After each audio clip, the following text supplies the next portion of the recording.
Okay, Achuma, your first infraction is on paragraph 84.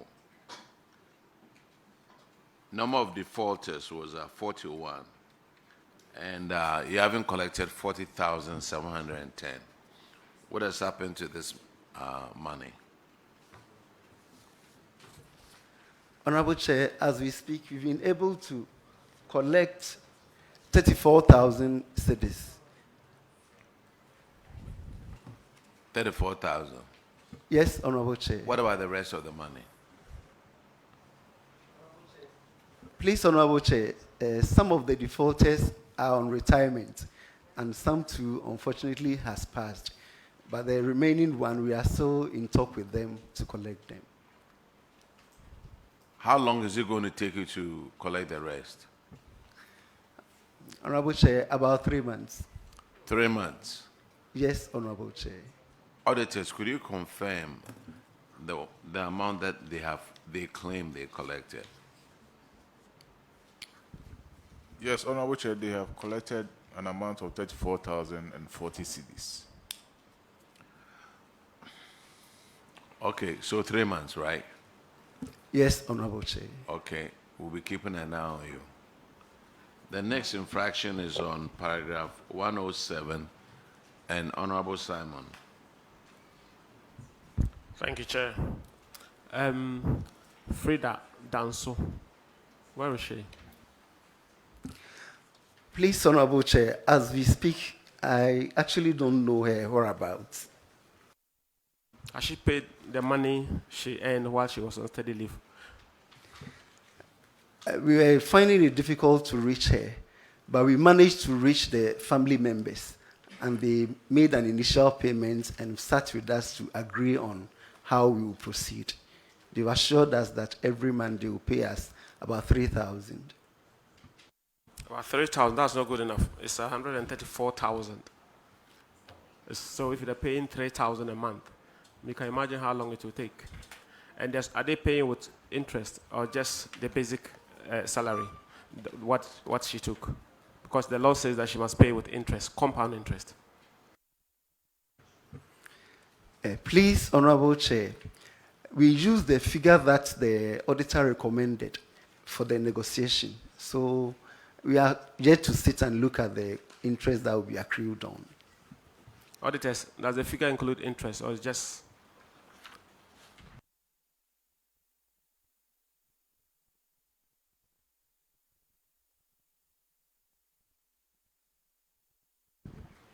Honorable Chair, our recommendation was for the amount that was paid to the individual to be recovered. We didn't add interest to it. That's fine, but I mean, by law, she's supposed to pay with a compound interest calculated on it. So, I mean, if that money was invested in something, it would have earned some interest, and the state is losing money. But more important is the fact that 3,000 is not good enough. I'm sure you know that. So, can you go and renegotiate that? Because if you divide this by 3,000, I'm sure it will go into years. You have a duty to ensure that that money is paid back. Talk to the guarantors, family members, as you said, and get the money paid. I will leave it to Chairman to give a ruling on that. Thank you. Did she have guarantors on the form? Yes, Honorable Chair. Have you contacted the guarantors? Yes, as we speak, we've been able to contact one, and she led us to the family. Yes, but what is the role of the guarantor on the form? Once you sign, you guarantee for somebody. You are telling us that should the person refuse to come or default in the terms that you have signed for, you will be responsible. Who are the guarantors? Honorable Chair, she happens to be, the one we've been able to trace happens to be a sister of Frida. So she should pay. She should pay. That's the role of a guarantor. She should pay. We cannot do 3,000, I mean, for how long? So if you agree, if you say you're going to pay 3,000 for a month, how long do you think it's going to take for us to finish collecting these monies? Honorable Chair, it's going to be 36 months or 3 years. 36 good months, 3 good years. And there's no interest on it. So respectfully, next year we didn't want to find this infraction in here. Speak to the two guarantors and let them pay. That is what the role of a guarantor is. Once you agree, you should bear the responsibility. So you are the MC, Coordinating director. Coordinating director. Yes, Honorable So Chair. please get in touch with the two guarantors. Within 3 months, they should clear it. Thank you. Thank you, Honorable Chair. When you guarantee for somebody, you see the universities are coming, the colleges are coming. They normally have these problems. You guarantee for somebody, you pay. Now, why would you even approve for somebody to go to Hungary, to go and study, get masters in business administration? Why there are so many universities here in Ghana that you can get the masters of in business administration? But we want our money. Okay, now let's go to the DACF account and paragraph 105, and Honorable Edem Agbana will take that one. Thank you, Chairman. Chairman, please, I would want to first find out from the coordinating director if he was the one there as of 2024. Yes, Honorable Chair, I was at post. You were at post? Yes, Honorable Okay. Chair. So, you know, per the regulations, the BFM regulations, all expenditure or payments were supposed to have been made either through using the cross-check or through the electronic transfer. Why did you approve payments for over 400,000 Ghana cedis outside the GetFund system? Honorable. You actually paid in cash. You paid filling stations in cash. You paid companies for work done in cash. Any explanation for that? Please, Honorable Chair, at that point, there was some pressure on us. We were to do some roads in the municipality, and the filling stations that were supposed to supply us with fuel were having issues with us, saying they don't trust assembly checks because we were owing them, and we've given them some checks which actually didn't go through. So they were insisting they won't supply us unless we deal with them on cash basis. And due to the exigencies of the time, actually we have to go that direction. Your answer or your explanation is not acceptable because you are not to work. You are working within regulations, within law. And so if you want to make payments and the person says, I won't accept your check, you find an alternative. You go to another entity that will accept the check or that will accept payments via the electronic transfer. You cannot, make cash payments and appear before this committee with the excuse that there was pressure on you. My other concern is the dates that these payments were made. Some 31st December 2024, elections were conducted. It was a period of transition. Will I be right to say that you and your men at the time just took advantage of the transition period to hurriedly make some of these payments? Please, Honorable Chair, it was the pressure on the Assembly to do some of these roles After especially elections. from October. Actually, some of the works were done, but were not paid.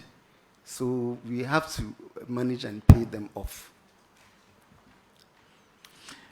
MC, can you assure this committee that next year you will not appear before us with the same issues, especially having the same people in charge working with you?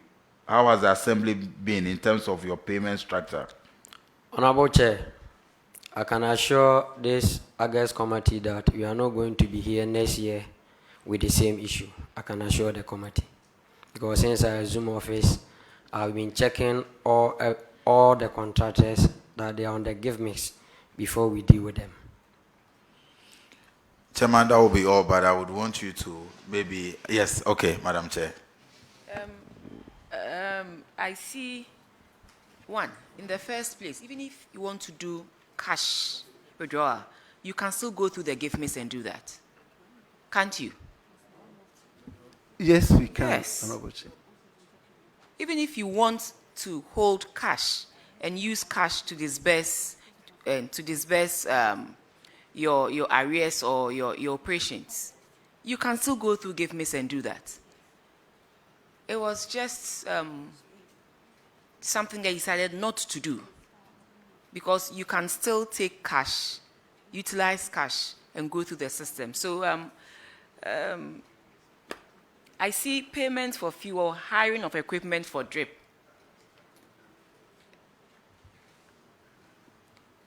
You hiring and then paying for fuel. What is? Please, Honorable Chair, that is not related to DRIP. Well, do you have a copy of the report? Yes, Honorable Chair. Okay, so go to page 22. Please, Honorable Chair, those had to do with some load bed that we were to have. Those were So not go to present. page 22 of the report. I'm there, Honorable Chair. Okay, so page 22. Go to where they have 31st December 2024. The third, 31st December 2024, you see payment for fuel, hiring of equipment for drip. Have you seen it? Yes, Honorable Chair. Please, that might be a loader that was hired for conveying the roller to site and back. That might be, you are not even sure. You knew you were coming to answer these infractions. And so you are telling me that might be. Meanwhile, the auditors showed these things to you in the management report. And so you should have cleared this with the auditors if you thought it was a load bed, or what did you say? Load loader. Load. The machine loader. Loader. The equipment that we use to carry roller Okay. and other. So then why didn't you rectify it at that stage? Because when my colleague asked you whether you were the same coordinating director at post during the audit, you said yes. You said yes. So clearly, coordinating director, you just did not want to use give miss. And even you are not even sure of the details of the payment. Otherwise, you wouldn't have told me. Maybe. Please, moving forward, next year, we don't want you to be cited for these things. We won't take it lightly if you are supposed to use give miss for transactions and you go and do otherwise. We all know the law. Let's just abide by it, please. Especially when it has to do with resources of the nation. Thank you. Thank you, Honorable Chair. MC. Good morning to you. Good morning, Honorable Chair. MC, how are you? How's your relationship with my sister, the Member of Parliament? Honorable Chair, if I may say, I'm in good with her. I'm in good, but I've left that bed, so I'm in good bed with her.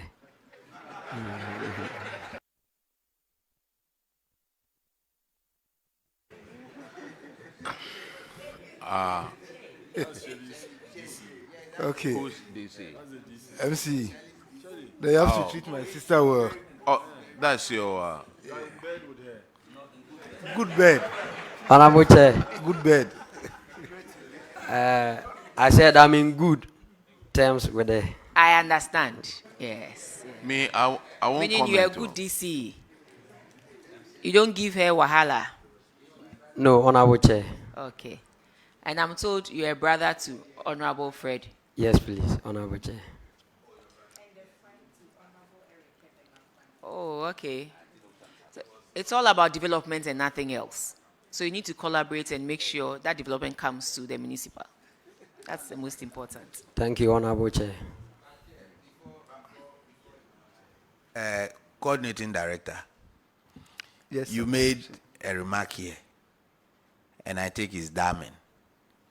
Why do you think a whole district assembly, are you municipal or a whole municipal assembly will issue a check to an institution and the institution will tell you, I will not receive the check? What are you not doing right? This one is not the DC's question, it's you. You are the spending officer. What are you not doing right? That you issue a check and a whole institution will tell you the check is not credible. It means something is fishy somewhere. Tell us. Please, Honorable Chair, there were cash flow issues. Like the monies were not forthcoming as expected and planned. So at times we owe the suppliers and we find it a bit difficult. But now things has eased a bit. So Cash is not flowing. You are indebted to them. They know as at when money comes, you pay. There is no money, and you don't even know when the money is coming. Why do you issue a check?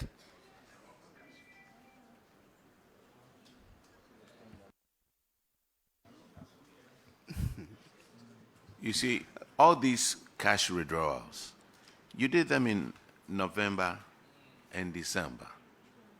December 31st, you withdrew close to 150,000.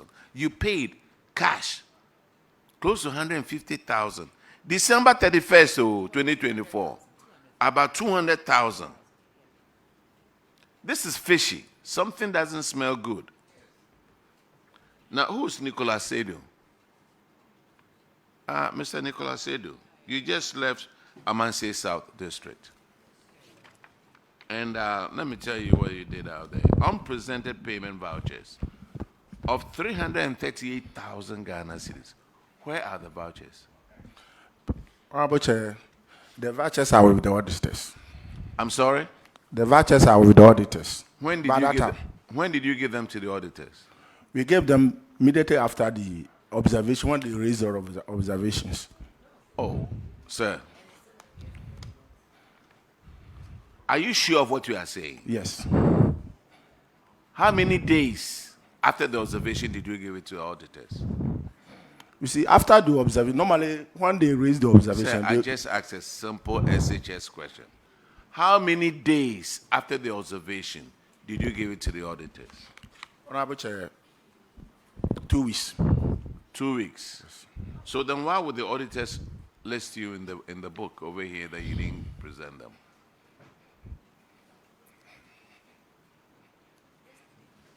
You just took an oath. Yes. Auditors, do you have these PVs, please?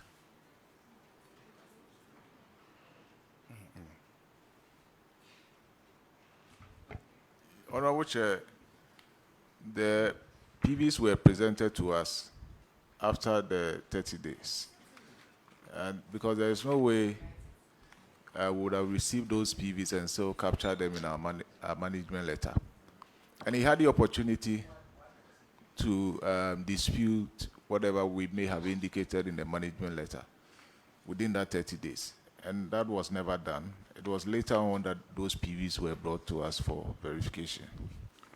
Mr. Nicolas Sedu, Honorable Chair. the whole country is watching you. Yes. And they are watching you live. Do you still stand by the 2 weeks that you gave to the auditors? Or you will want to withdraw? Honorable Chair, I want to withdraw. You know that you took an oath. Yes. The whole country is watching you. They are watching you live on parliamentary TV. They are watching you live on Facebook and so many other social medias. They are watching you. And you took an oath. Maybe next time we need to bring Akonedi for us to swear on it instead of the Bibles. That one, you will tell the truth. But it's interesting though. Supply of 10 boxes of chocolate for BEC students, 28,000. Payment of rent accommodation, 27,000. Support for self-help community projects. The money was given to the district finance officer. That is you, right? That was you, right? Honorable Chair, yes. 225,000. Honorable Chair, excuse me, that was MP's monies. So normally, MP, some of the MP transactions are normally on MP will contract a contractor or maybe self-help project, and they will bring the money to us, and we will normally give the money to those contractors. But why wouldn't you give the money directly to the contractor, but you have to pay you, and then you have to pay the contractor? Which contractor is that? It's MP self-help projects.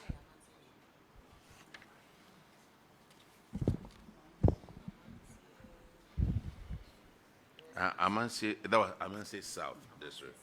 Yes. Who is the MP at that time? Honorable Ado, former Deputy Minister of Agriculture. Hey, Ogunde. Yes.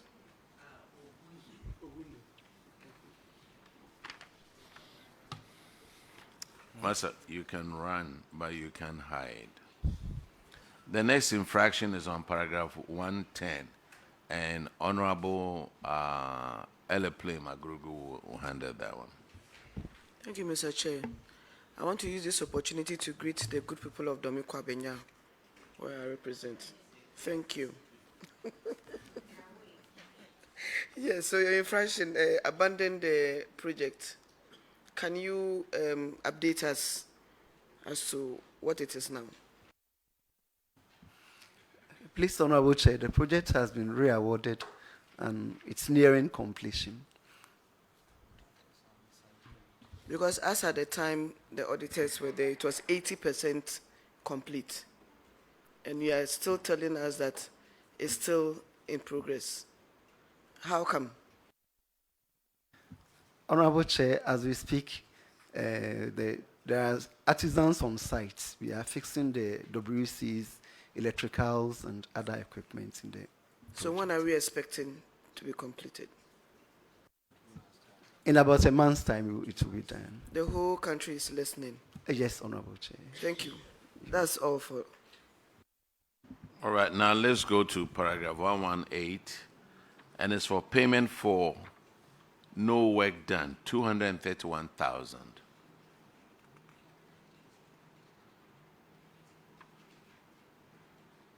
What has happened to this project? Please, Honorable Chair, auditors recommended certain works were not done on the project, so it should not be paid. So when we were doing the final payment, we deducted that amount and paid the contractor only his retention. So the auditors told you there was some parts of the work they haven't done. Yeah. Do you Please, have a Honorable Chair, works? Do you have somebody in charge of works at your assembly? Yes, Honorable Chair. And but that person couldn't figure out that they haven't done these? Honorable Chair, when I asked, he said there were some changes that were made on the project, and that led to it. So when my attention was drawn to it, we didn't pay, we deducted the payment. That was Who's in charge of works at your assembly? the municipal works engineer, please. So municipal works engineer, you've given a contract to somebody, value of 999,000 Ghana cedis. It has to take the auditors to point it out to you that these things haven't been done. So what's the use of the works engineer?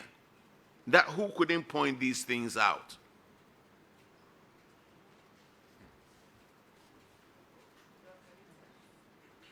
Please, Honorable, there was a change of designs. Actually, they were shops, so it seems the initial design, we have windows and other things. And then the doors too were changed, and I think that led to that problem. But the auditor's recommendation has been fully complied with. Auditors, What do you say about this?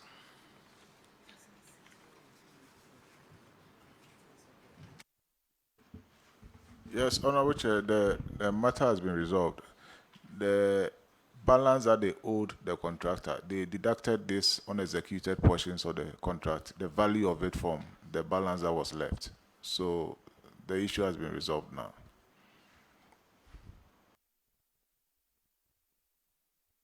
Coordinating Director, I still want to take you back to the details of the payment. When did you receive your drip equipment?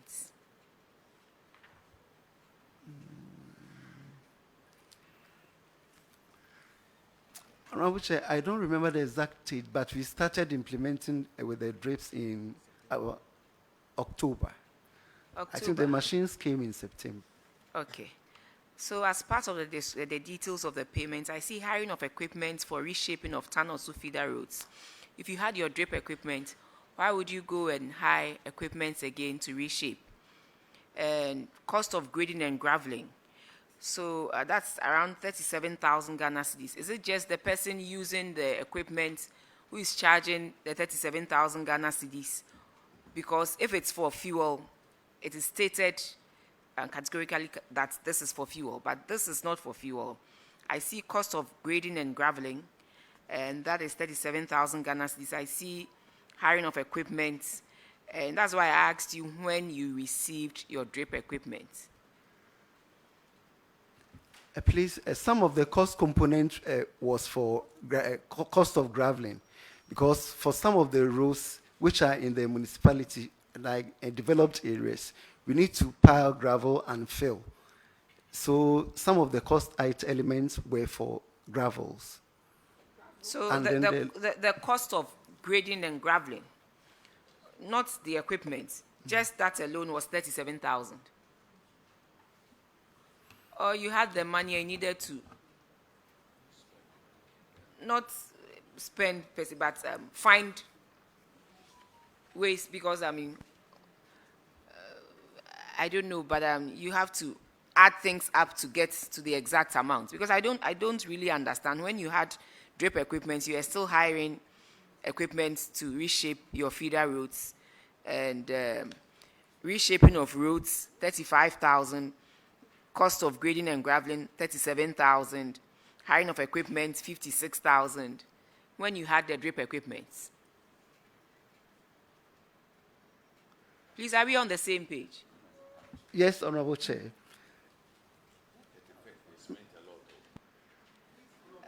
Is Tanosu in your constituency? No, Honorable Chair. So why do you have, as part of the breakdown, you have hiring of equipment for the reshaping of Tanosu feeder roads, 56,400, when it's not in your constituency?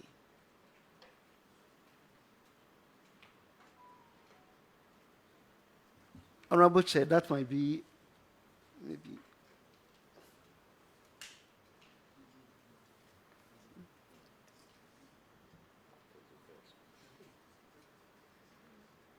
That was 31st December 2024. Almost 200,000. That's what I said. Almost 200,000.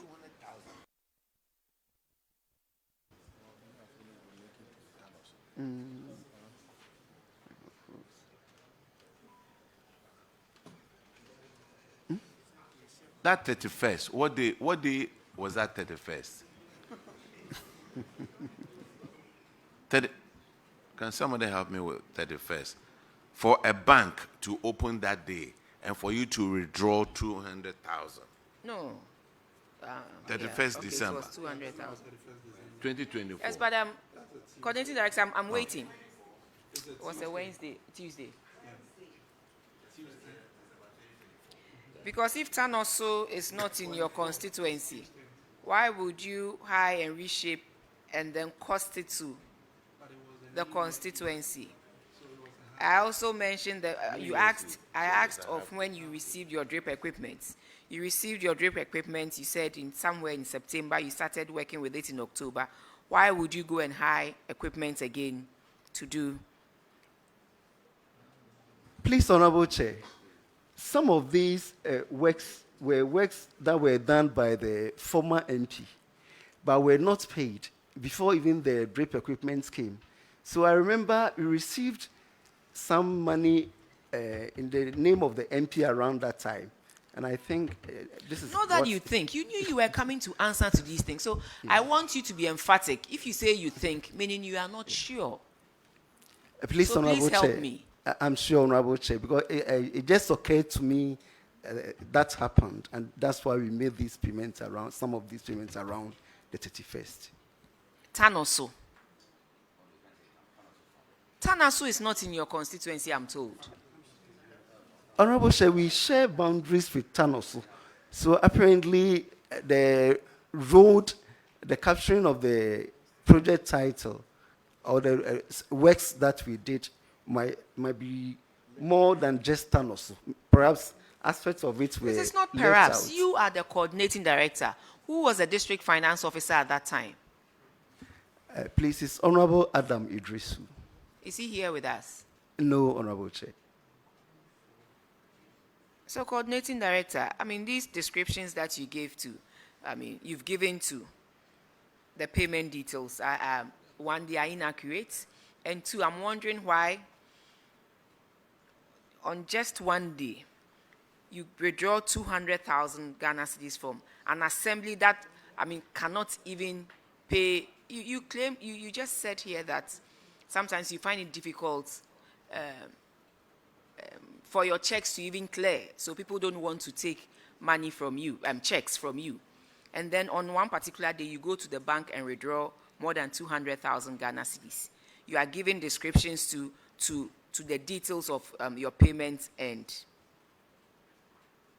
reshaping of routes. Which routes? So that if you want to authenticate these things, how do we do that? Just write reshaping of routes, 35,000. That is why I'm saying that you had spent the money and you needed items to support what the monies you had spent. Because clearly, if you said some of the things were done prior to 31st December 2024, in your description, you would have stated that maybe hiring of equipment for reshaping of Tanoso feeder roads on a particular day. DFO, is that not proper accountability? So, coordinating director, I have my doubts about this. And moreover, why would you, in describing some works that you have done, why would you rather prefer to use a road that is not in your constituency or a town that is not in your constituency as opposed to a town that is in your constituency to reflect that the monies you are using it for activities in the constituency? Honorable Chair, that's why I said for road description, we normally use 2 towns, maybe a road running from this to other. But we have Tanoso here and not 2 towns. Perhaps when it is was not being perhaps. picked, Who gave these descriptions to the auditor, the auditors? auditors picked them from the PV. So who did the PV? Who prepared the PV? My finance department. Thank you. So it is what they saw that they captured on the PV. Unless you are telling me they see things differently and they capture things. Madam Engineer, do you want to say something? I see you communicating with the coordinating director. Please. Please speak into the mic. So I was asking whether it was on the certificates. So, coordinating director, if that is on the certificates,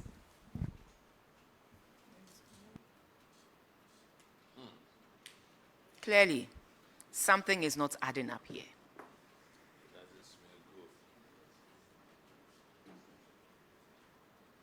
You had drip equipment, yet you were hiring equipment for the same work that the drip equipment is supposed to do. And just the cost of grading and graveling is costing 37,000. Even the cost of grading and graveling, you did not specify where, so that we can go and verify whether truly this happened. You did not specify the kilometers that you were grading and graveling. This cannot be. Coordinating director, Yes, Honorable respectfully, Chair. please, if it were your money, you would have done better than what you have done here. Please, next year, don't come and tell us these same stories and even capture roads that are not in your constituency as roads that you have used the constituency's money to what? To reshape and re-gravel. Madam, just to add to it, on 4th of November, one day, you paid over 150,000 for fuel for drip machines, drip projects. 150,000 one day, fuel. Do you know how many Land Cruisers you can fill with that 150,000? Things are not adding up. Officers, auditors, I think this is a clue for you guys to look at it. 150,000 on one day, November 4th, 2024. All for fuel. They pay to Total Energies. And December 31st, which was a half day, that was when you drew the 200,000. And all the 150,000 Yes. too was by cash. These An are all assembly that cash. struggles to honor a checks. You dish out 150,000 Ghana cedis in cash to buy fuel in a day.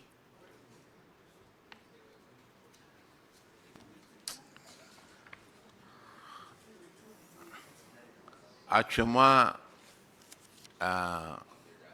wabeja on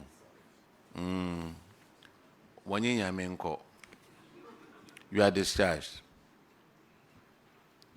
Thank you, Honorable Chair. Now let's get back to the colleges.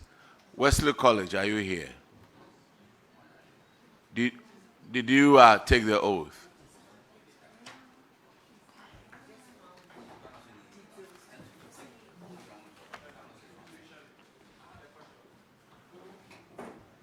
Wesley College, if you are not here, I'll call another college. Wesley College is not here. Okay, what about Agogo, Presbyterian Women's College? I called all these colleges. Oh.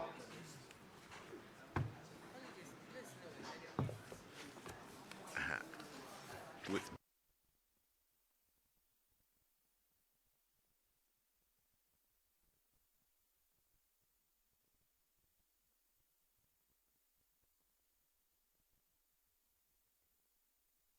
Which school is this? Wesley College, please. Did you take the oath?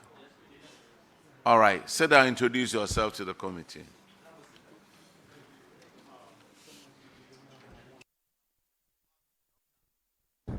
I'm Dr. Kennedy Amialban, college principal. Thank you. All right. Honorable Chair, I'm Lupo Kwame Nkrumah, the Director of Finance. Honorable Chair, I'm Ishak Nuhum Sauku, the College Internal Auditor.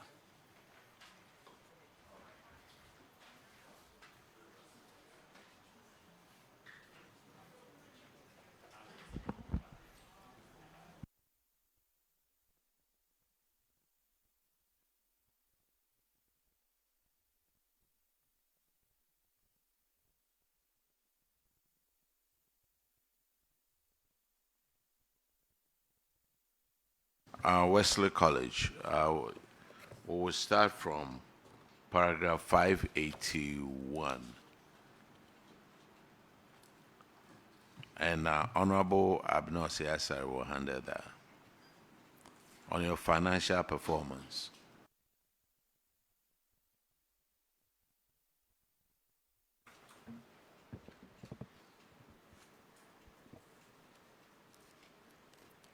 Wesley College.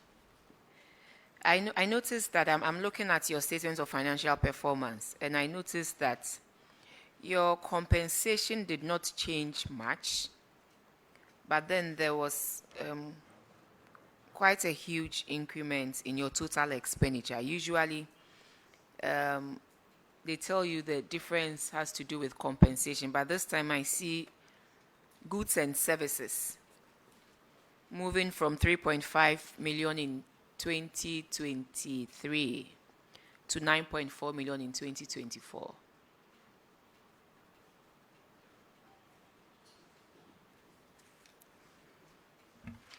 Thank you, Honorable Chair. This has to do with a project we have with Senlos, a Canadian project, which we need to invest in goods and services for teaching and learning material. That has brought that, change. No, please help me here. Can you clarify things properly for me? You have a program with Canadian. It's an NGO. Which we have, that partnership with them, where they are sponsoring the teaching of AI in colleges of education, specifically Wesley colleges. So at times they bring grants for us to focus on AI, computer, and other AI-related items. So they brought you the grants? Yes. And then, so you spent, the difference was the grants they brought to you and you spent on AI? Yes. What exactly did you do in that regard? Principal, if you can. Let the principal handle that for me. Thank you, Honorable Chair.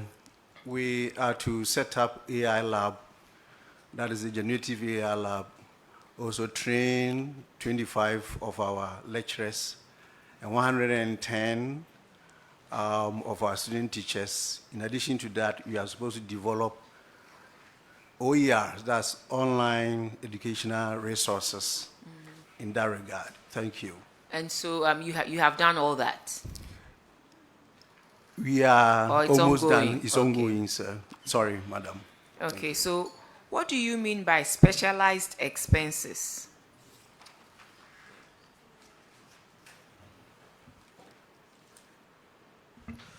Thank you, Honorable Chair. Thank you, Honorable Chair. The College of Education setting, we have SIC. What? SIC? SIC. We have hall dues. In our case, we hold the monies of SIC in trust for them. So when they pay, we pay them. Their expense, all these expenses are captured as specialized expenses. Oh, okay.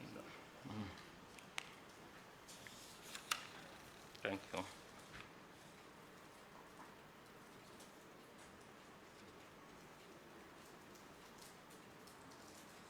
Your current assets went up hugely. Can you tell me why? 2023 was 1.7, 2024 it was 4 million. Okay, thank you, Honorable Chair. What happened to do is, Wesley College is strategically positioned. For that matter, it's what? Strategically positioned. Oh, okay. So in terms of IGS generation, we are doing well. We have partnerships with UCC, Winneba, where they use our facilities for distance learning education. And some of the private developers come to rent our facilities. So that has actually saw up the IGF for us. Thank you, Honorable Chair. Honorable Chair, with your kind permission, I would like to add up to what you just shared. Okay.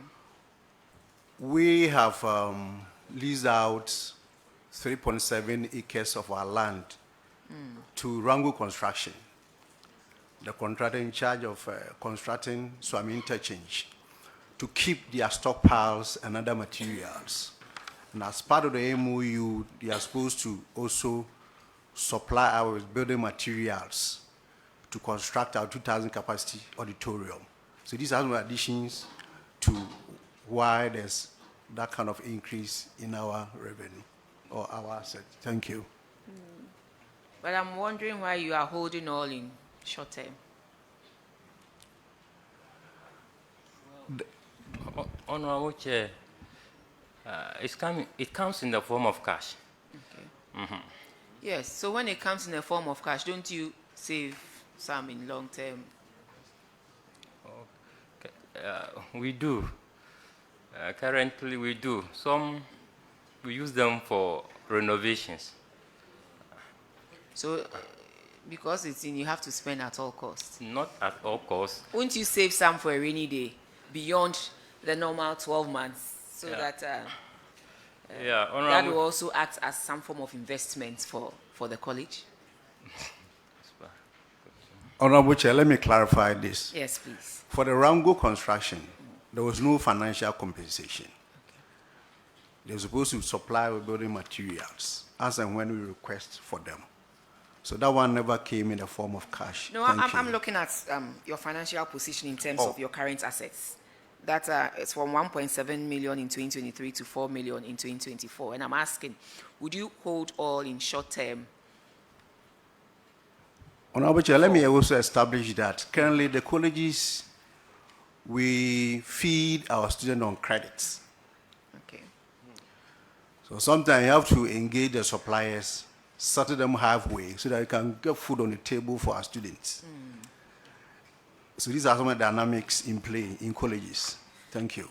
Yeah, I understand. I'm only saying that 1.7 you survived. So maybe the 4 million you should think of going beyond the usual 12 months.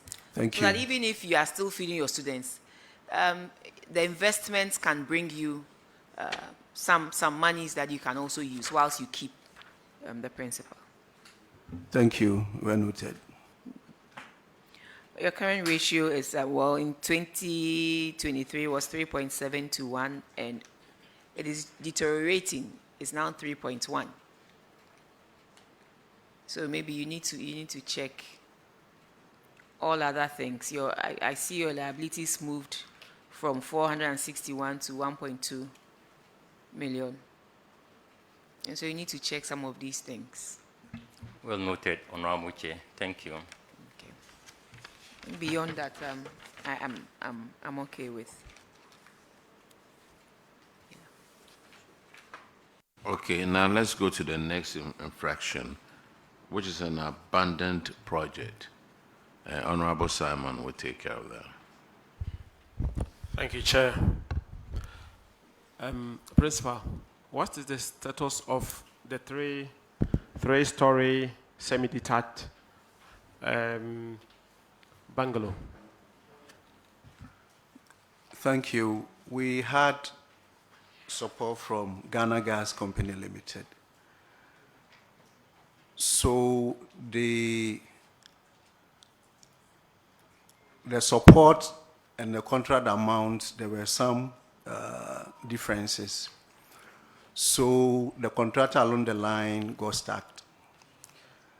And so we wrote to Ghana Gas to support us to finish the projects.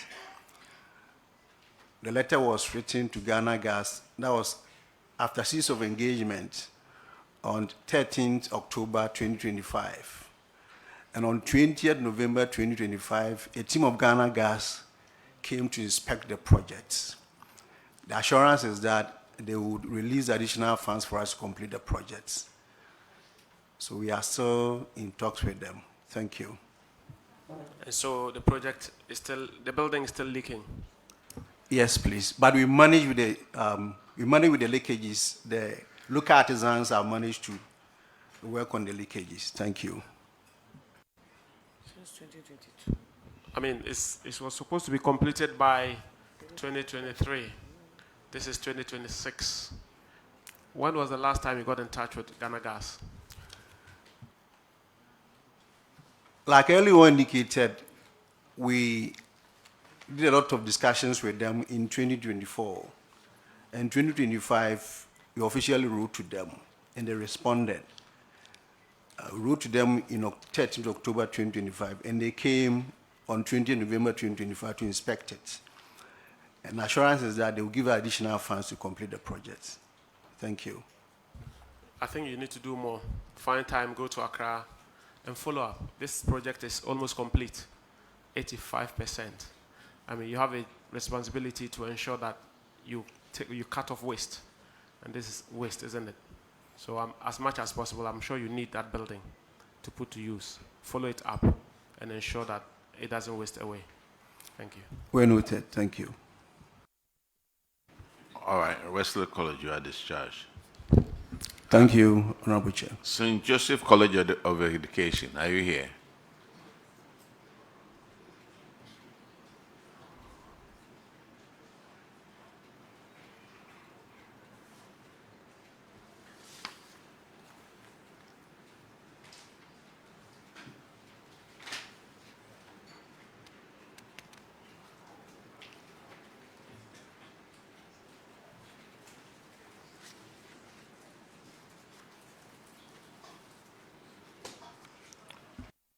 Please introduce yourself to the committee. Honorable Chair, I'm Dr. Isaac Godfrey Entry, the principal of the college. Honorable Chair, I am Minister Jimenduya, Finance Officer. Okay. Honorable Chair, I am Hans Nopokutewia, Head of Internal Audit. Okay, your financial statement will be handled by Honorable Ernest Enim. It's on paragraph 535.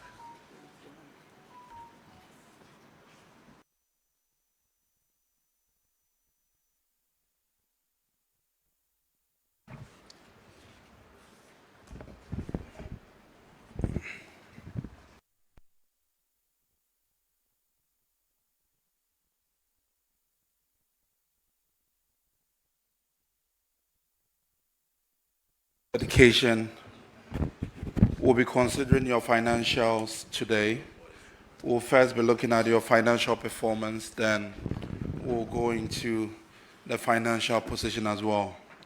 So for 2023 and 2024, overall, you were able to post a good surplus comparing your performance to 2023. But what I just want to find out is what actually accounted for the 48% in your non-tax revenue. Was it as a result of increase in enrollment, or what accounted for that? Honorable Chair, because we are using the accrual concept, what we do is that from the beginning of the semester or the academic year, the students are billed, and that amount of money is being recorded as the revenue for that period. So it was as a result of that year we had an increment in fees that we charge comparing to the previous year. So that is the reason why this increase came about.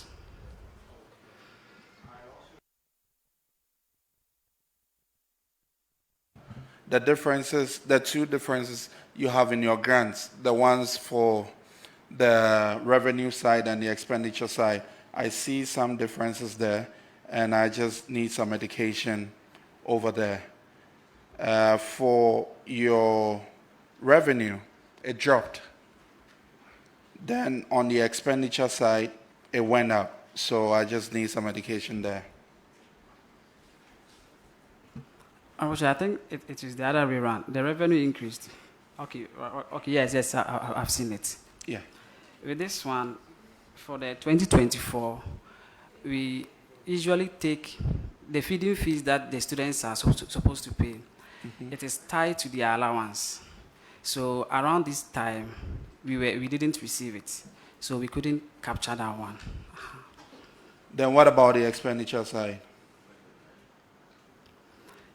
The expenditure side, I think within that was 2024, the book and research allowance that we got was also increased, looking at the dollar rate that was used. Okay, we are talking about dollar now. Yes. Okay, so the 16.2% drop was as a result of the dollar.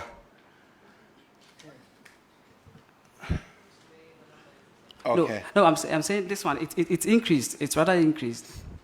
So I was saying that Previously, the amount that we are supposed to Which take. one are you referring to the increase? I think you were talking about the expenditure side. The expenditure side, you are talking about a drop, not an increase. That's why I'm asking for more education. You dropped by 75%. So what were you doing in 2023 that this very year, 2024, it dropped significantly from 2.7 to 6.8, 680,000?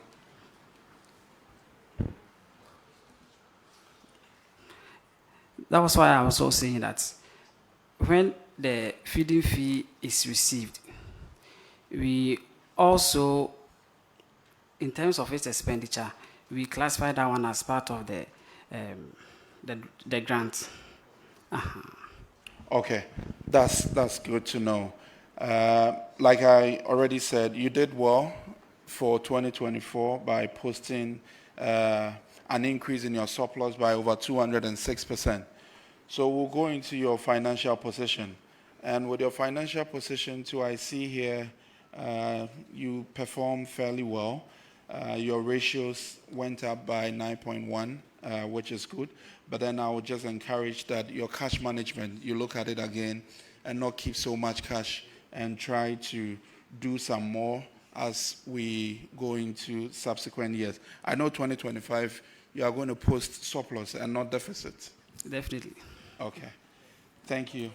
Madam Chair, I think I would end it here.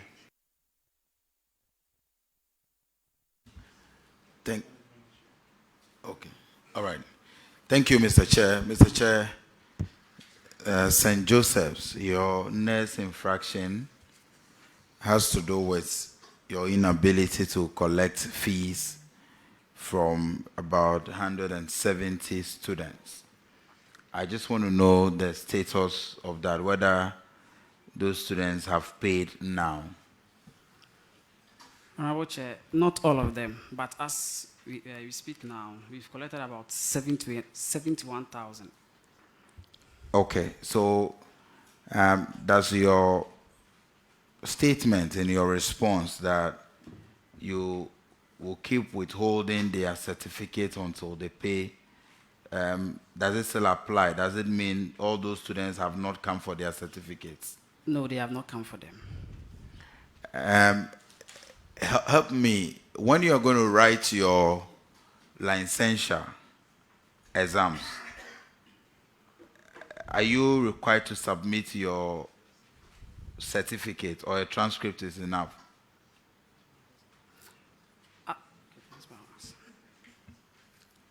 Yes. Honorable Chair, you have to upload your certificate. Okay. Because I think that you must have some mechanism to ensure the students pay. So some schools, if you don't pay, they will not allow you to write the very final exams.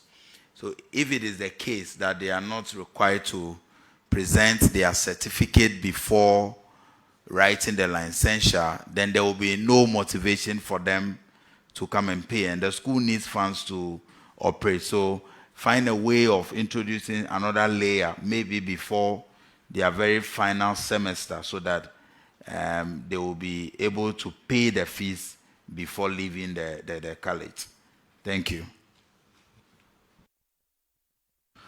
Your next infraction is on paragraph 548, and Honorable Kinney will handle that one. Thank you, Mr. Chair. St. Joseph, this infraction has to do with payment of an earned salary. Audit report disclosed that Mr. Kofi Owusu Sechere, an officer in the science department, was paid an earned salary of 6,783 for the month of March 2024. Records from his department indicate that he vacated post on the 24th of February 2024 to March 2026 based on a leave of absence he requested for. This situation could result to loss of 6,783 to the state if not recovered. The auditors recommended that the amount be retrieved and paid into the Auditor General's recovery account. What is the status of that? Honorable Chair, we have been able to retrieve the said amount. Auditors, can you confirm from your end? Honorable Chair, the recommendation has been fully complied with. What accounted for such an infraction? In fact, he left when school were on vacation. So when we are supposed to report, he did not report. And then we asked the HOD his whereabouts. The HOD told us that he has traveled and he will come. Upon that basis that we validated him. But when we realized that he was not coming, then we stopped validating him. By that time, he has already taken 1 month's salary. Do you have any measure in place to ensure that such a thing doesn't happen again? Yes, we always rely on the HODs. As soon as school reopens, then we ask them to do a head count of those who have reported. Mr. Chair, I'm done, please. Thank you. Thank you very much. The next infraction is on paragraph 553, and Honorable Alec Plim will handle that one. Thank you, Mr. Chair. Your infraction is equipment procured and not being used. Totaling amount 485,000. Can you tell us why you use taxpayers' money to buy equipment and it's just lying there, not being used? Honorable Chair, we had an arrangement with the supplier. So after the items are supplied, then a team of experts, that is technicians, will come around and they install them.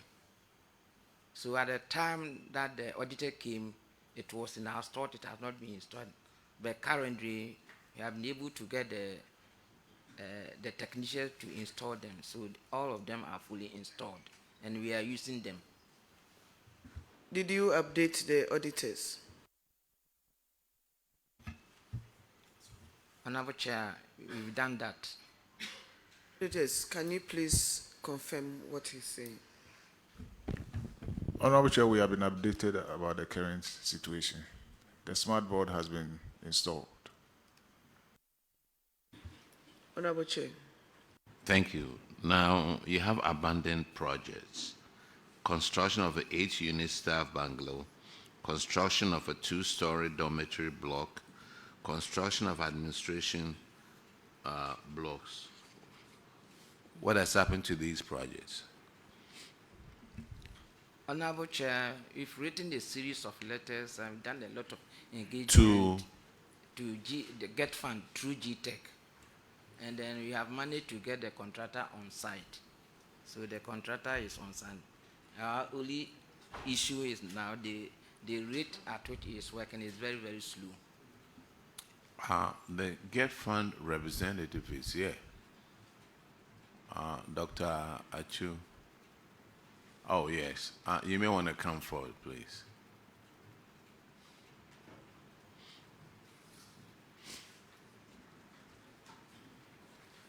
And clerk, administer the oath, please.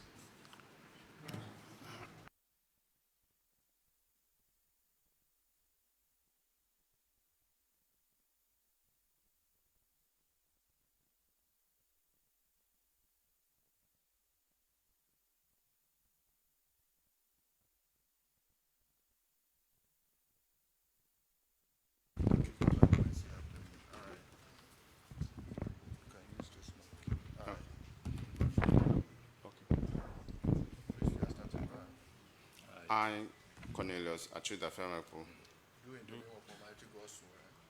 Do in the name of Almighty God swear. do in the name of Almighty God swear That the evidence I shall give before this committee. that the evidence I shall give before this committee touching the matter in issue shall be the truth, the whole truth, nothing but the truth.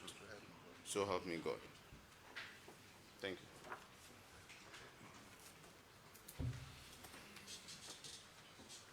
Please introduce yourself to the committee. Thank you, Honorable Chair. Oh, please sit down. Just bend the microphone to yourself. Okay. My name is Cornelius Achu Dafamapo, Acting Head, Project Monitoring and Evaluation of GetFund.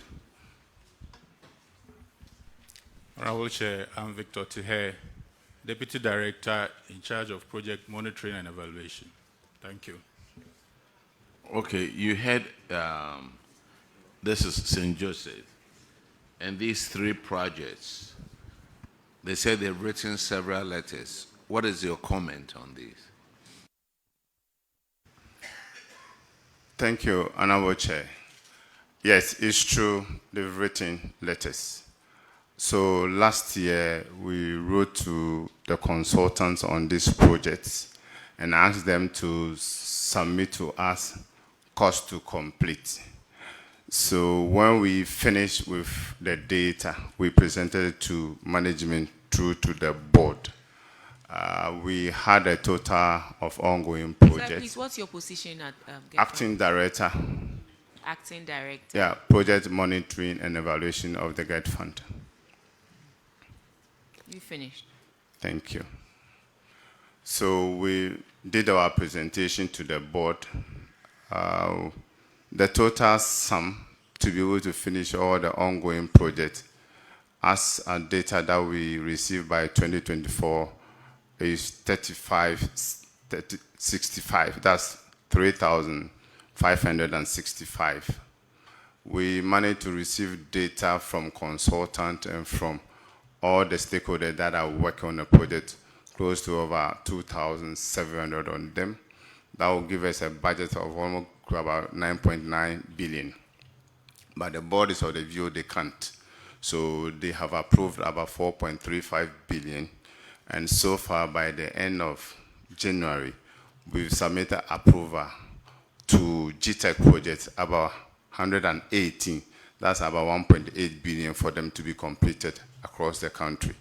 And also, we have also submitted approval to MOE to the tune of 638 million for project over 283 to be completed. What is outstanding that we are reviewing? Project at the various within the various regional coordinating councils, that is basic and secondary school, it's about 945. That will give us a cost of about 1.78 billion. That is outstanding now. We are working on so that we can get them improved. So those are the College of Education level. We have submitted approval to GTEC for them to be completed.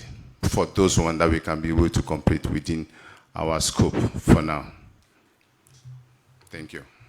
Okay, so your school, the recommendation was for management to liaise with GetFund Secretariat to complete the projects for the intended purposes and to avoid further cost overruns. So,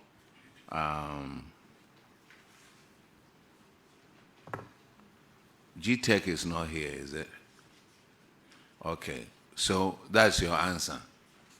Auditors, the answer has been given by GetFund.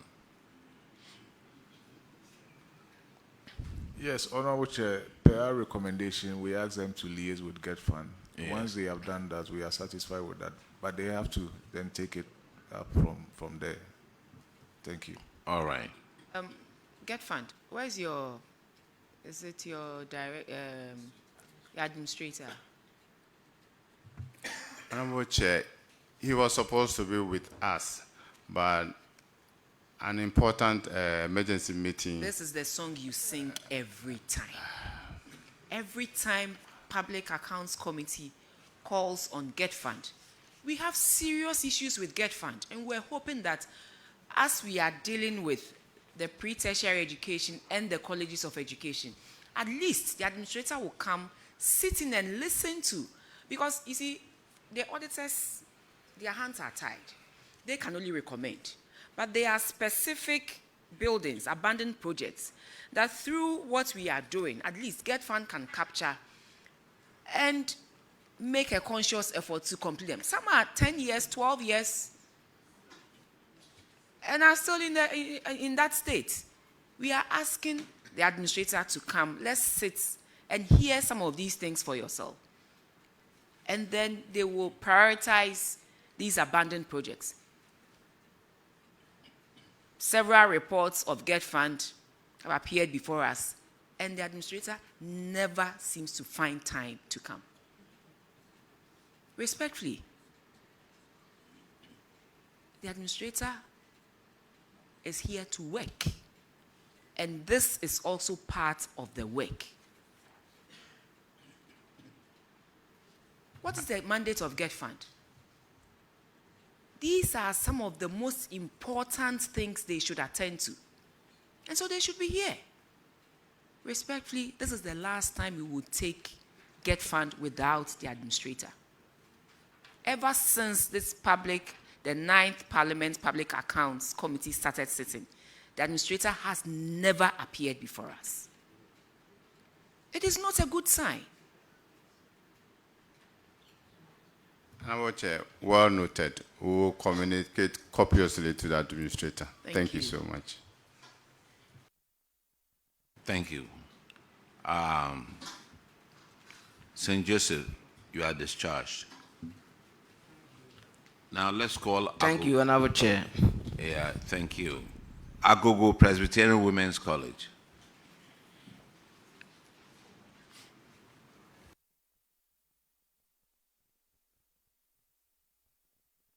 So, respectfully, as they come, note down the abandoned projects being funded by GetFund. We want some of these things out of the Auditor General's reports. Noted. And so, as you prioritize the completion of these projects, I want you to note these projects down and prioritize them so that at least we can bring an end to some of these infractions cited in the Auditor General's reports. Thank you. Thank you. Noted. Agogo, did you take the oath? You did, all of you? Or some of you? You, Mate. Introduce yourself to the committee.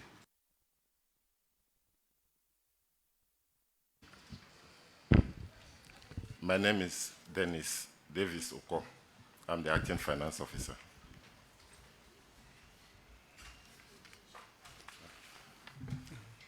My name is Dr. Felix Awaite, College Internal Auditor. I didn't hear you, sir. Dr. Felix Awaite. Dr. Felix Awaite, College Internal Auditor. Internal Auditor, all right.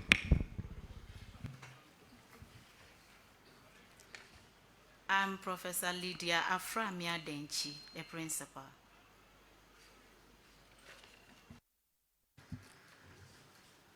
I am Richard Frimpong, the vice principal. Stanley Kukubo, the quality assurance officer. Please, I'm Reverend Erica Frentry, college chaplain.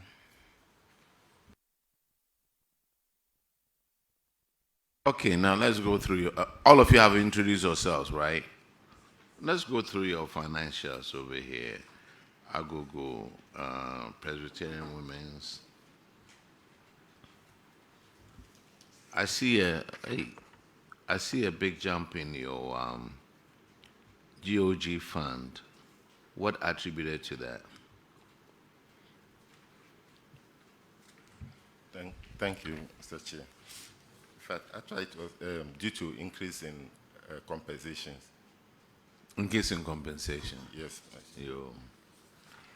Now, student fees also went up. What attributed to that? Increase in intake. Increase in intake. Yes. But I thought there was a quota on the colleges. Yes. And the quota didn't affect you. No, with what we had, the figure had gone up compared to the previous financial years. Okay. Now, what is this other revenue? It went from 341,000 to 3.5 million. What was that? Thank you, Mr. Chair. But that is our IGF. We had actually embarked on some internal generated projects which actually increased our IGF. What IGF? That it went up 10 times. Okay. Currently, the college operates a sachet water production on campus. Sachet water, because we've been having issues with water at the college. So management established a sachet water production, which we sell to the students. The college also have lands where we are able to do some gardening, where we get some farm produce from them. We rent our facility. These, in 2023, you had the sachet water project, didn't you? Yes. And with all that, you had 341,000. What did you do different in 2024 for you to get 3.5 million? Please, I'll say efficient management of our... No. It can go up 10%, 10 times. Mr. Chair, it's about the IGFs, renting of our properties. Didn't you rent the same properties in 2023? We did. So wait a minute. Either there was something very wrong in 2023 or something very wrong in 2024. Because tell us what happened. And if you don't know, tell us you don't know. Mr. Chair, to the best of my knowledge, the projects that we have, they brought in these revenues that we recorded. But you had the same projects in 2023. The same projects in 2024. Isn't that so? Yes. And you mean that efficiency moved you from 340,000 to 3.5 million. Madam, you are the principal, right? Yes, Honorable Chair. Madam, what is happening in your backyard?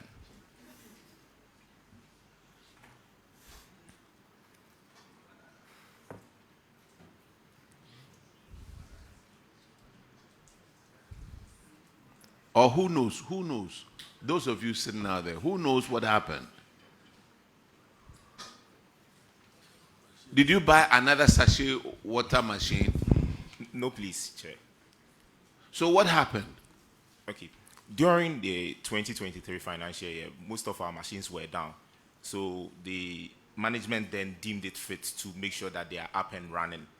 So those were the things. And then the college farm also started producing for the kitchen. So that is that. So it wasn't the efficiency of that is also part. The management of the facility was also changed. This is an answer story. No, if your machines were down in 2023, I will understand. Yes, please. That you weren't producing more. Yes, please. But if the machines have been fixed and they are producing, yes. Yes, please. What kind of efficiency? Then let's give you Africa to run. Go for this.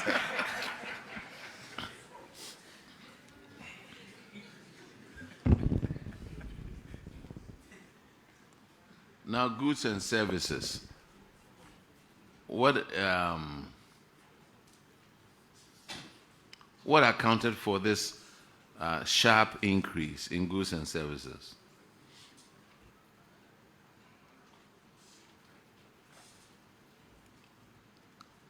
Hello. Yeah, Mr. Chair. purchase of goods accounted for that. Our stock. I know you purchase goods and services, And but also- you spent 1.9 million more in 2024 than you did in 2023. Please, some also went into materials that we actually needed to get our operations running.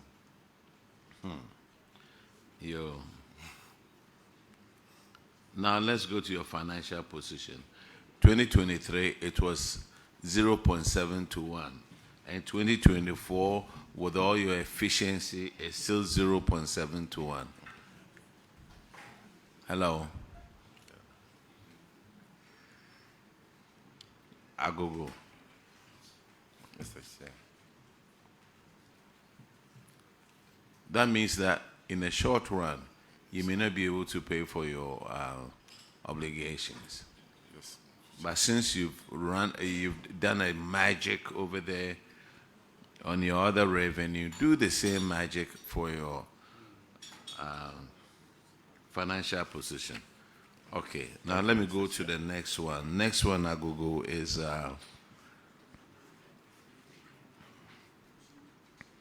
unearned salary. And Honorable Simon will take care of that one. Thank you, Chairman.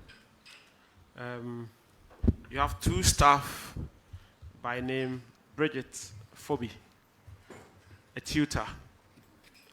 It was paid an unearned salary of 11,308. A vacated post. Esther Aso, also a tutor, was paid 9,441. Ghana cedis, also vacated post. Bridget was as of January 2024, and Esther was August 2023. Have they paid the money back to the school? Yes, please. Thank you. But make sure it doesn't happen again. Don't validate people if they vacate post. Yes, please. Honorable, you may want to verify from the auditors. Auditors, can you confirm? Honorable Chair, the full amount was recovered on 10th April 2026. That's all from me, Chairman. All right, thank you. Agogo, you are discharged. Thank you, you. Mr. Chair. Now let me call Brekum College of Education.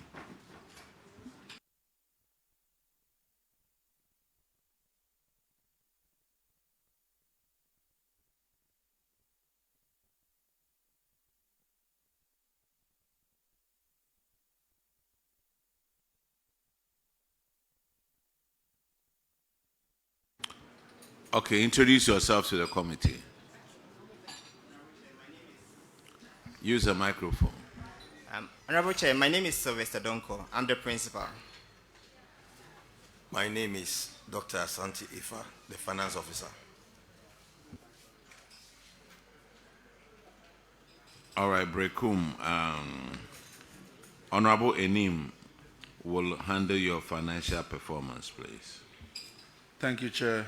So, Brekum College of Education will be considering your financials. We'll start off with your financial performance. And the years under consideration are 2023 and 2024. So, for 2024, government subvention went up by about 51.7%. Was there a special reason for that huge increase in subvention for that year? It happened because of the transition from colleges moving from the College of Education payment structure to the university structure.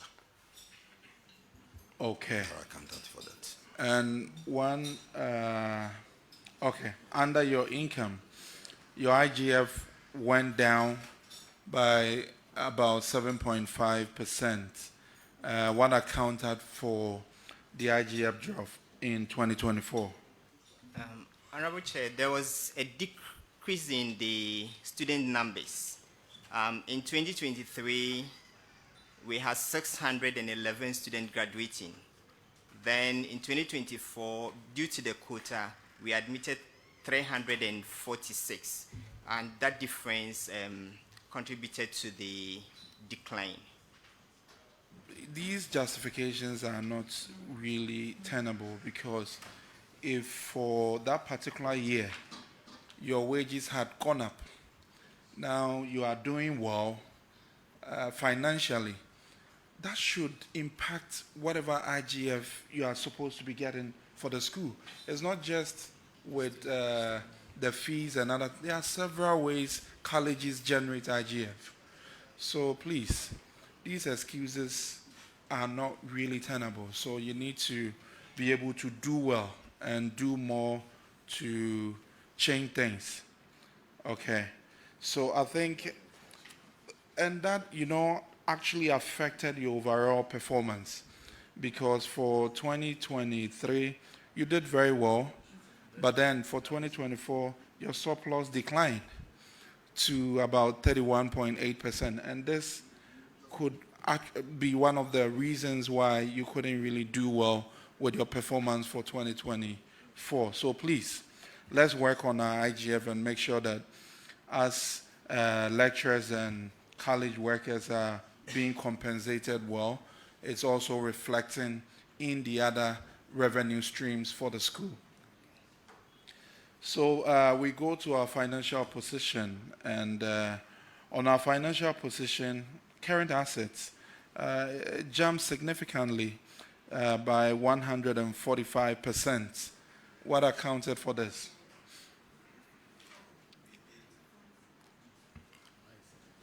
We make sure that we have some investment somewhere that accounted for it.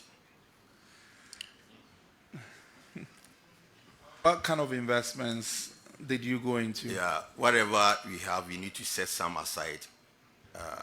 That is not good enough. You said you did some good investments. Yeah. Okay, there are other colleges here that want to probably learn from you. Yeah. So tell us the kind of investments you went into. We did fixed deposit investment. That is what I'm expecting you to say, and not say you set aside some. When you set aside money, what are you using the money for? So be specific when it comes to your answers. And your current liabilities dropped. What were some of the things you were doing that really impacted on the current liabilities coming down? Because there's a positive one, so I just want others to learn from you. Yeah, it's the cash management that helps us to do this job. Okay, so that's a good cash management practice then. And that also reflected in your ratio, which went up by 1.7 compared to 2023 from 0.5. And that's something that I will commend you. But then on your financial performance, you need to do more in managing your IGF so that the college will not solely depend on government for everything, but then you'll be self-sufficient and will be able to take care of some of these things that do come up. And I think that will bring your financials to a close. And Chair, we are in your hands. All right. Thank you. Your management issue starts from paragraph 666.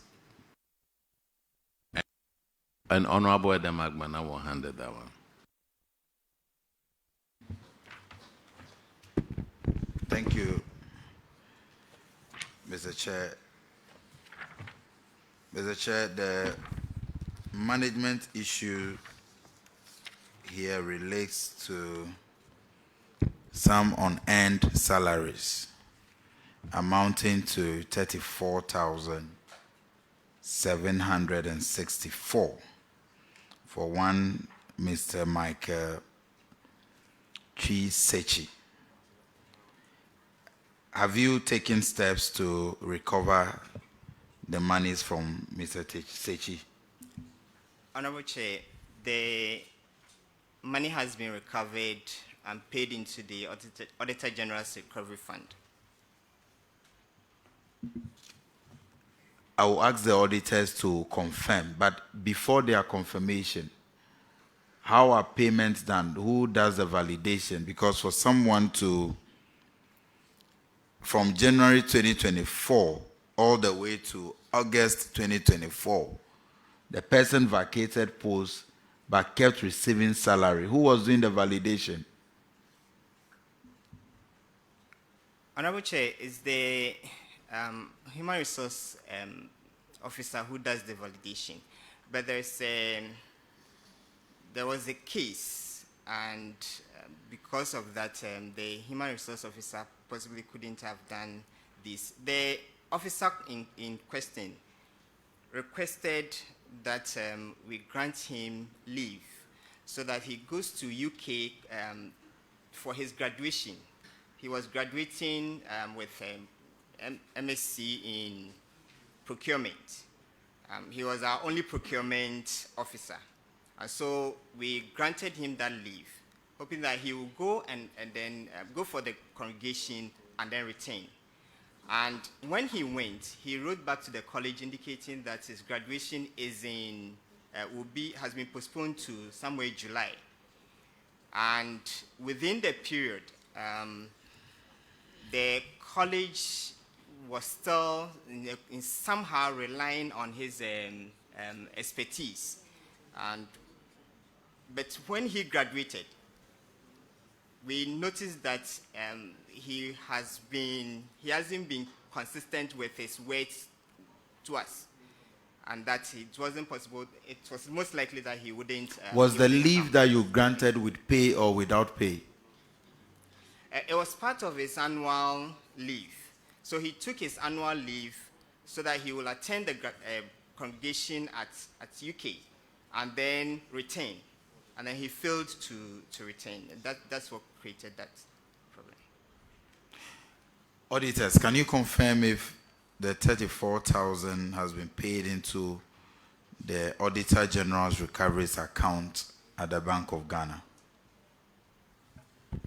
Mr. Chairman, the amount has duly been paid into the Auditor General's account. Thank you. Thank you, but Mr. Chair, I don't know if you can advise that beyond the repayment, if sometimes some sanctions can be applied in similar cases, because I don't think it is right for people to earn salaries for no work done and they will only be asked to repay, sometimes not even with interest. Honorable Member, I go by the suggestions from the Auditor General. If they say that we should get interest on it, we will demand it. But this is, at least he has paid the money. So I will leave it at that. This is Brekum, right? Yes. Brekum, you are discharged. Thank you. Now let's call, we also College of Education.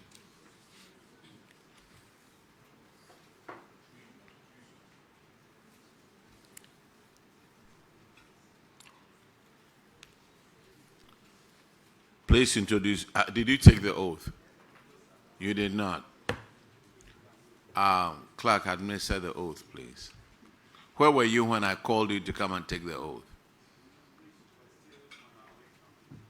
Oh, wait a minute, sir. You are going to take the oath. How could you be on your way coming when...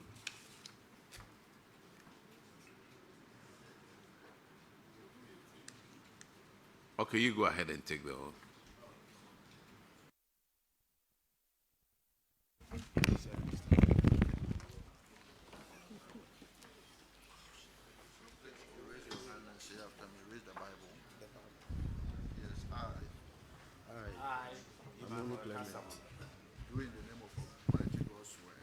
Do in the name of Almighty God swear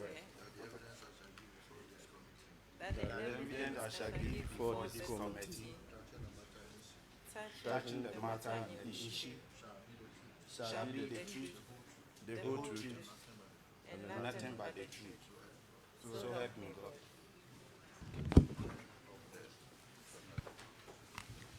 Introduce yourself to the committee, please. Honorable Chair, I'm Emmanuel Kasama, Principal. I'm Teresa Strombo, Budget Officer, representing the Finance Officer. I'm Onu Clement, Acting Internal Auditor. Okay. Madam Abeno Siasar will handle your financial performance, please. Paragraph 1052.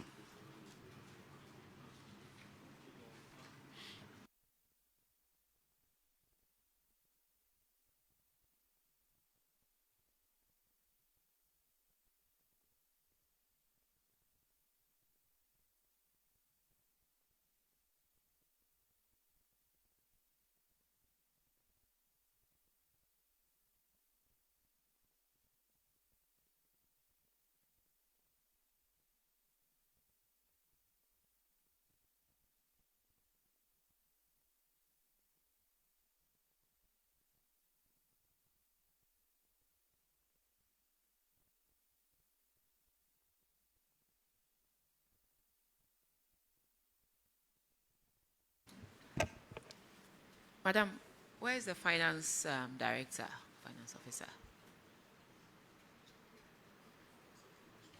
You mentioned that you were representing the finance director. I'm asking, so where is the finance director? Please, he's indisposed at the moment. Sick? Sick? Honorable Chair, please, yes.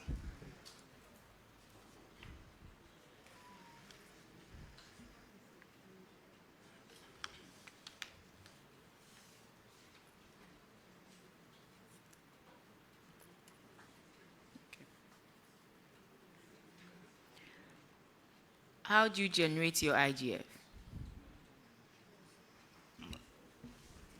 Honorable Chair, thank you very much.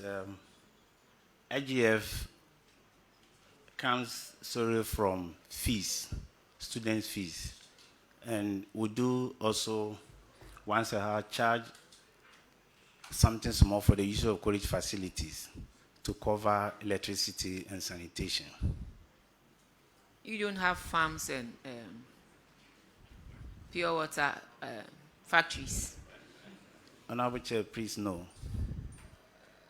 And you are not thinking of getting farms and pure water factories to help you? Honorable Chair, we have established fashion center. So we tested it this academic year when students were coming on board. So we have started some social enterprise and we hope that going for it will give us... A fashion center, what do you do there? We are into TVET education, so we train some of our students in clothing and textiles. So they train them hands-on activities to receive extra certificate apart from the degree that they are there for. So they go home with additional one of competence-based training. So they get an extra certificate or diploma in addition to the degree. So this is what we have established, and now people bring their addresses to the college, so they sew and they for charge. the years.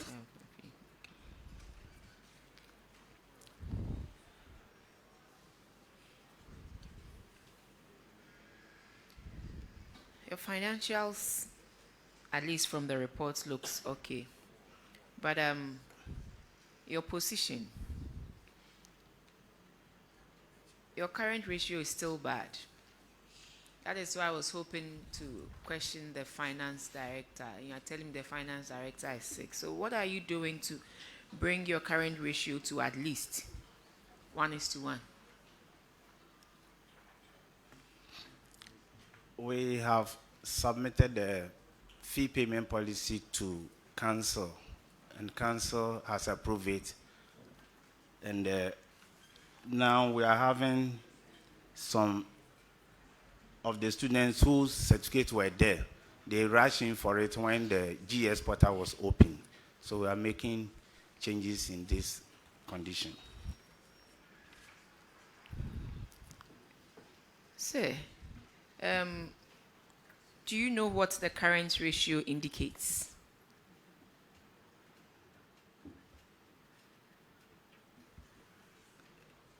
Yes.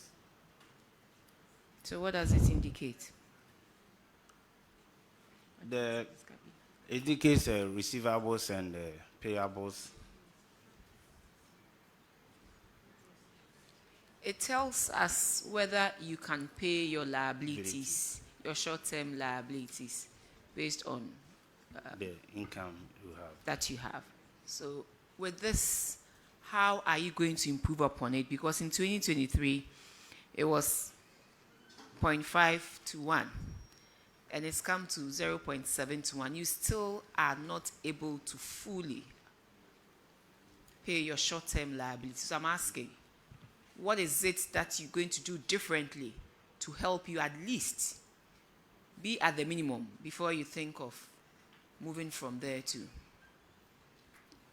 a place more convenient for you?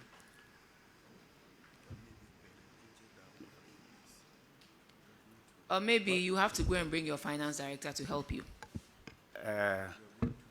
Honorable, that's what I'm saying, that we submitted the policy of fee payment to make sure that we get in more inflows so that we can meet these current liabilities on time. And another issue that has... You have submitted what?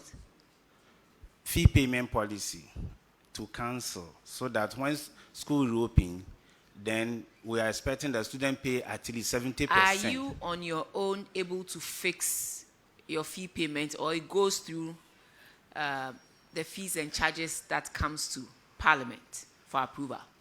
We go through the fees and charges that come from Parliament. So submitting it to council is nothing. I want concrete plans, measures that you are putting in place.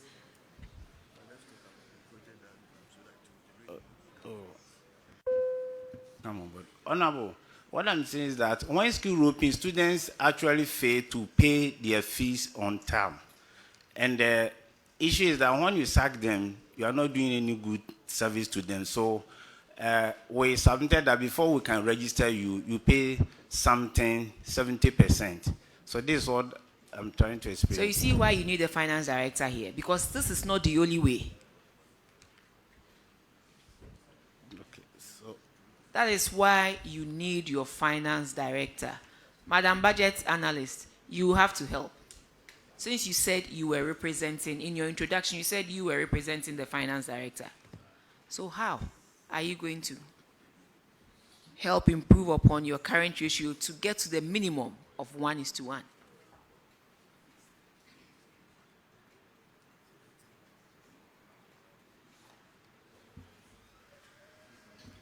Okay, we are going to reduce our liabilities. And then how are you going to reduce your liabilities?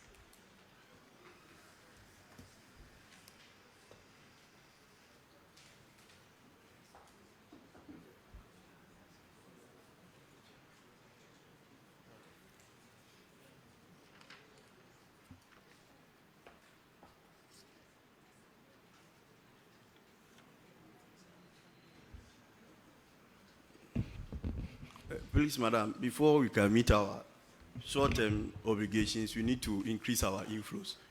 And with our inflows to maybe the project that we have in place, as our principal said, we are going to put in more measures for us to get more revenue in order to pay our short-term. So you see why everybody is important. Yeah.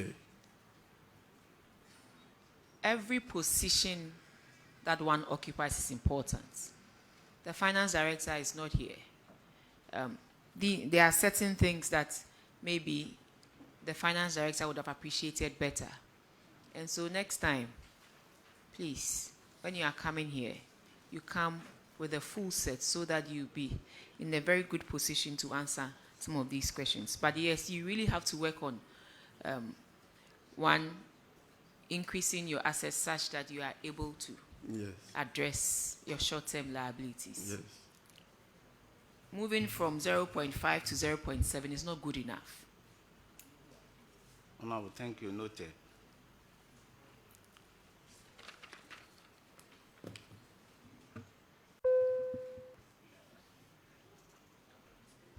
Thank you very much. Your infraction is on paragraph, I'm sorry?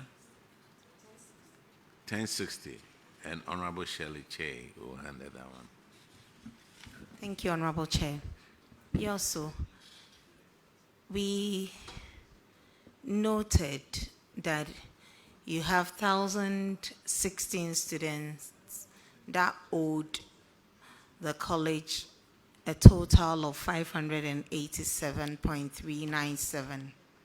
587,397.13 Ghana cedis. And out of this, a total of 510 students who have completed their studies owe 488,085.85 Ghana cedis. The recommendation was for you to recover the overdue fees and present evidence for verification. Have you been able to recover this amount? Please, we'll be able to recover 207,081 cedis, 90 pesos. That's less than half. Oh? Yes, please, that's less than half. Okay, so out of this amount, how much of it is from the students that have completed their studies? 227,870.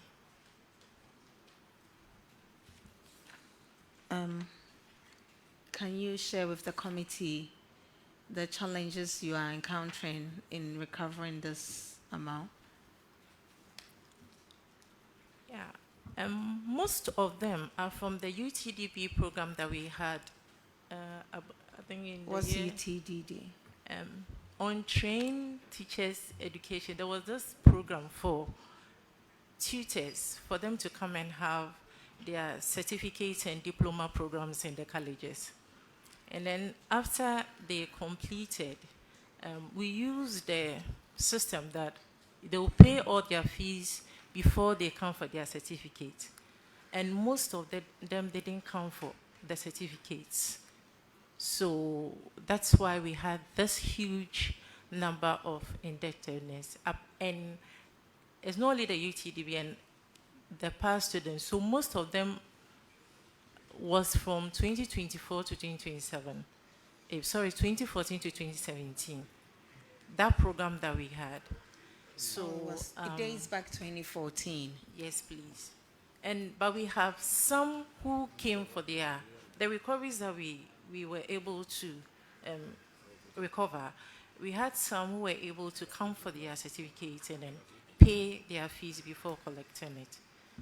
And we are realizing that now it will be difficult for us to get the rest. So we appeal for, our principal will say, the policy that we've put in place so that we'll be able to collect it. Honorable Principal, Mr. Principal, do you want to come in? How are you going to recover this amount? Thank you very much, Honorable. The untrained teachers education in diploma happened when GES brought this on board. And most often what happened at that time was that they finished the program. When they come for graduation, once their names are in the graduation brochure, they just took this and get upgrade. So most of them did not come for their certificate. However, once a while somebody will pop up, he needs the certificate for something, then we'll let the person pay the fees that is there. That means you haven't really made any efforts. You are sitting and waiting for them to come for the certificate in order to take the fees of them. I'm sure these are students that you have data of, right? You have their data, contact details and stuff. Sure. The auditors need you to recover the amount. So I feel that you need to take extra steps. You need to put in some more effort in recovering instead of sitting and waiting for them to come for their certificates. So can you tell this committee what steps you intend to take from today in recovering the monies? Thank you very much, Honorable. Honorable Chair, that's why I said we submitted the fee paying policy. So in that policy, the management decided that we are writing to GES to locate these people so that we can get our money back. Okay, so auditors, the amount that they said they've paid, they've been able to recover. Have they presented evidence to you for verification? Honorable Chairper, our last follow-up, we were able to confirm an amount of 76,138.08. So it's obvious that they have made new recoveries. And so if they have the evidences, we would like to look at them. Principal, I think you have to do something because this whole thing is baffling my mind. We know periodically officers from GES, I think with the audit team, they go around the country to authenticate certificates of GES employees. I remember when I was with GES, every year they come around to do this kind of audit. And they will take your certificates, I think with controller staff, it was a joint team. They will take your certificate, scan the certificate to see how authentic the certificate is. Every certificate that you have from your SS, training college, university, if you're a graduate, they will take it, master's level, every certificate. So these teachers, they were untrained teachers who were with GES. And then they came to upgrade themselves, and now they have qualified, they are teaching us graduate teachers or diplomates, isn't it? So how do they authenticate themselves when it comes to this verification? Because I know year in, year out, they do head counts. So you have a lot of avenues to track these people. So like you said, you have written to GES, or you are now writing to them? No, we've written to the district director with a list so that those who are still owing us and they have their certificate with us should help us to locate them and take our money. Okay. Okay, so earlier you said you've been able to recover 270,000, right? 207. 207,000, yeah. Okay, out of which 200 and what was for past students? 227. How can you recover 207 and 227 is for past students? No, please, not the recovery. I'm You were talking absent- about recoveries. You are here for recoveries Okay, and nothing sorry. else. For the clarification, So out of the 132. 580, Okay. 580, 87. yes. Yeah. How much have you been able to recover in total amount of recovery?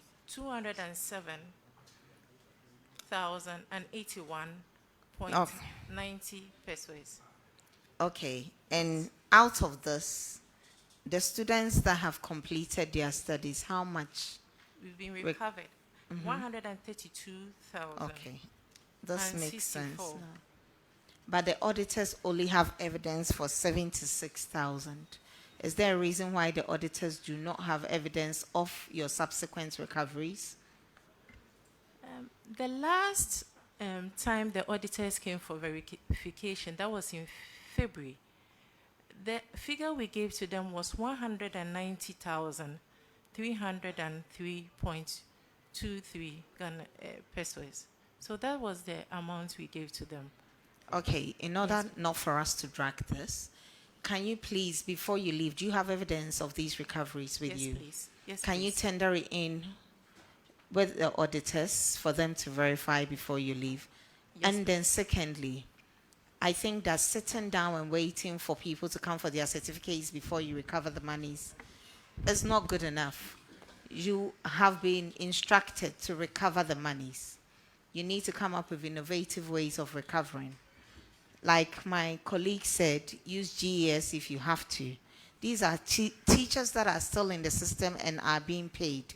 So there are ways of tracking them and taking the monies. Take those steps and recover the monies and report to the auditors. Thank you. Thank you very much, madam.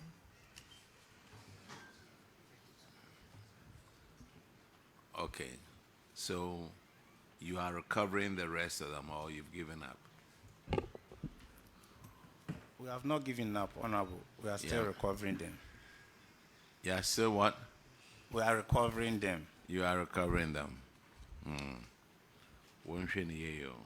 You. Okay, you are discharged. Thank you. Chair. Yes, sir. Principal, you have an alumni here. And that's me. That's you. Then yes. pay for the past students. I should pay for my. And the past students owe 480. Pay for it. That's the great. I'm a past student. You are Vatican. Yeah, I'm a Vatican. We expect So, you. I'm pleading with you the next time. We don't want to see Sure. some of these things. I'm We'll not invite you impressed. to I'm not campus. impressed. Yeah, I'll come. All right. When he did that, I'll Thank come. you very much. And next time, please remember to bring your finance director. Okay, now we are done with the colleges of education. Now let's go to, let's call them in the order that they came. Antoine SHS, are you here? Huh? Huh? 1 second.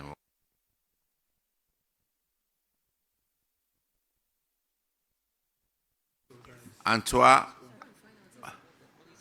SHS, KNUST SHS, St. George's SHS, Prempeh College, New Edubiase, and Kumasi Academy. If these schools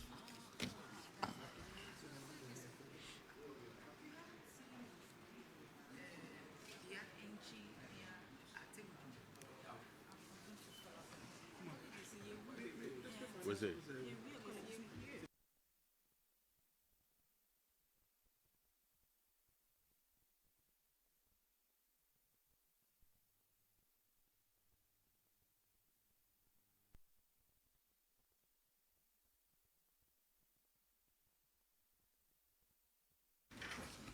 Now, Antoine SHS, KNUST SHS, St. George's SHS. Just to let you guys know, I'm staying at this hotel. Some of you drove over here. We are ready to sit down with you till midnight if you want to. You've come in, you've registered, we are calling you to come and take an oath, and we can get you. Let me call these schools again. Antoine SHS, come and stand up, please. KNUST SHS, come and stand up. St. George's SHTS, stand up here, please. Prempeh College, come up. New Edubiase JHS. Is it S? Hey, so you write S and then it looks like J. Okay, New Edubiase SHS, come up. And Kumasi Academy. All of you come up, take the oath, please.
of Almighty God's word,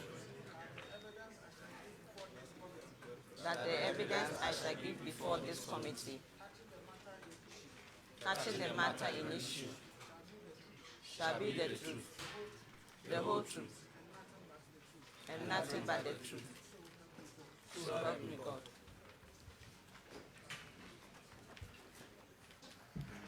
God. Kumasi Academy, have a seat, please. Kumasi Academy.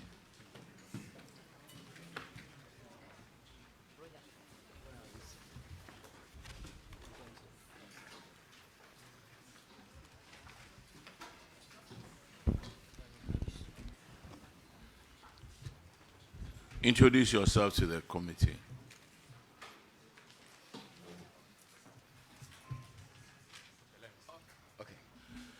Dr. Isaac Munawaro, Acting Deputy Director General, GES, Quality and Access.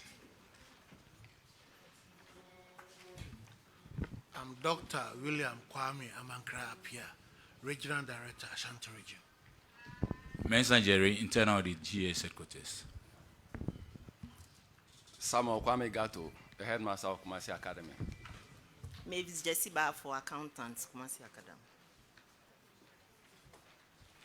All right, GES, thank you for coming to join Kumasi Academy.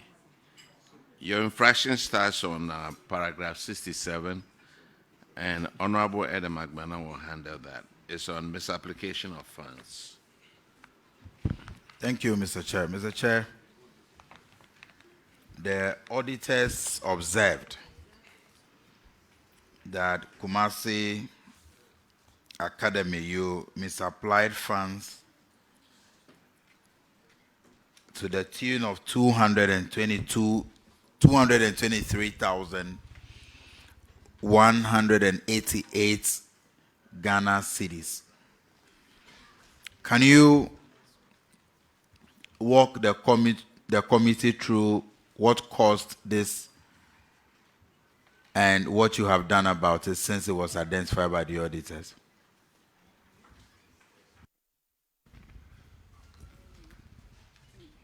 Thank you, Honorable Chair.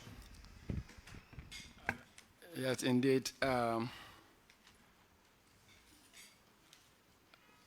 year in question, there was a delay in the releasing of funds, perishables. So, but now the money has been reimbursed by the ministry.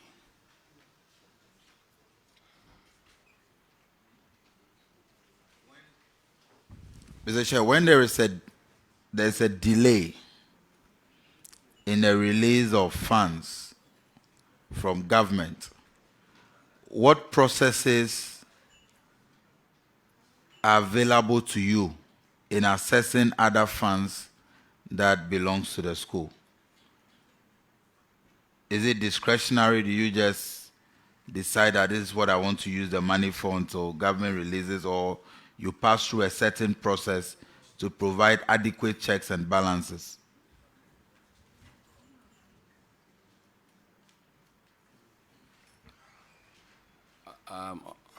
Thank you, Honorable Chair.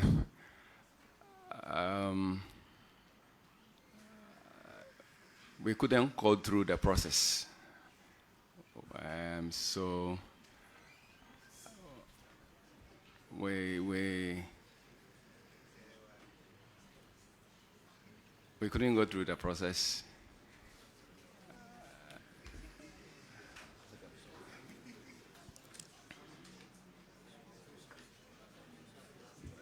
All right. Yes. So, auditors, can you confirm if they have corrected the anomaly?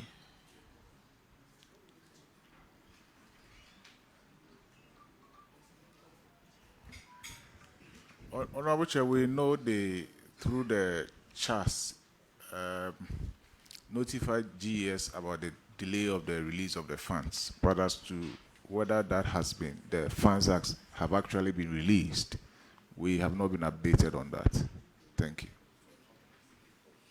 Okay, in your answer, you said the funds have been released and you have done the right thing. How come the auditors are not aware? Please, I have in my hand the receipt of the recurrent payment that was done after. So this is the receipt. No, but wait a minute. When did you pay that? When did you pay it? Please, it was paid after the audit. The money was released after Sir, the audit. my question is simple. When? 10th, 15th October 2025. 2025. Yes. And since that time, you haven't been able to give a copy of it to the auditors? Please, we've tendered in the copy, please. You've tendered in a copy? Yes. When did you do that? There was a meeting when we were called. Sir. Listen to the question. When I ask when, I want to know the period. When? After we got the release of the recurrence, we gave them a copy. After you bought doesn't tell me anything. When did you give it to the auditors? It's just simple. It's just like asking somebody, when were you born? And then the person tells you, until it's we, no matter when the dad. All right. So, Mr. Chair will come in, but I think that moving forward, yes, we know it is not your challenge. You did not create the situation, but no matter how problematic it may be, there are procedures for you to follow. And so next time you find yourself in such a difficult situation, please make sure you follow due process so that you will not have to appear before the committee to answer questions on this. I wish you all the best, Mr. Chair. Thank you, Honorable Chair. The next infraction is on paragraph 89, and Honorable Frederick Ahinkwa will handle that. Yes, thank you, Chair. Mr. Headmaster, how long have you been at post? Please, 5 years. 5 years. Okay, and that's good. 7 workers under you were promoted and then upgraded to their current ranks that they are. But when auditors came, they discovered that there were no promotion letters, upgrading letters to support this promotion and then the upgrading which they are enjoying now. What were the basis for the upgrading and the promotion? Thank you, Honorable Chair. These staff members went on promotion, and when they went through,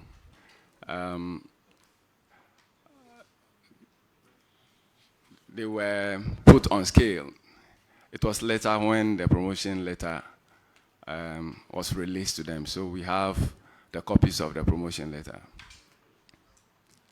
How were they put on scale? Because what I know is that when you are promoted, you will be issued a letter to indicate that you have been promoted. And based on that letter, the school and then the accountant will process your document. They will forward it to GS. And then GS will also forward it to the region, the district director, the region to controller. So how did you generate this? What was the basis? That is what I want to know. Because the letter is a basis. That is the basic requirement. Please, sir, that was the former. Nowadays, we don't do upgrading letters before they do it automatic at the headquarters. Okay. We don't do anything before they bring it. Okay. Right. So now you have the letters. Yes. Okay. Yes, please. We have the letters. Auditors, can you confirm?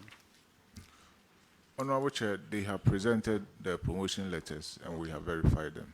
Thank you. So it's accurate? Yes. Right. Thank you. Kumasi Academy, your next infraction is on paragraph 110. And Honorable Nancy AJ will handle that one.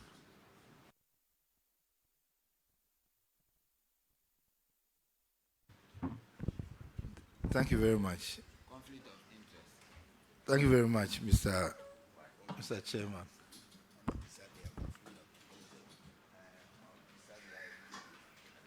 Principal, I've noted that you have one of your board members with us in the person of Honorable Ernest Yawenim. Is it true?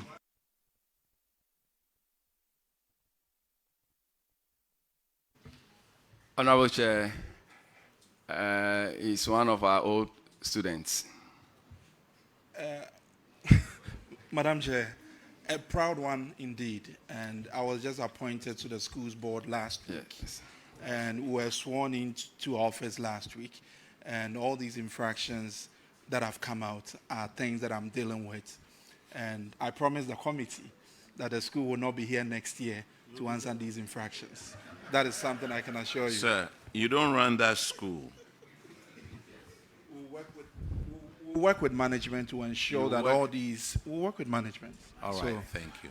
You are assured that Thank Kumasi Academy will not appear next year. That is the assurance I'm giving you. Thank you very much, Mr. Chairman. Headmaster, with the assurance from your board member, let me find out from you. The tablets, are they still in your possession? Honorable Chair, we've distributed them to the students, so they are being used by students to enhance teaching and learning in the school. So the auditors are aware of that? Please, yes. Auditors, can you please confirm? Honorable Chair, the tablets have now been distributed to the students. Thank you. Mr. Chairman, I'm done. Kumasi Academy, you are discharged. Let's call our new you are discharged. Thank you, Honorable. Yes. Or if you want to stay, I will ask you more questions. New Edibiasi.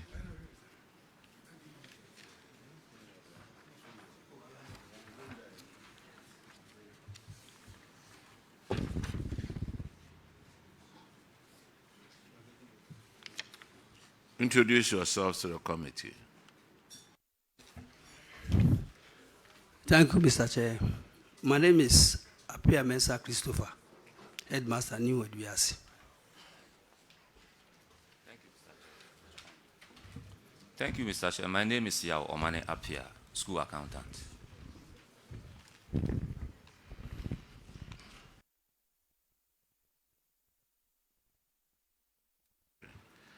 All right. Your infraction starts from paragraph 105, and Honorable Eli Akrugu will handle that one.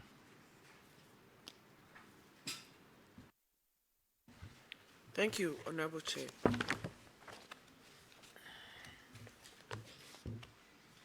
So your infraction, which school? Okay. So students of 363 are still holding on to textbooks. Can you tell us how many you have recovered so far?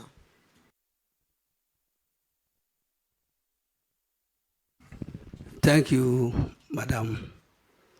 So far, I've been able to recover 297 books. 297 books. Out of the 744? No. No. Because it's recorded here.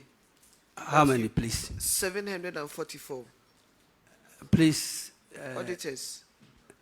It's 744. No.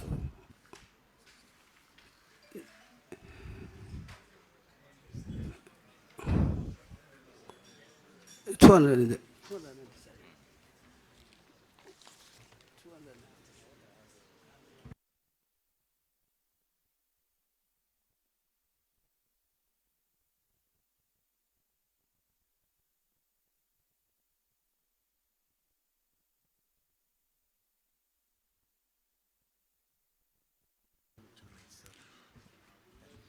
Honorable Chair, yes, the initial outstanding books were 744.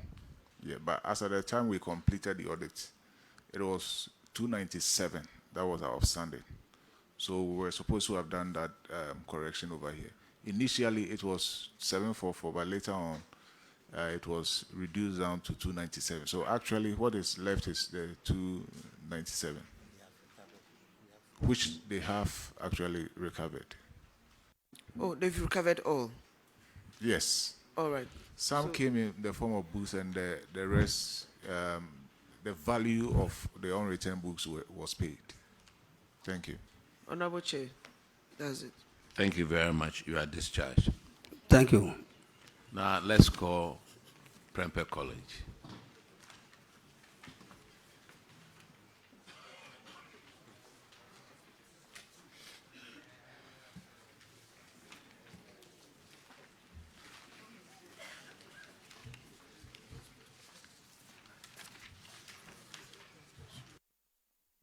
Please introduce yourself to the committee. Thank you, Mr. Chair. I'm Very Reverend Louis Asari, Headmaster, Prempeh College. Headmaster, many of us are conflicted on this table. I'm saying many of us are conflicted on this table, so we are declaring it. Yes.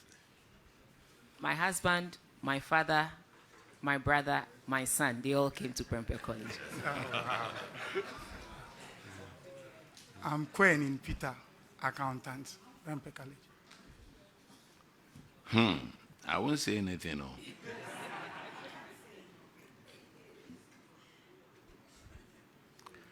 The infraction is on what? You're asking me which school I attended. The infraction is on paragraph 85, and Honorable Frank Yeboah will handle that. Mr. Chairman, before I start, let me also declare that I'm a proud senior and no board of Prempeh College. And the current headmaster was my classmate. So, senior, the auditors reported that when the government of Ghana was constructing the Sofola interchange, a portion of our school land was taken, and we were promised an amount of 1,053,230 in compensation about 13 years ago.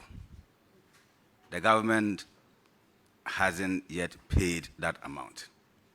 And since you're an old boy and a headmaster now, what have you done to recover this money from the government? Thank you. Thank you, Senior.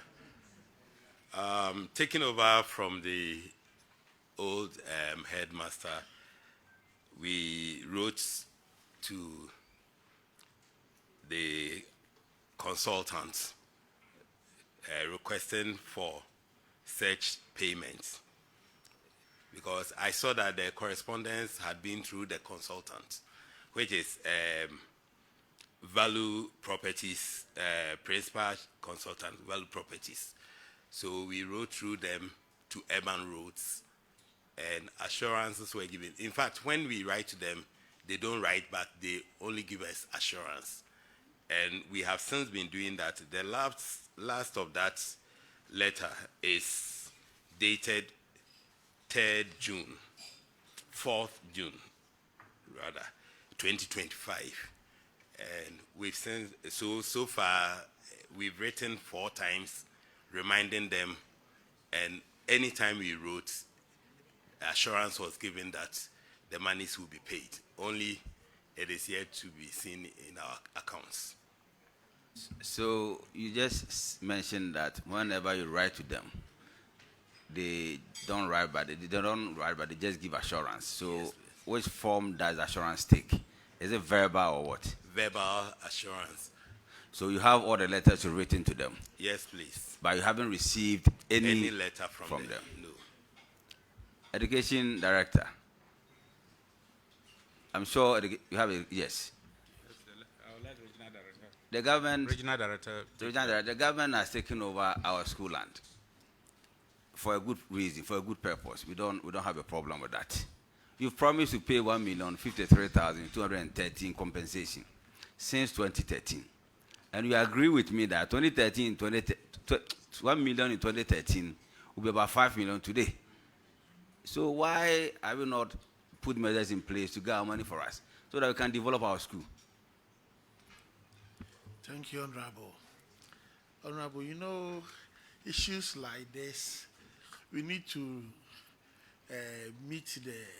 Is your microphone on? Yes, it's on. Okay. Yes, it's on. We need to meet with the consultant and the regional minister in order to get the money back. Because most of the contracts we will not know until we come to PAC or the school writes to us. So how long can this meeting be arranged? Since 2013, and nothing has been done about it. It will be arranged very soon. Very soon. How soon is your soon? How soon is your soon? Right from here, we will inform our regional minister, because the same thing will also happen to another school close by on that stretch. So we need to inform our boss. When you are negotiating with the government, are you going to talk about interest or what? At least, Honorable, what is there? We get it, then we talk about that. The money, 1 million in 2013, I'm sure will be worth 5 million today. So I think that I don't want to sound partial in respect of or in favor of Prempeh College, but I think it's unfair. You've taken our land, you've promised to pay a compensation, 1,053,230. More than 13 years now, you haven't paid a dime. So what do you want us to do? Please, education director and whoever is responsible, do something about it so that Prempeh College will get its money. That is simple. Please. Thank you, Chair. Thank you. We'll be guided by the advice given us by Chairperson that writing and calling alone won't help. The regional director is quite active, and you see he's also physical. I'm also an old student.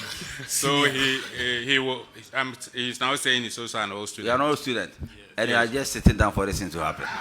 Your name will be taken out of the register. Well, please. he said it has just come to his attention. Okay, thank you very So much. he will work Chair, around to assist. I don't want to go further. I'm done. All right, thank you. Now, Prempeh College, your other infraction is on paragraph 128. You have abandoned vehicles. You have a Tata bus. It says engine broke down. Minibus, car got burnt. Minibus, engine broke down, and the maintenance of car body. Tractor, blade broke. What has happened to these vehicles? You see, the school that I attended, all students would have repaired these for the school. Mr. Chair, the 3 other vehicles, except for the minibus that got burnt, are being repaired by the PTA. Yeah, so they are on course and almost done. But you didn't have insurance on the burnt one, right? Well, I am not sure about that. I do not have, I will not want to guess. But you knew you were coming to answer these. So you get all the information. The bus got burnt. Was it intentional or accidental? Do you have insurance on any of these vehicles?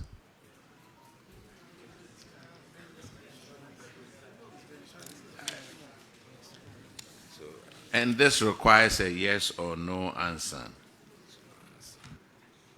No, sir. Why all students, get them insurance. So you're saying that we don't have insurance on our vehicles? Those with insurance, the insurances are bought from the GS, and that is the the pickup bus, and then the new bus. So what about the building? You don't have any insurance on the building? No, please. Yes. Hey, no fire certificate, nothing. Hey, it's compulsory. Yeah, it's compulsory, so you can't say you don't have it. Hey.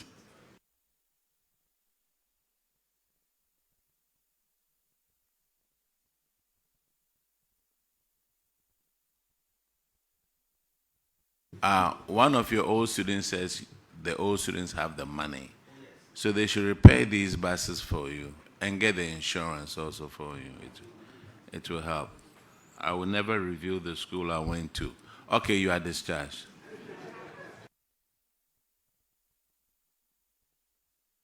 St. George's SHTS.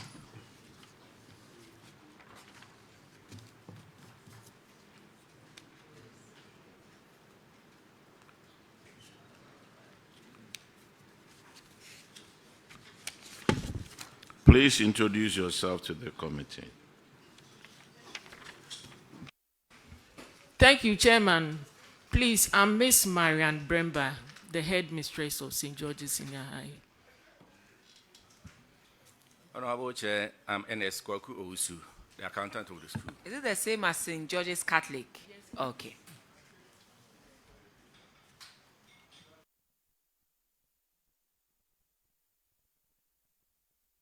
You have 2 infractions. And the first one is Honorable Fred Ahinkwa. It's on paragraph 89.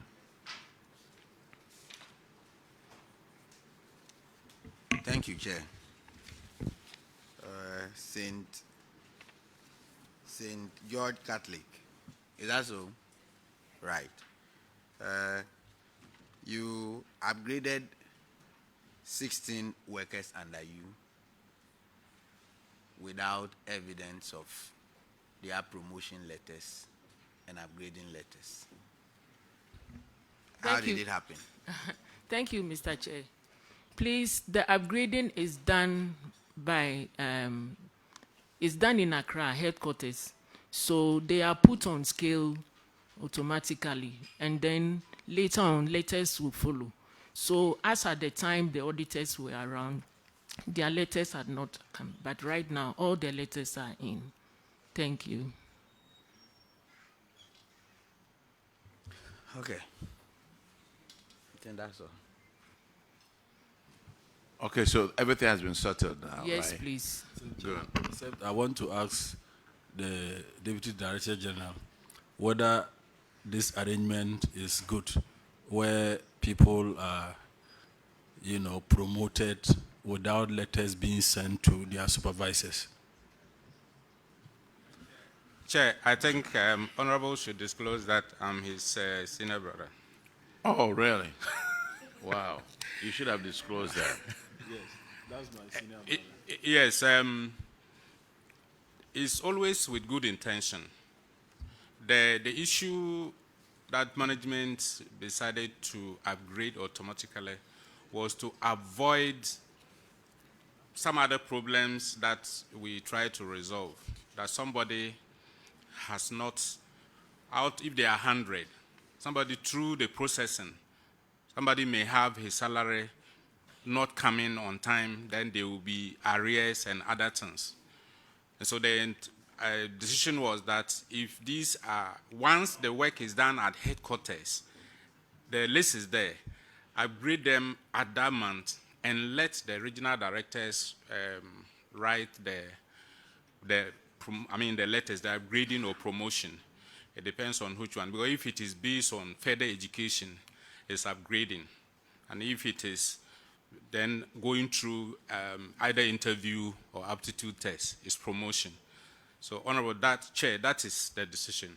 But I think what we can do is to reduce the timeline between when we upgraded and when they received their letters. We'll work hard at that, because we appreciate the auditors not listening to anything but what the law says, that at the time of audit, you don't have your letter.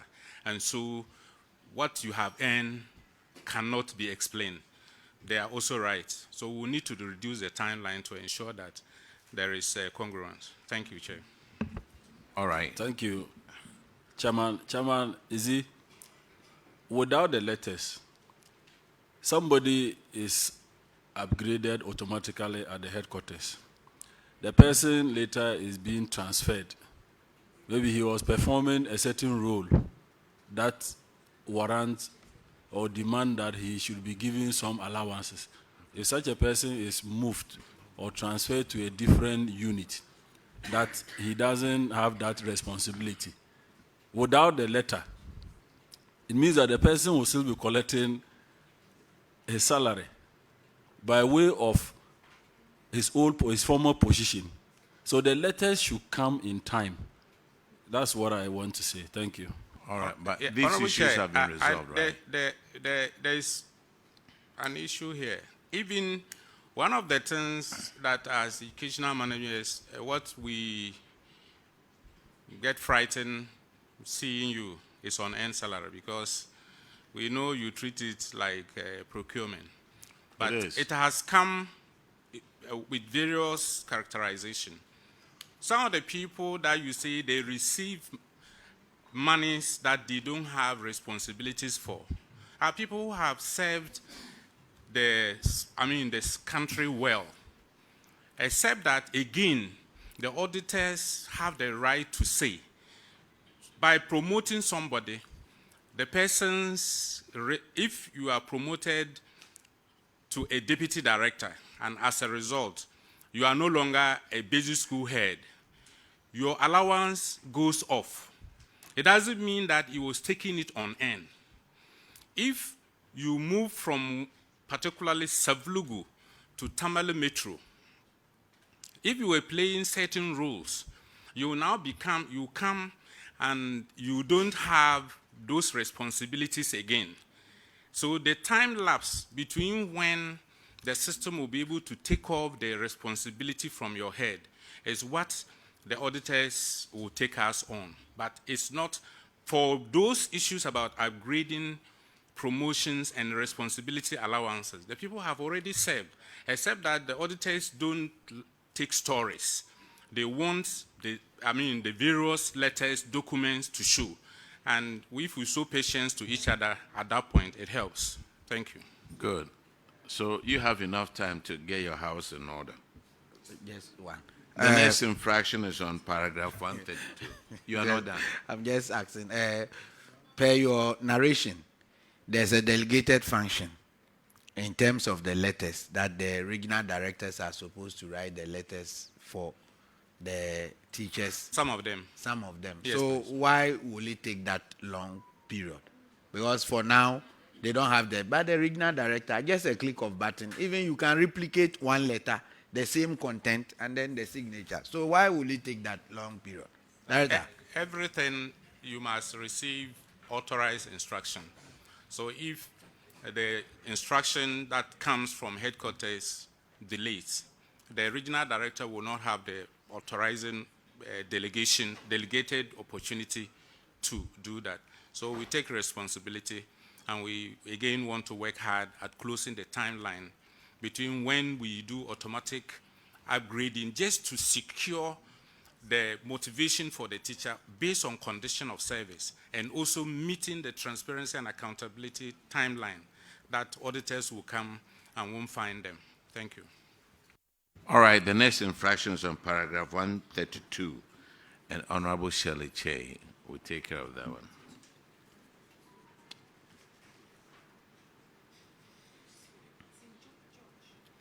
St. George's Catholic Senior High, and it's 132.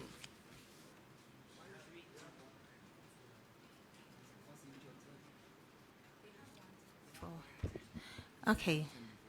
Okay, so take the 110. Madam, take 132. We'll go back to 110. As for the infractions, they bring. Thank you, Honorable Chair. So you have training equipment that you've not put to use. Can you update the committee on the status of this? Thank you, Chairman. Please, those equipment were supplied by the Ministry of Education, and they ordered us to wait for installation. The installers were coming from India. So right now, it has been installed and students are using it for practical work. Have you updated the auditors? Yes, please. Auditors, can you please confirm this? Yes, Honorable Chair. They have installed them and they are being used. Thank you, Honorable Chair. The next infractions on paragraph 110, and Honorable Nasser will take that one. Thank you very much. Thank you very much, Mr. Chairman. St. George Catholic Senior High Technical School. Please, do you still have in your custody the tablets? Please, they have been distributed to the students. As at now, they are using it for teaching and learning. Can the auditors confirm, please? Yes, Honorable Chair, we can confirm that. All right, thank you. St. George's Catholic Senior High, you are discharged. Now let's call KNUST, SHS, Oforikrom.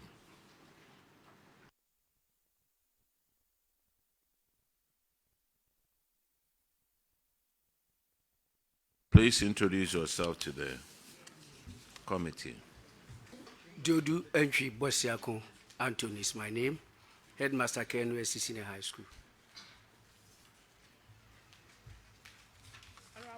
Please, I'm Julia Nohene. Julia Nohene, accountant.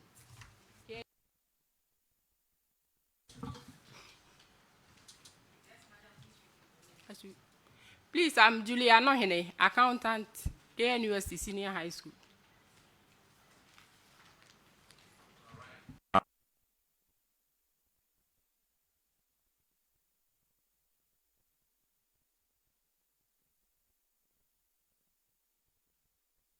Yes, sir. Thank you. Abandoned and delayed GetFund projects.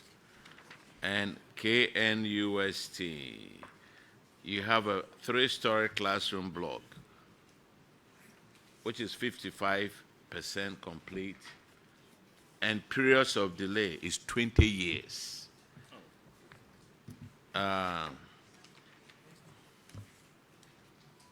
What's going on with this? Thank you, Chair. The project is KNUST project, but KNUST Senior High School is the beneficiary institution. So the GetFund will give resources to KNUST, and a part of the money will be given to, will be used for the project.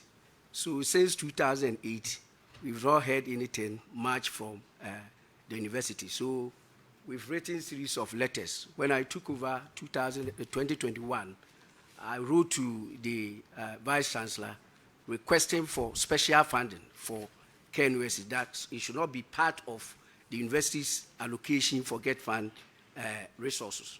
So we are still in touch with them to see how best they will come and work on it. And I've also written to GetFund myself. I've been there myself, and I've been to written to Director General myself. I've been there myself, and we are still working to see how best they will come back to site and work. So GES, you and GetFund, who's going to take the fall for this one? Yes, sir. GetFund, Chair. GetFund should take the fall. Honorable Chair, it's true. This project has been in our books for all these years. As he just mentioned, it was a project that was initiated under KNUST. KNUST SHS was on campus of KNUST. They were being moved to the outskirts of the university. So land was acquired as at that time, 2004. And when President Kufuor was trying to do the model schools, they were chosen and they were given a complex building to begin the school.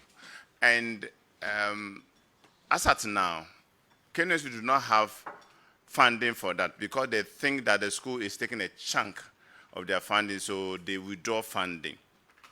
In 2021, we sent consultants to do assessments of the project. They submitted a report. We were waiting for the KNUST to release the project from their books for us to take over. They have not done that. I personally, when I was a zonal manager for Kumasi, that's the Mid-Ghana for GetFund, I pursued with him to get the project revived. But I'm going to pick it up again to make sure we get the cost, then we get the project completed. There are two. One is that of JECU. For that one, we managed to revive it, and its construction is ongoing as at now. It's left with this very one. So we'll take steps to get it done. Honorable Chair, I've noticed something in the report, paragraph 114. The table, for this very, in the table, table 2, Antoa SHS, home economics. That project, the GetFund was not even in existence. 1997. So it can't be GetFund project. So anything that is before 2001, it can't be our project. So please, let us take note. Thank you.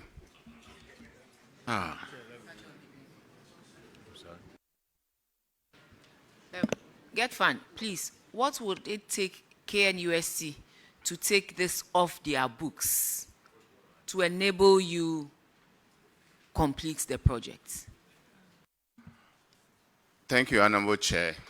This is how it is. Since the project was initiated by them, I gave them that advice that they should write to the contractor, telling them that the project in itself, the duration has elapsed in terms of law, and they don't also have the funding. So they are terminating the contract so that we can come in through the Regional Coordinating Council and GS at the regional level to pick it up and complete them. That has not been done. I had quite a number of discussions with the Director of Works that should be done so that we can pick it up. So if they write to the contractor that because the time has elapsed, they are terminating the contract, GetFund can take over We'll and pick do it the up. needful. We'll pick it up. We'll get that letter to you before the week ends. Thank you. Yeah. If that's simple for GetFund to take over a building that has been abandoned for years, I will make sure I personally get that letter so GetFund can take over. Thank you, Madam Chair. Thank you, Chair. You see the power of public accounts committee? Yes, sir. All right. Is that the only infraction you have? Yes. Oh, Mr. Principal, you weren't aware of any other infractions that you had? That is the only thing I know. Okay, you are discharged. Thank you, Chair. Now let's call Antoa SHS.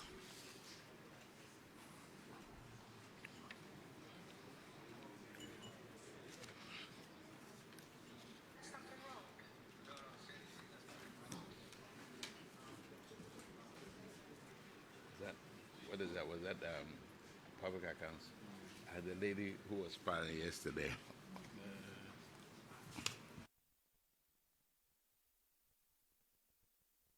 Please introduce yourself to the committee. Thank you, Mr. Chair. My name is Felicia Biache, Headmistress of Antoa SHS. My name is Roger Nafo, the accountant at Antoa Senior High.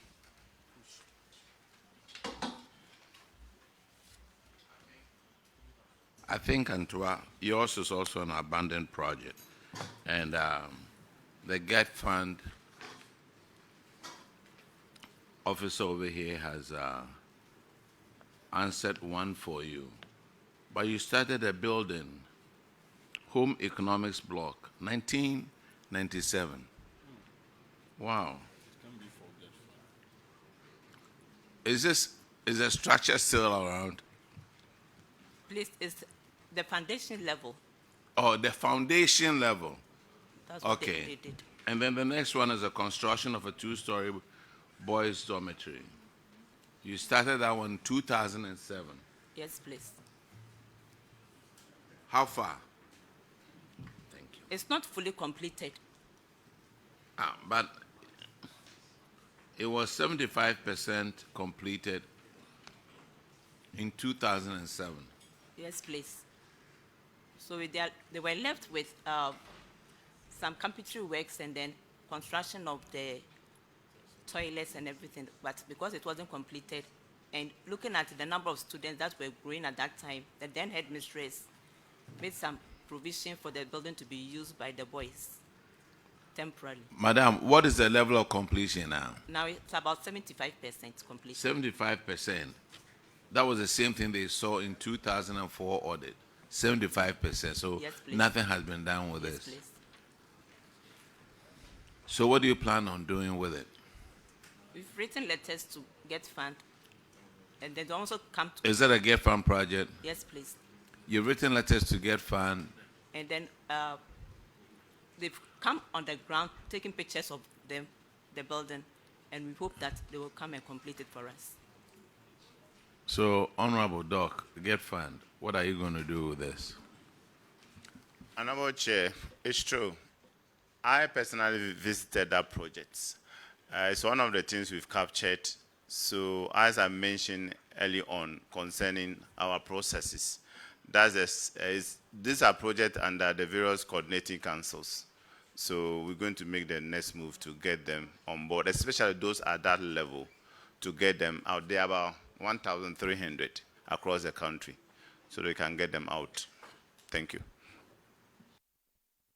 All right, Antoine SHS, you are discharged. Thank you. Now, let me call the following institutions to come in and take the oath.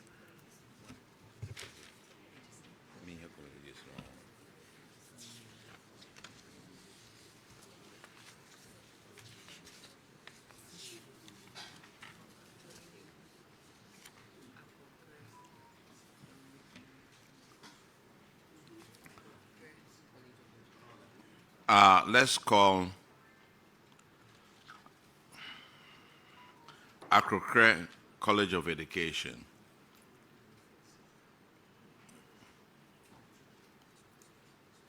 And then St. Monica's College.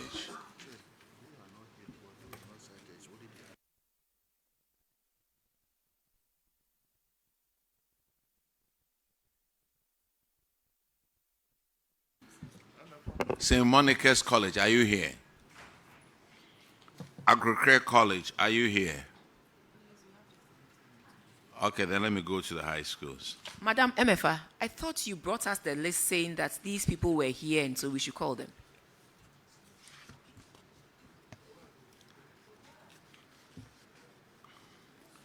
Okay, let me call these schools. Ifwa Kobi Ampim, girls, are you here? Mansuman SHS, are you here? Come forward. Come and take the oath. Upon Memorial SHS. Pakoso SHS, are you here? What about Otumfuo Osetutu College? And Sakafie Islamic SHS? Sakafia. Now, please take the oath.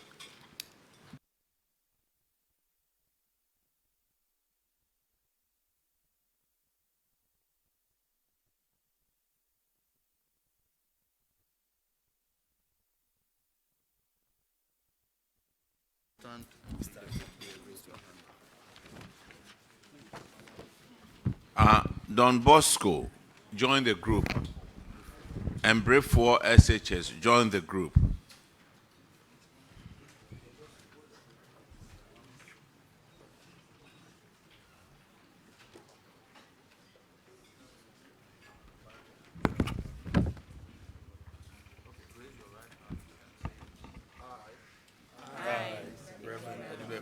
us.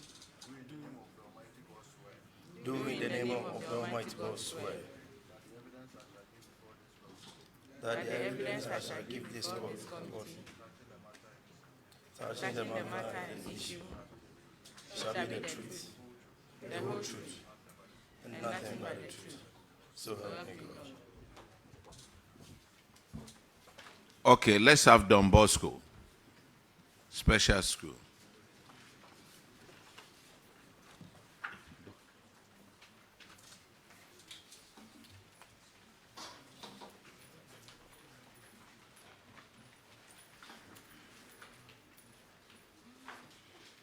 Please introduce yourself to the committee. Adong, the headmistress of St. Don Bosco Special School for learners with intellectual and developmental disabilities at Leho in the Nadoli-Kaleo district of the Upper West region. Thank you. I'm Abderraouf Suleiman, the accountant of St. Don Bosco Special School.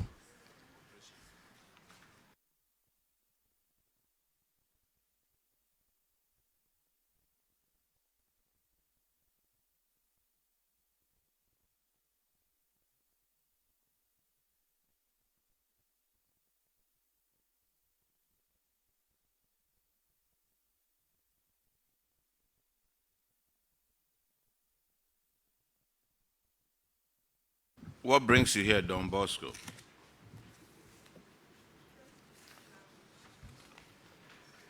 I was invited to come here. For what?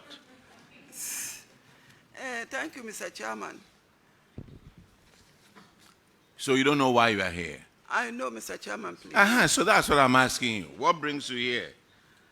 Thank you, Mr. Chairman. I was hoping that, for example, you said that unpaid utility bills of 44,000 that brought you here.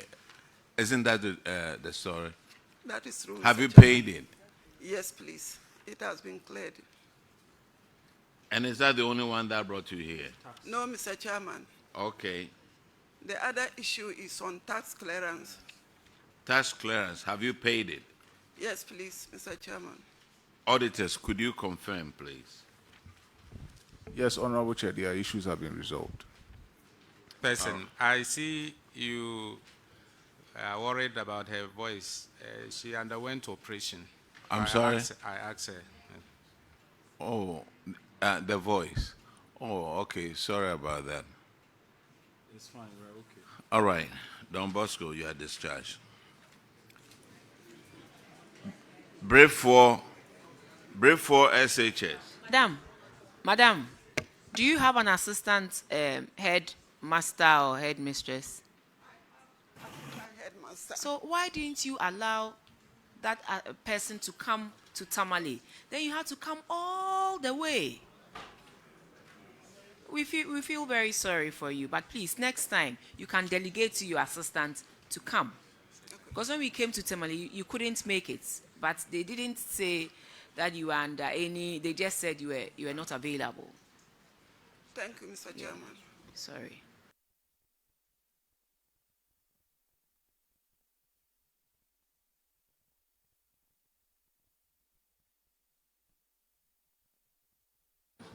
Please introduce yourself to the committee. Please, in the person of Idris Harris, head of school, Briefview Senior High School, in the Laura municipality of the Upper West region of Ghana. Thank you, Chair. Tengan Edmond is my name, the accountant. Your position? The accountant. Okay, what brings you here? We are here to answer a query on abandoned project. Abandoned project? Yes. How many do you have? We have 5.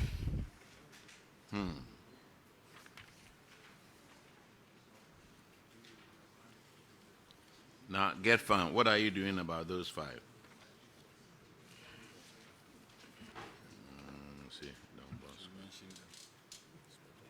Honorable Chairman, they are part of the project that we've actually gathered dated on.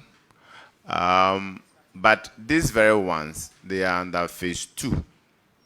because of our budgetary constraint. But one of the things we also asked the committee to help us with, to grant us a little extra space from MOF. Because let me put this in context. We have a total of about 9.7 billion given to us this year. And out of that money, 4.2 has been fenced off for free SHS. The outstanding is what we are going to use for all the agencies concerning MPs and everything, all projects and anything new. So we don't have space. Honorable Chair. All right. We don't have space, so if you can help us, we can be able to work on this. This is why we're expecting the administrator to be here. Yes. The administrator on his own, with the support of management, can vie some of these funds. Yes. Looking at the magnitude of the abandoned projects. And that is why it's important that he himself is here. Yes. I concur. But we've heard you. Thank you. Honorable Chair, the headmaster is saying something. All right, headmaster. Honorable Chair, I Yes. thought the question was on the infraction on the report. But actually, after the audit, the contractor came to site and they have completed all the project, and all the 5 of them, as I said now, are in use. Auditors, could you confirm, please? Honorable Chair, we are here to inspect the projects to confirm his assertion. Thank you. So, the headmaster, right? Yes, please. Or the principal, The or headmaster. the headmaster. When were those completed? The project were completed 2 months ago. 2 months ago. Yes, please. Okay, so I have the picture. I have the pictures here. the auditors will go do a follow-up and verify. Is that the only infraction that brought you here? Yes, Mr. Chair. But you know we went to Tamale. Yes, I couldn't go to Tamale. So now you've seen Kumasi. Okay, you are discharged. Thank you very much. Ifwakobi Ampim Girls School.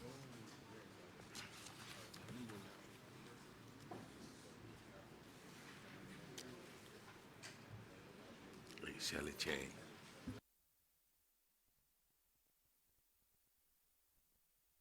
Please introduce yourself to the committee.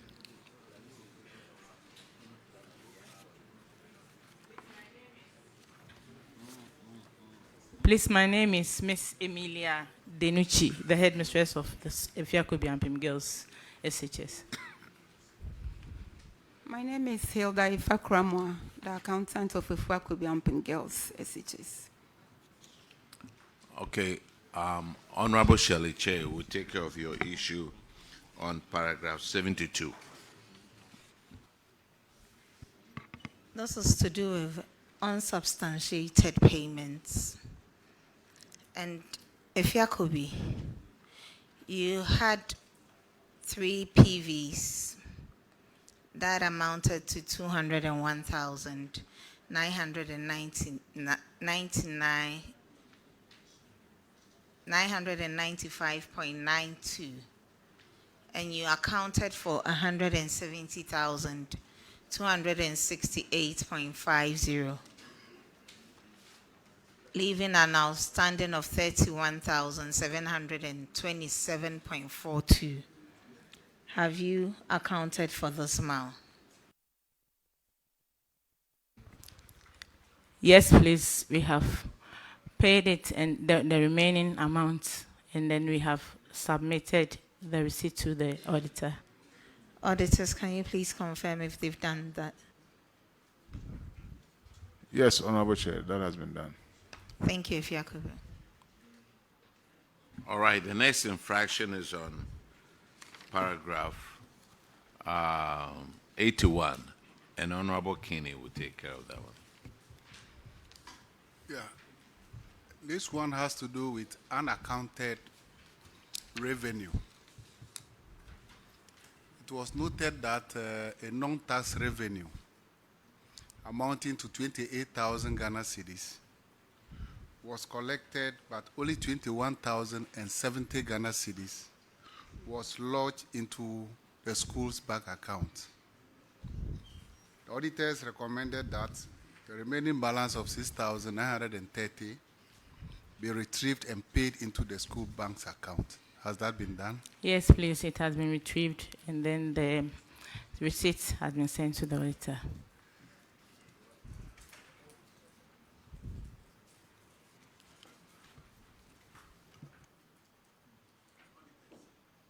Auditors, can you confirm from your end?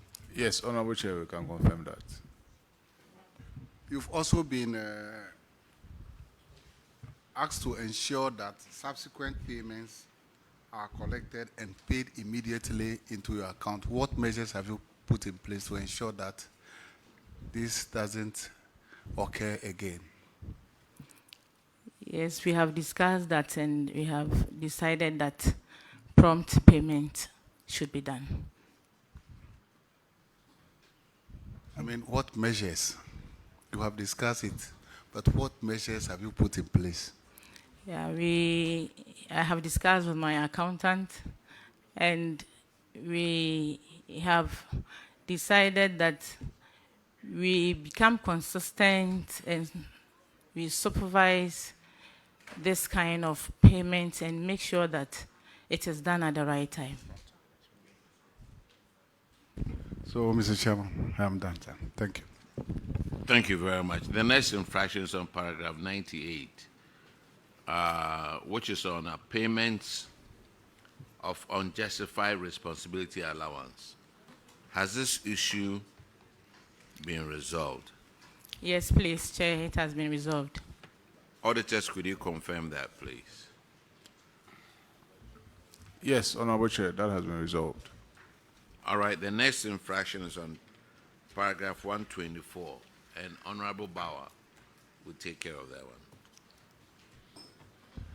Thank you, Chair. And if you could Honorable be said, that said infraction is a. Hold on, sir. The auditors want to come in. Yes, please. I mean, for purposes of record, let me give you the details. One actually refunded the amount, and then the others provided documents to support. So the amount that was refunded was 2,990, and then the rest provided letters to support the allowances. Thank you. All right, thank you, sir.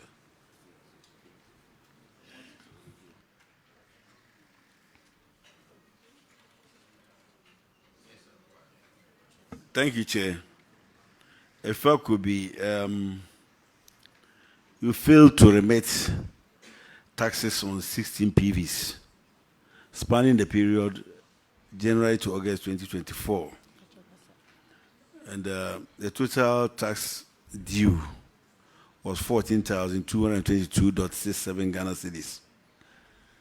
The recommendation was that you should remit this without delay. Have you done that? Yes, please, we have done that. Auditors, can you confirm? Honorable Chair, a total of 14,222.67 has been remitted to the GRE. Thank you. All right, thank you very much. Thank you. Ifia Kubi, I think that is all for you. You are discharged. Thank you, Chair. Let's call Mansuman SHS.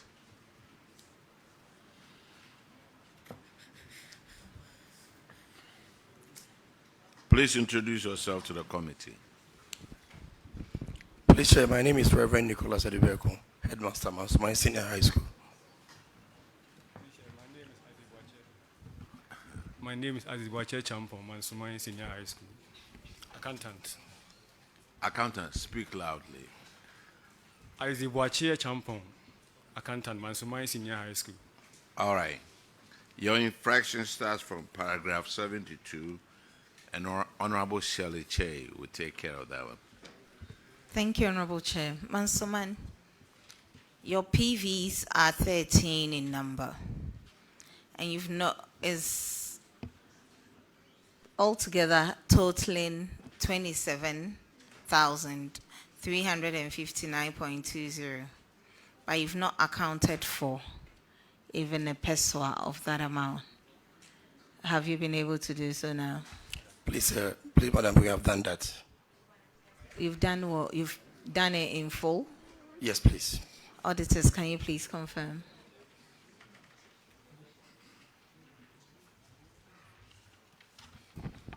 Honorable Chair, the actual amount was refunded, so the matter has been resolved now. Thank you. So the matter has been resolved. The next infraction is at paragraph 105. Honorable Elikplim Agorogo will take care of that one. Thank you, Mr. Chair. Mansuman. Yes, madam. You are supposed to retrieve 99 textbooks from 43 students. Yes, please. Totaling amount of 2,970. Can you kindly update us, please, on the status? Please, madam. The monies have been paid, and then the books have been recorded. Auditors, can you please confirm from Mansuman High School? Honorable Chair, the value of the books was actually paid, so the issue has been resolved. Thank you, Honorable Chair. All right, thank you. Mansuman SHS, you are discharged. Now, thank you, Chair. Now, upon Memorial SHS,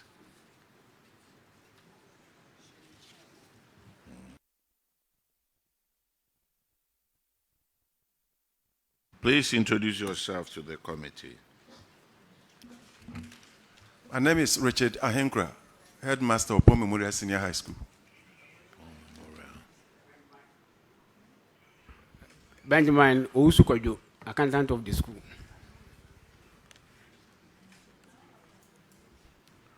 What brings you here? We are here to answer query on unsubstantiated payment. Unsubstantiated payment of 3,600. 3,600. And have you done that? Yes, we have paid that. Shirley, it's yours, please. Go ahead. Okay. Upon your PVs were 3. It was totaling 5,630, and you accounted for 2,030 cedis. So the outstanding of 3,600 cedis, have you accounted for that? Yes, please. It has been paid. Have you updated the auditors? Yes, please. Auditors, can you please confirm this? Yeah, Honorable Chair, we recommended for a refund, which they did. So the matter has been resolved. Thank you.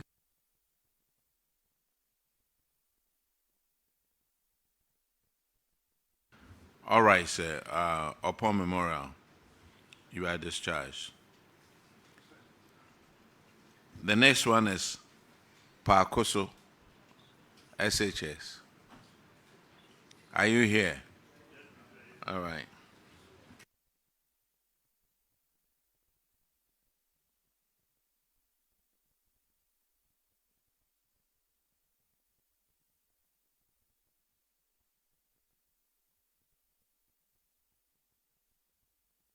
Please introduce yourself to the committee.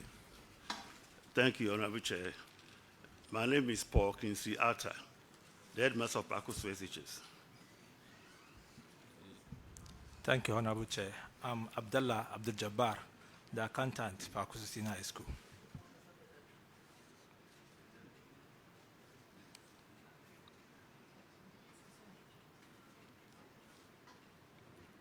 Okay, Pakoso, what brings you here? I'm here because of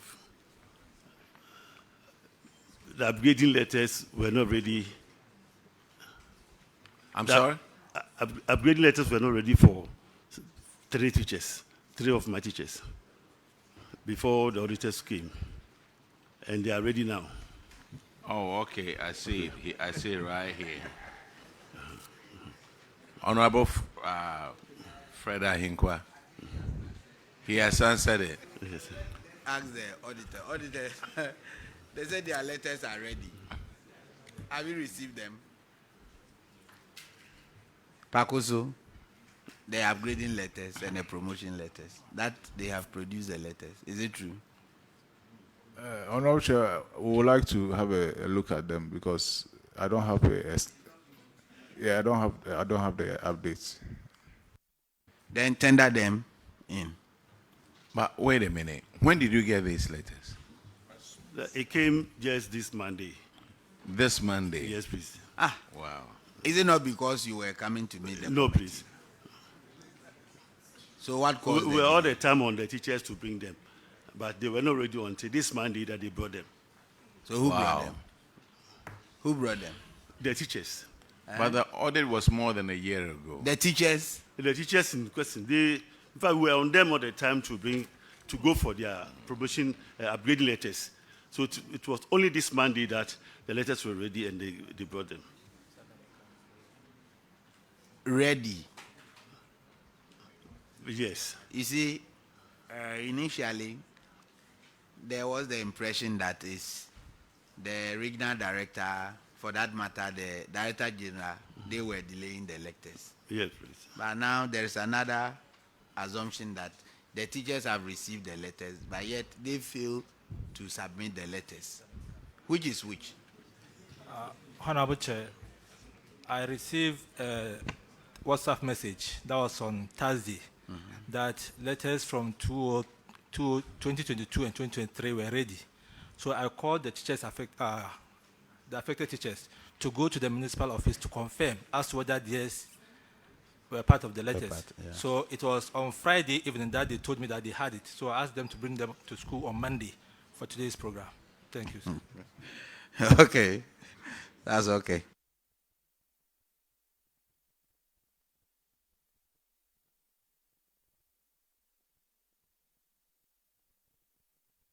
That is the only infraction, right? All right. Thank you. You are discharged. Now, let's call Otumfo Osetu to the second college.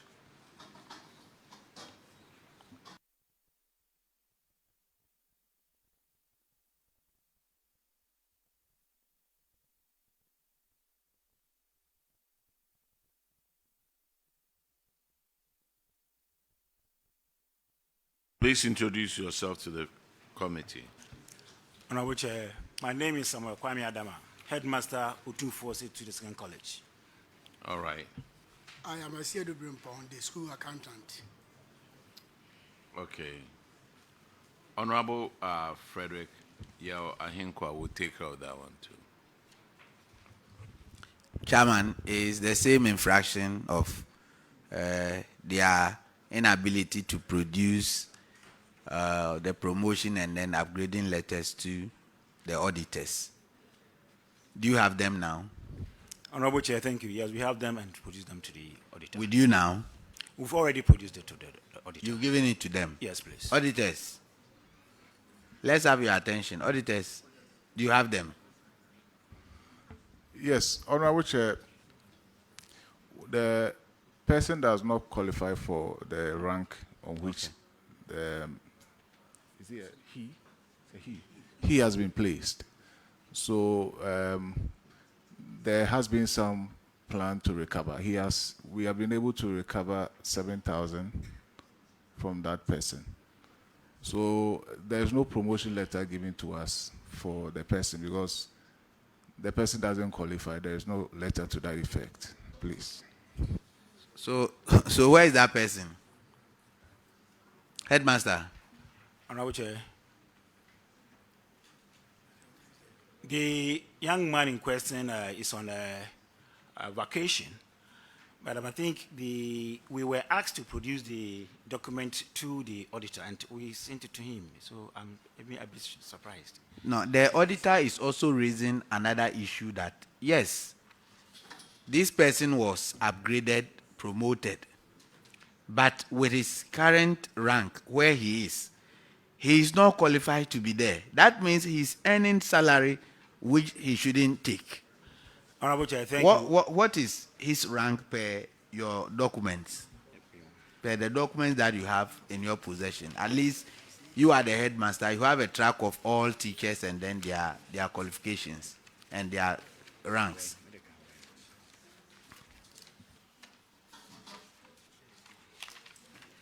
Honorable Chair, thank you. His current rank is Assistant Director 2. Yes, Assistant please. Director 2. Yes, please.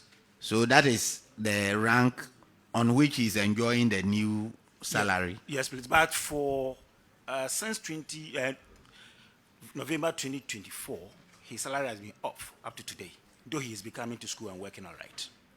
Why is the salary off? Well, we cannot tell. After the auditors came and then identified the infraction, the corrections were made, and since November to now, he has not taken salary, but he comes to school. So now he's not supposed to be on the rank. He's on it. Whom are we to attribute that gap to? That anomaly. Who is supposed to carry the burden? You know, for now, everything is done in Accra, so we'll plead that if the anomaly is corrected in Accra for us. Director General, that the teacher was not supposed to be where he is. And this is the question your brother asked. With some of these things behind us, we thought somebody can maneuver through the system and then do whatever he or she wants. We are humans. So why would somebody be on a rank he's not supposed to be and be drawing salary from government? Honorable Chair, if you consider the over 340,000 staff and that controller will have to contend with receiving so many documentation at various levels, I can tell you there are times the mistake will just come from entry. But Director, Chair, Chair, I moved to Accra with my wife because of this appointment, and she was to be put on principal superintendent. When the salary came, she was put on assistant director 2, which is the next level. This is completely human. I personally stood up because I knew the repercussions to get the salary reversed, and I was also lucky because I'm at the headquarters. It's also possible sometimes when you have to write to get the reversal itself is another issue. Always when there's a problem, you don't have it resolved as quickly because it involves somebody getting to be sure that what you are saying is right. Auditors will take us on for underpaying. But Director, please, I'm not cutting you short. This headmaster over here doesn't have 300 and something thousand. When he came in and they asked him, have you brought the right papers? He said, yes. That's what he said. Or do you want me to play the tape for you? Chairman, I'm answering Honorable Henkre's question. But the question is, after probing, then we found out that no, whatever he has brought is not answering the question of the auditors. GES, you have your own problem that you need to go and sort out. Public accounts cannot do that for you. But he said yes at first. That's what my worry is. I want to come in. There are 4, is Pakoso? Otunfuosi. Oh, okay. So that is one person. So, Chair, I will this issue. GES has a problem to solve, and we are not going to solve it for them. And so he's still not at the level where he's supposed to be. Isn't that so? Honorable Chair, he's been brought to his current rank, that's the AD2. But salary has gone off since November 2024.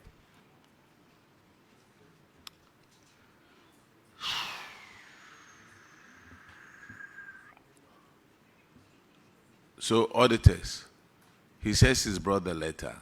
So, what's going on now? I think that the matter is also in the hands of contract. They have also taken up the issue. And GS has taken up the issue? No, Controller and Accountant General. That's why they have stopped the Accountant. salary. Okay. They have also picked up the issue. So they've stopped the salary until the matter is resolved. Yeah. They will not restore. Okay, GS should help us solve this problem. Thank you very much. Otumfo, I think we are done with you. You are discharged. Honorable Chair, thank you. Sakafia.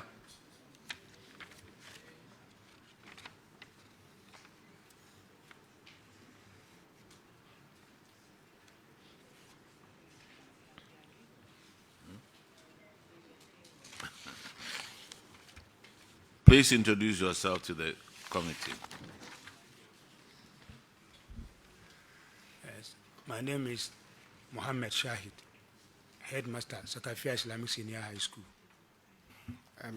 Please, I'm Ousu, Japan, the school accountant. Okay, Honorable Frederick Hinkwa. Okay, thank you, Chairman. One more. Yes. Mr. Headmaster, for Sakafia, I like the name of your school. What language is that? Yes, it's Arabic. Arabic, language, yes. meaning? Wisdom. Wisdom. Wisdom. Nyansa. Yes. Wow. Sakafia. Then one day I will name one of my sons after that. Sakafia. That's good.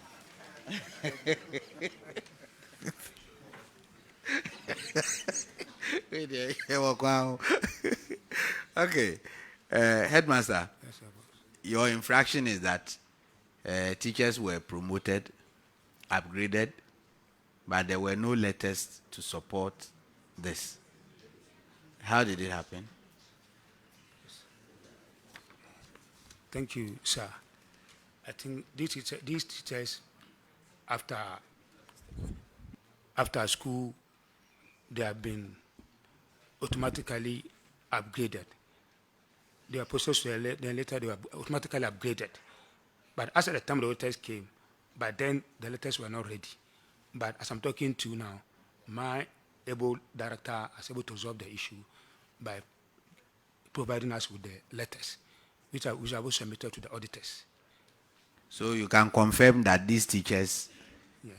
they have received their letters all right. They are on the correct sir. rank. Yes, sir. These are. Unlike the case of Osei Tutu. Yeah, these are the. So the 9 of them have all qualified. Yes, sir. Yes, sir. So they are enjoying legitimate salary. Yeah, legitimate. Okay, Yes, sir. auditors, that they have brought the letters. So tender them in and then we proceed. So tender the documents. Yeah. You have them? have Okay. the copy of Okay. them. Right. Yeah, so we have the letters supporting their current ranks. I think that is all. We are done. Thank you, you are discharged. Thank you. Now, let me call the next 9 schools. You take the oath and then we continue.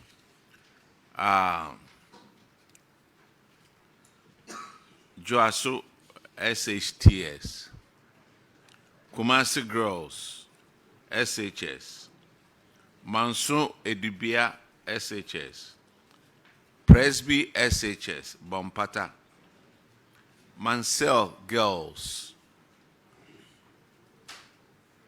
Jacobu SHTS, Jacobu, okay.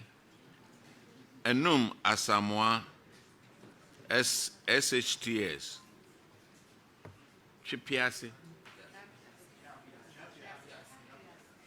Chapiase, It looks like Chi and Peace. Bodje Sango, and then Don't Pass it, SHS.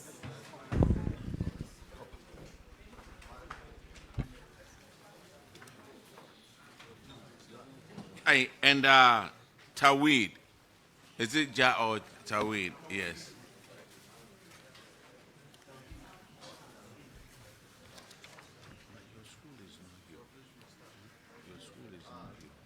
I, Adelaide Bia Powers,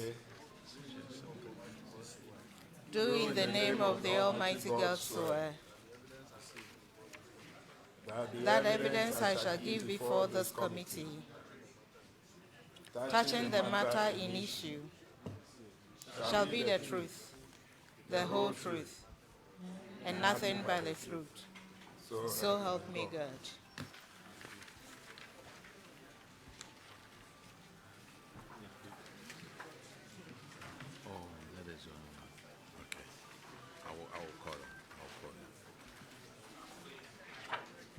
Jaso SHTS. If you could please sit down.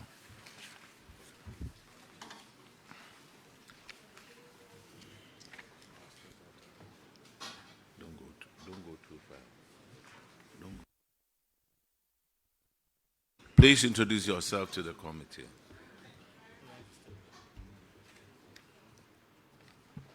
Thank you very much, Mr. Chairman.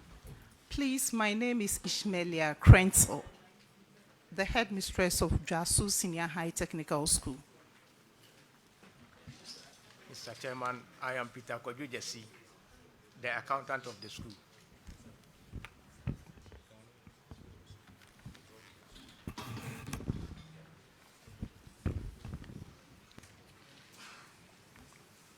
Your infraction is on paragraph 93, and Honorable Shirley Che will take care of that.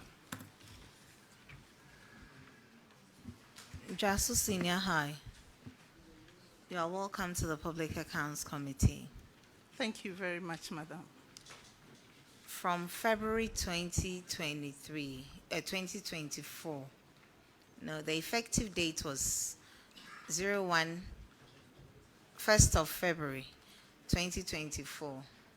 You paid Mr. Ajiman Yaudia an amount of 4,787.74, which, as a salary, that was unearned. Have you been able to recover the amount?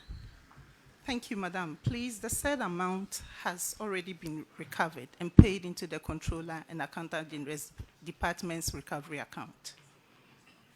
Auditors, can you please confirm if the amount has been paid? Yes, Honorable Chair, the amount has been recovered into the Auditor General's recoveries account, not the Controller. Oh, thank you, sir. Thank you, Honorable Chair. You are discharged, Madam. Thank you very much. Kumasi Girls, please.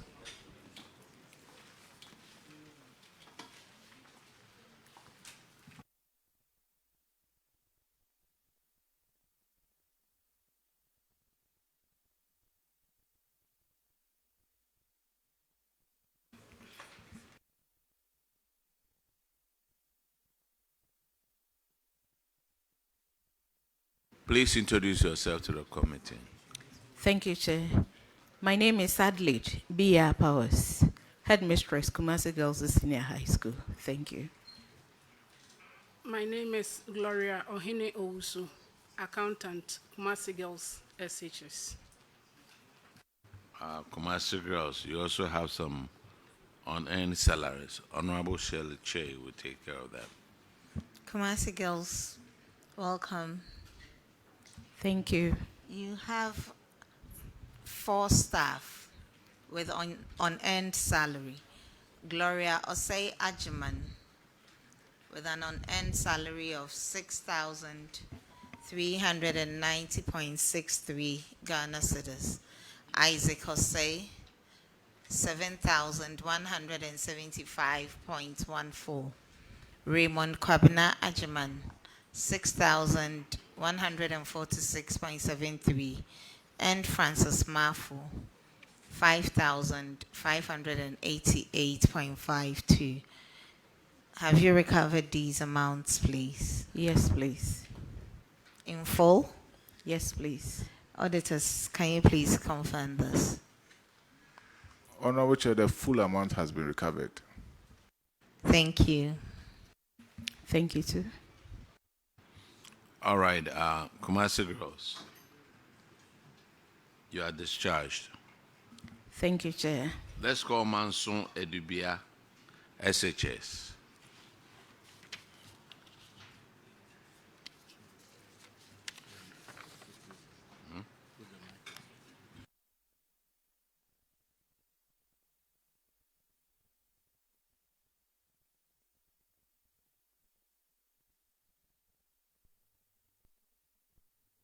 Please introduce yourself to the committee. I'm Tiflos Yeboah, Headmaster, Mansour Dubia, SHS.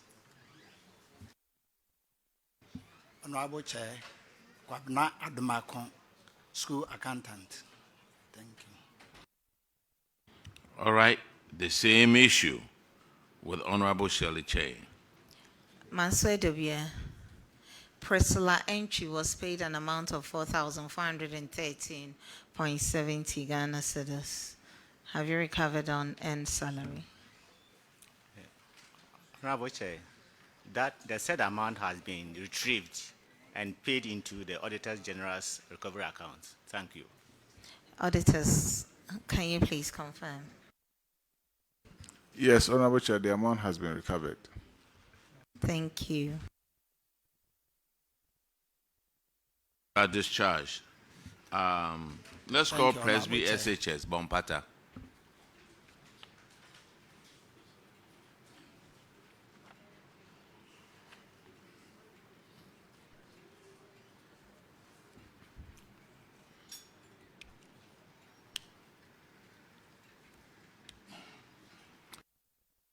Introduce yourself to the committee, please. Thank you very much, Honorable Chair. I am Clifford Adudiebene, Headmaster, Presby SHS, Bompata.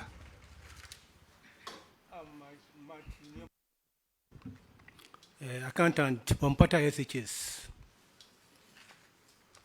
All right. You also have the same issue with Honorable Shirley Che. She will take care of that one. Thank you, Honorable Chair. Presbyterian Senior High School, Bompata. Miss Antoinette E. Z was paid 5,588.52 Ghana cedis.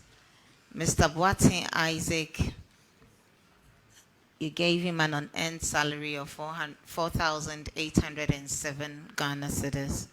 And Mr. Samoa George, an amount of 8,107.82.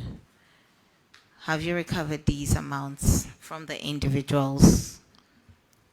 Thank you very much, Honorable Chair. Yes, we have recovered this amount. In full? Yes, please. Auditors, can you please confirm this? Honorable Chair, the entire amount has been recovered. Thank you. You are discharged, please. Thank you very much. Now let's call Mansell girls.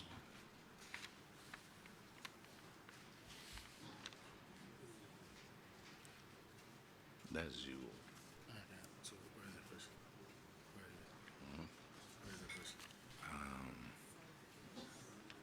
98. Yes. Yeah. Mansell.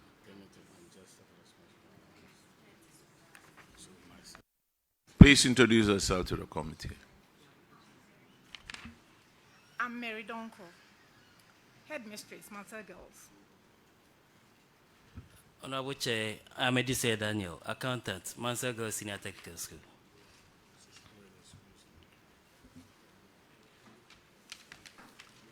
Your infraction is on paragraph 98, and Honorable Gape will take care of that.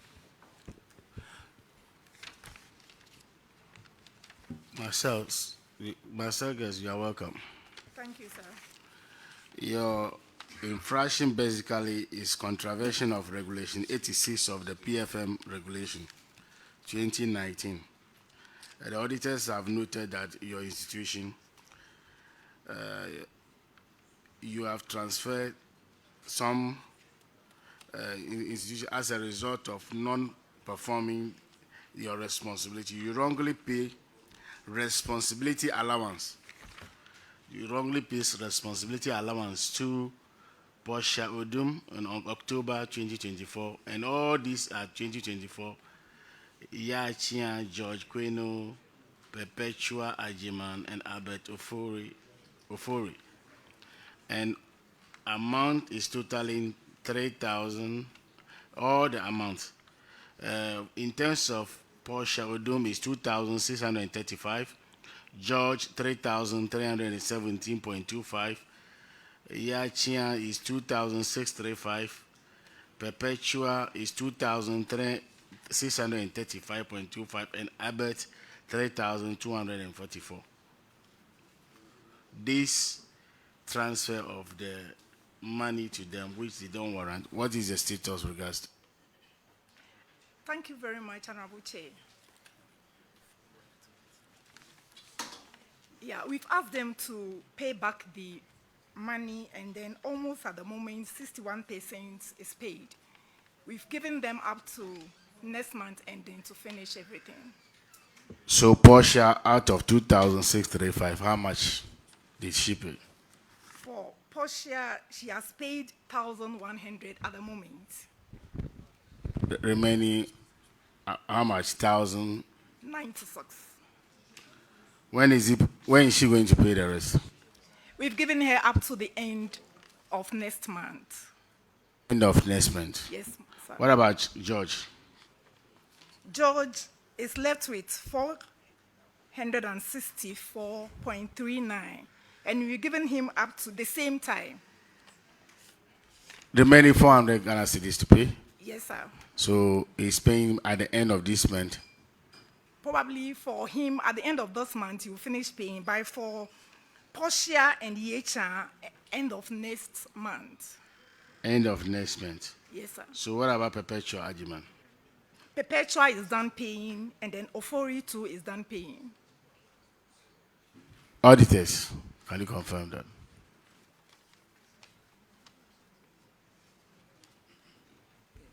Yes, Honorable Chair, so the total amount as at the time of our follow-up is 7,386.04.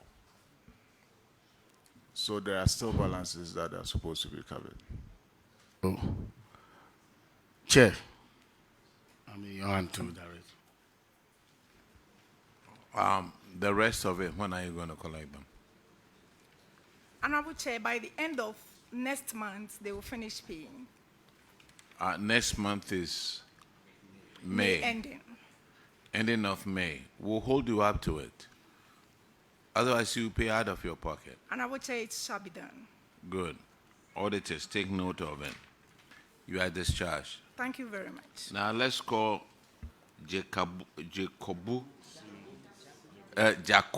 Hey. SHS. I need a book.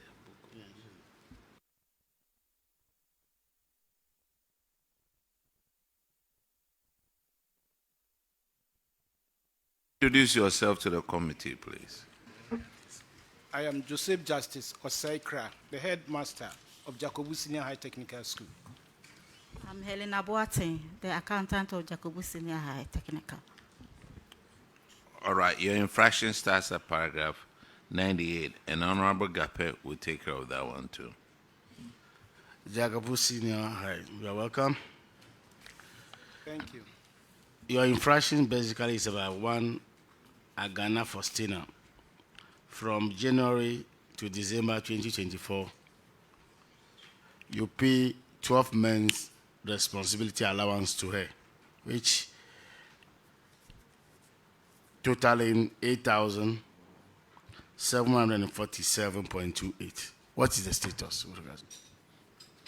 Thank you, Honorable. the money has been collected and transferred.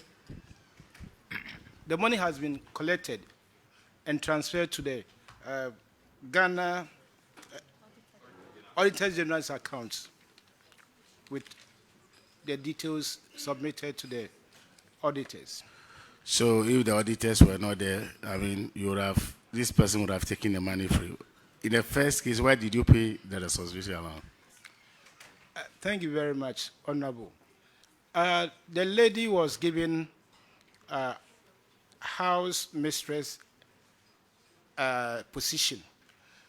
She was misbehaving, and then the then headmaster withdrew the appointment. So when we went, we wanted to take her to the classroom, and she said it is demotion, and therefore she will not do it. And that led to that. So, because of misbehavior, that's why he was demoted? Yes, please. Auditors, can you confirm the payment? Yes, Honorable Chair, the total amount has been recovered. GS, issues like this, what do you do about it? Regional Director will take it up. No, I'm saying normally. When it happens like this, what do? You say regional director will take about it.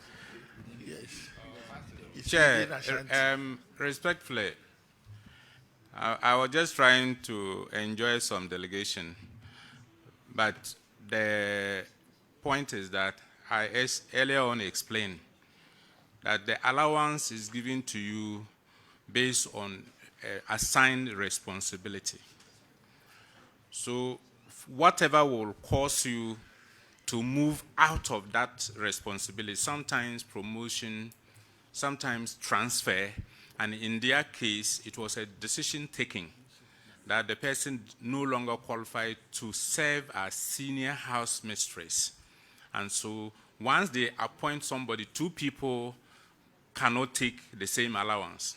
And so it is within the right of the school to take a disciplinary action if they met the criteria or the conditions for the breach of code of conduct, and the school determined that they would not allow her to serve as senior house mistress. Once somebody is assigned, she loses the opportunity to take the responsibility allowance. So the decision always lies with the school, not to come up. Yes, for those appointments. There are those that will go to region. Assistant headmaster position will be appointed by the regional director. The headmaster will be by Director General with recommendation from the regional director. So it fell within the purview of the head to determine who she wants to be, particularly if the school did that, in collaboration, by mentioning that to the regional director and duly taking disciplinary action. That may play at another level. But the point is that once you no longer qualify to be a senior house mistress, you lose the opportunity to take the responsibility allowance. All right, thank you. The next infraction is on paragraph 117, and that is abandoned or delayed projects. Jakubu, you have construction of a dining hall. What has happened to this? The construction of the dining hall, it was a common fund project. Common fund, no. GetFund. This is Assembly Common Fund. This is Assembly Common Fund. In fact, it started 2010 and was supposed to be completed on 2011. It was 35% complete. So and what is the status now? The status now is still there, actually. We have written to the Assembly the DC, the then DC, they came there several times to inspect it, but nothing has been done as of now. Have you contacted the new assembly? Yes, the new DC, I've contacted him, and even the MP just came there just last Sunday, and then he too also came there to see it. What about the school administration block? The school administration block is also, it was a PTA project, and it is also stored. It says source of funding is IGF. Free Senior High School Secretariat. No, it's IGF. Oh. IGF for the administration block. And PTA has taken it up to continue. Though they were doing some projects over there, sick bay, and they said when they finish that they will come to that. And personally, I have also written to AGA Sustainability Office 2 occasions to ask for their help to come and then put up the building for us.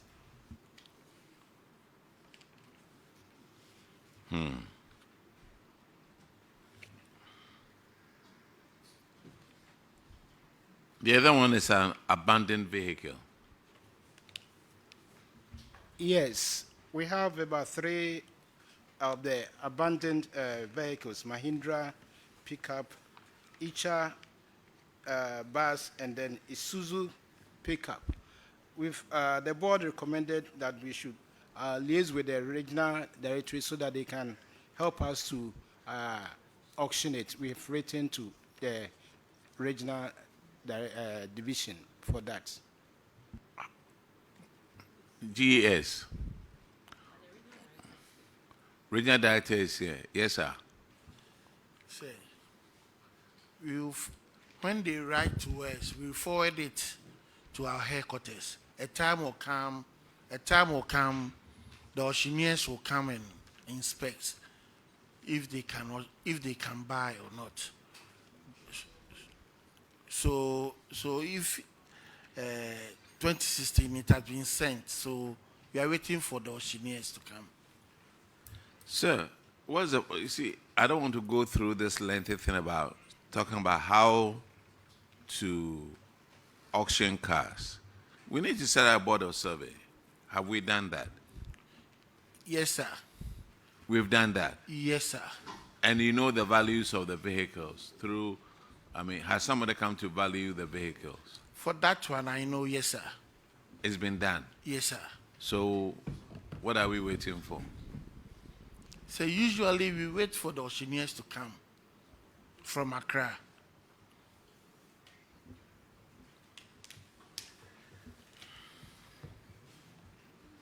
Auditors, just give us a education on how to auction these cars so that the other schools will know.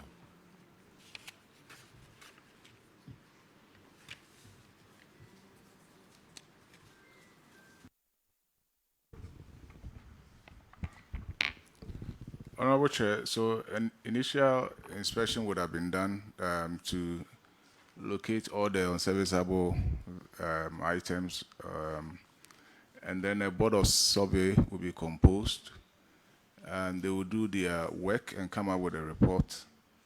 Now, when the approval has been given to auction the vehicles, then they will go ahead, get the auctioneer to go through the process of auctioning the vehicles. So that is a simple process that they would have to go through. Thank you.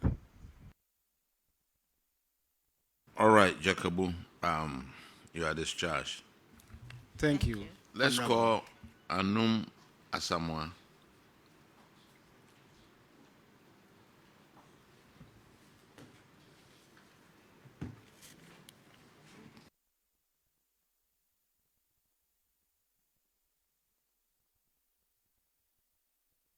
Please introduce yourself to the committee.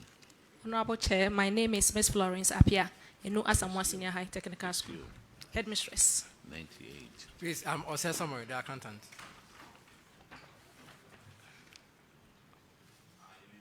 Your infraction is on paragraph 98, and it's about unjustified payment of unjustified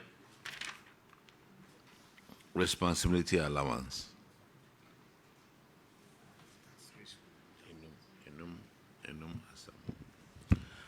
Enum, you are welcome. Yeah, one Francis Adai.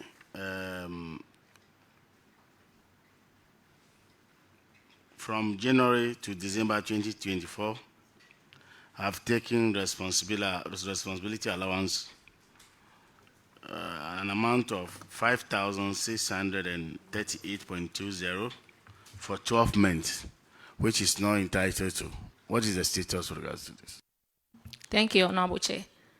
The money has been recovered and paid into the account, and the receipt has been given to the auditors.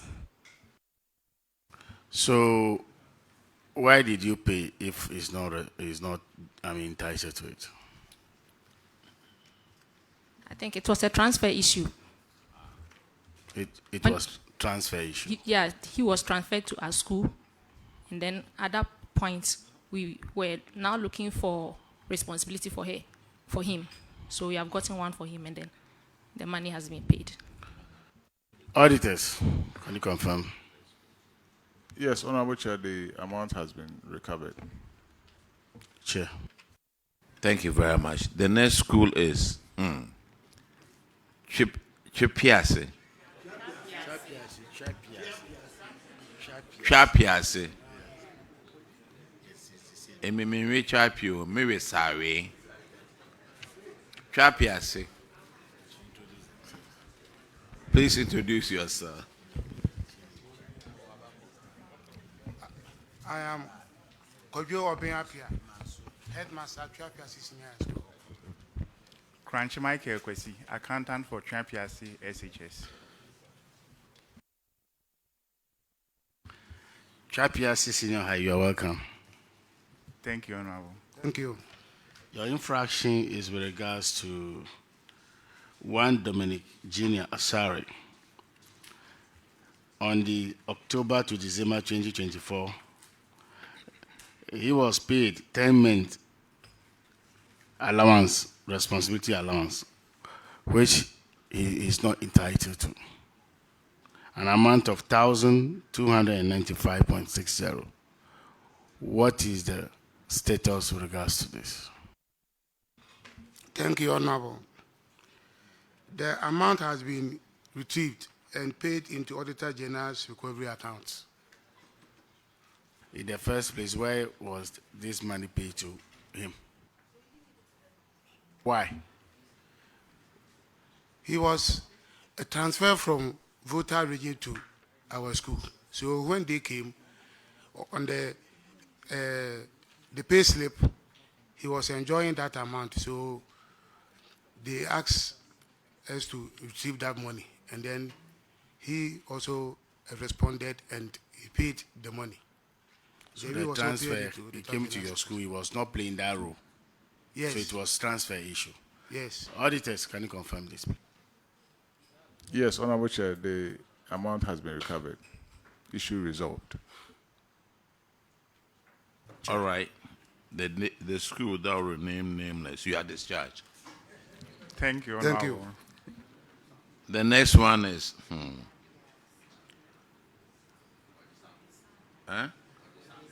the other one is Bodri Sango. Bodri Sango Senior High.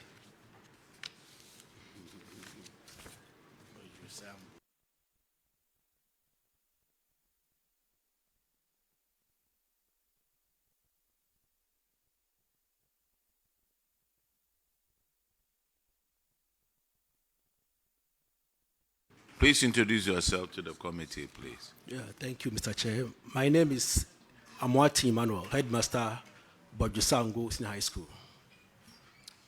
My name is Atedria, accountant, Bojusango Senior High School.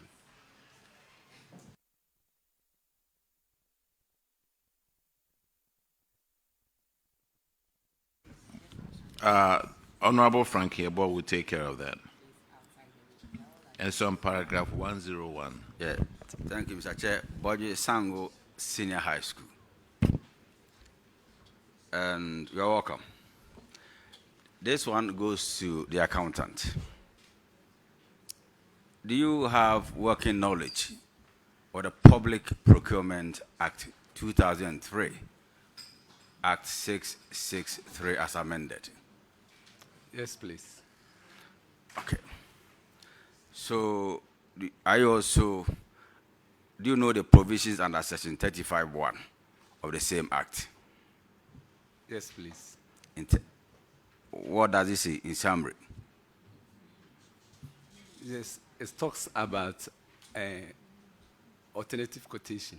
Competitive quotation. Tendering, right? Yes, please. Okay, thank you very much. So if you know the provisions under the act, why must you do procurement without inviting other vendors? Mr. Chairman, thank you. It was done, but it was just a transfer of it to a different office. And then you can say properly and talk so that I can hear you, please. Hello. Thank you, Mr. Chair. It was done, and then the other alternative quotations were attached to it. But it was just that we moved to a different office. And then the internal auditors came and worked on it. So after we moved to the different office, it was just detached of the other quotations from the PVs. The story sounds sweet, but I'm not convinced. Why is it that so how many additional quotations did you request for? How many quotations did you get in addition to the first one, the one that won? It was 3 quotations attached. So how come the one that won did not get missing, but the supporting ones got missing? My boss, it was attached to that, but it was just that the change of office. I don't want to force you to lie, so be careful, please. If we look at the schedule, you bought something, you procured something from French Trading Enterprise, payment for exam stationery on the 30th of January 2024 for 4,800, and then on the 1st of February the same year, you bought another one, 9,000. 2 days interval. Have you heard about something called bulk breaking? Yes, Mr. Chairman. Can you consider this one to be a bulk breaking or not? No, it was part payment that we made. No. 2 different companies. One was on the 30th of January 2024. You bought payment for exam stationery for 4,800. And then on the 1st of February, another company, Flodex Prestige, the same item for 9,700. Mr. Chair, I learned it was a different items. The Franchamp supplies that of exam stationery. Mm-hmm. But that of the Flodex, I think So don't think. It's here. It's written here. So don't think. He supplied I'm reading from the report. He supplied us with toners and then A4 papers and then other kind of That one is stationery. different. This Yes. one is. Do you have a copy of the report? Yes. Or do you want me to give you one? No, Mr. Chairman, I had it. If you have, go to page 29 so that it will be simple. It will be easier for us. No, Mr. Chair, I'm not having it. The reason I'm not trying to cause problems for you, but I just want to know your understanding of the issue so that when you go back, it won't be repeated. That's all. Yes, Mr. Chairman. Because you've indicated to the committee that you have working knowledge of Act 663 as amended, which is very good. and even section 35(1) of the same act, which is very good. But if what you're saying is true, you should have applied the provisions under section 35(1) of the act, which is in direct contravention of what you did.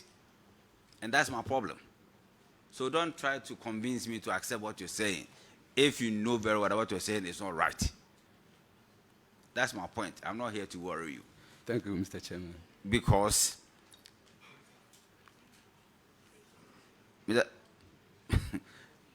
technically you knew you were breaking bulk. So let's accept it and move on. What you want us to, all of us to learn is the fact that you have the report down. So let's do some exercise, please. Page 29.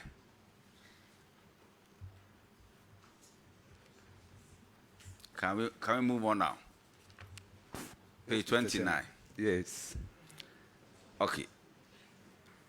Don't even worry about a Jabarima enterprise for the vehicle type. Don't leave that one. Go to the second one, 30th of January 2024, with the PV number 19/01/24. Frencham Trading Enterprise. Payment for exam stationery, 4,850. Have you seen that one? Yes. Let's go to the next one. 1st of February 2024.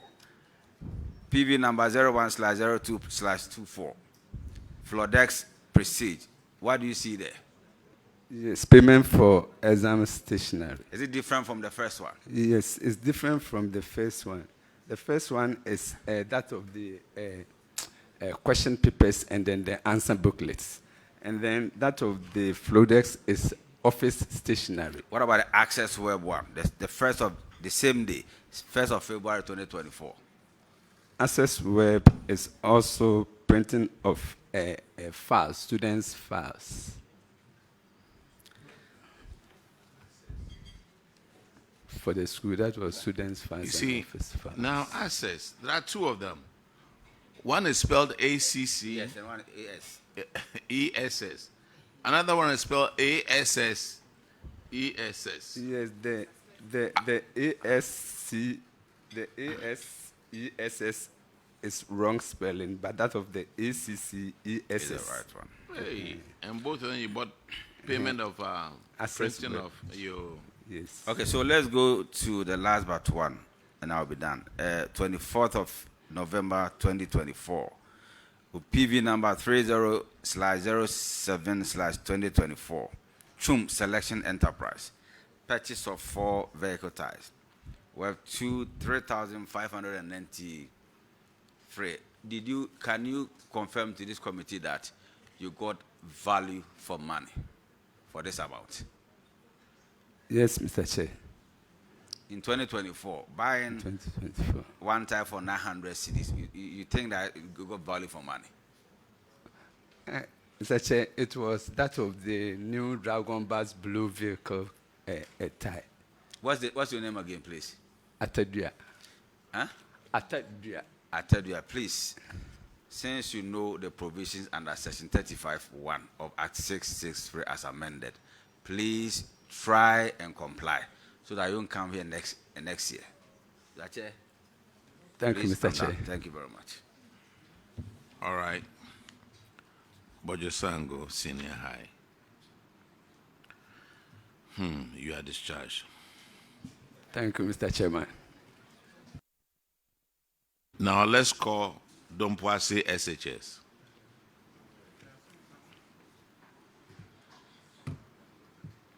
LA. You.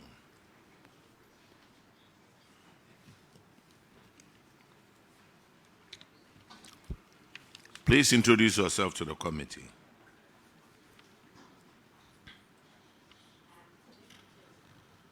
Please, my name is Miss Faustina Sleepy Mensa, Headmistress, Dompasi Senior High School.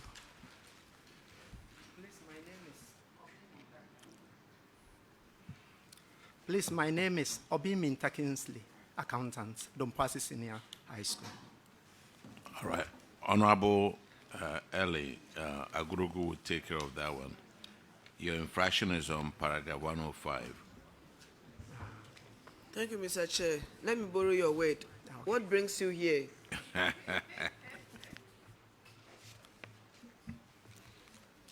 Thank you, Chair. Please, you were queried on unreturned books. An update on how far you have retrieved the books. Please, some of the students have returned the books, and we have made part payments at the Auditor General's account. The textbooks are 758, amounting to 22,740. Tell the committee how many books you have retrieved and then how many are pending. Mr. Chair, so far, we've retrieved they've paid 169 books, costing 5,070 Ghana cedis.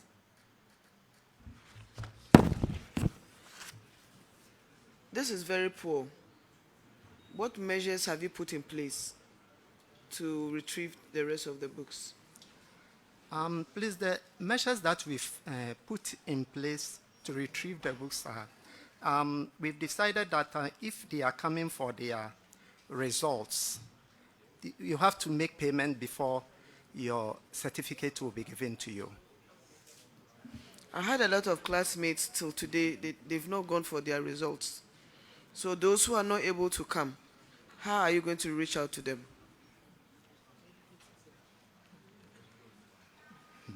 Problem. Or else you are going to be made to pay for it. So you have to tell the committee how you are going to be able to retrieve the monies or the books aside they coming to the school, because there are a lot of them, those certificates, they don't mean anything to them. So please let us know how you are going to do that. They've started coming for their certificate because some of them have started buying forms from tertiary institutions. And so I hope from now up to about June or July, we can retrieve a greater portion of the amount they owe. Mr. Accountant, you are live on TV and Facebook. You are telling the committee you are giving us up to June. Should we take you for your words?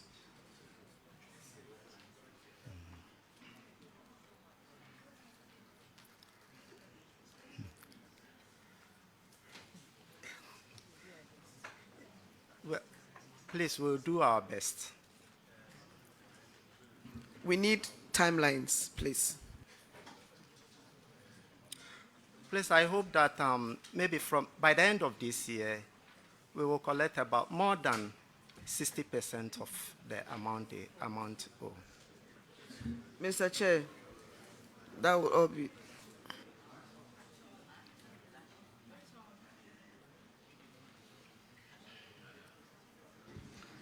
Thank you very much.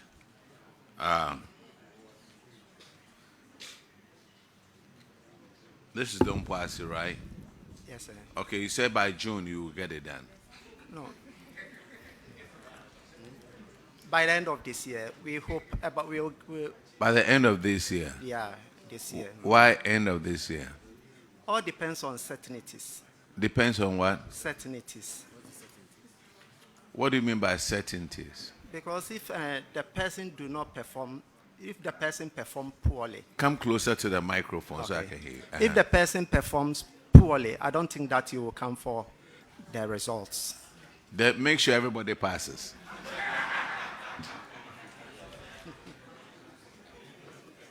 You are discharged. Okay, thank you. Now, is it Tawheed? Tawheed.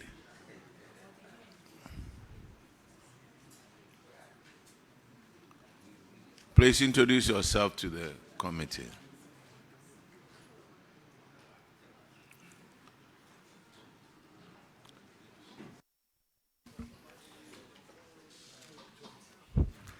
Thank you, Honorable Chair. My name is Kamal Mati. the headmaster for Tawhid Senior High School. I am Michael Tinkrine, the accountant of Tawhid Senior High School.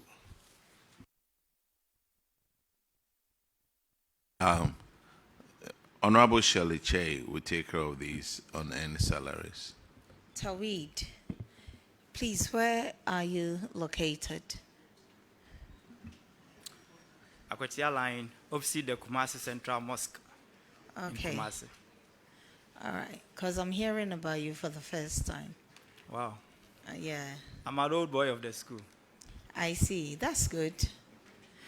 It's good when old boys assume office. Yeah. They know the problems and challenges of the institutions. And I'm sure you put on your best foot forward to make Tawhid a very good school. Sure. All right. So Samuel Kwache was given an unearned salary of 11,373.78. The auditors recommended that you recover the full amount and pay it into the Auditor's General's recoveries account. Have you done that, please? Thank you very much, Chair. We have been able to recover 5,000 Ghana cedis out of the lot, and per our recovery schedule, he's supposed to finish with the payments by the end of June this year. So as of now, we've been able to recover 5,000 Ghana cedis. Thank you. With your recovery schedule, how much is it to pay per month? How are you doing it?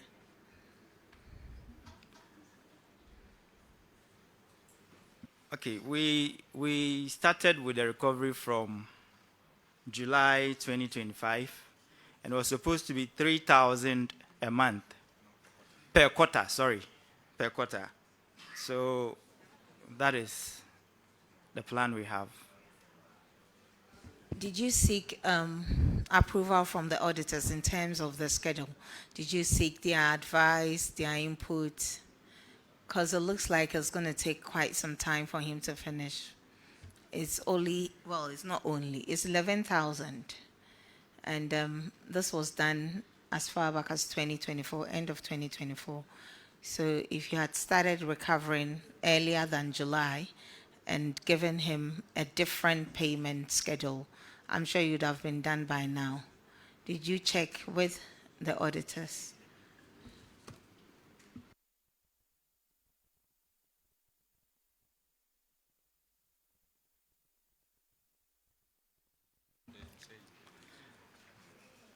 Honorable Chair, we did not consult the auditors. It was an agreement we made with the master, and we all agreed to go by that. Thank you. That's fine, no problem. Have you updated the auditors of the payment so far? Yes, please, we have.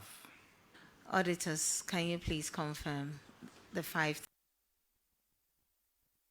Ansuterman Catholic, Kunedu Yadom,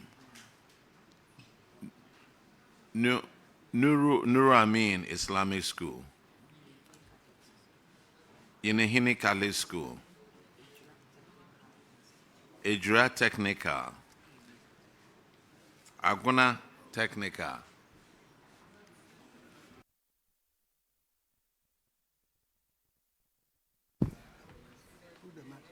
Adamumase,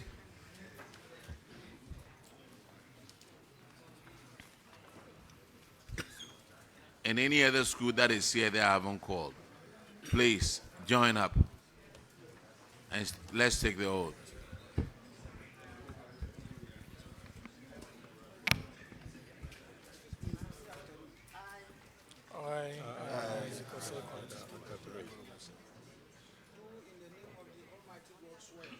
Do in the name of Almighty God swear that the evidence I shall give before this committee touching the matter in issue shall be the truth, the whole truth, and nothing but the truth. So help me God.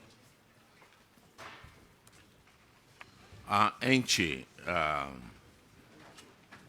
what school? Enche College of Education, please have a seat.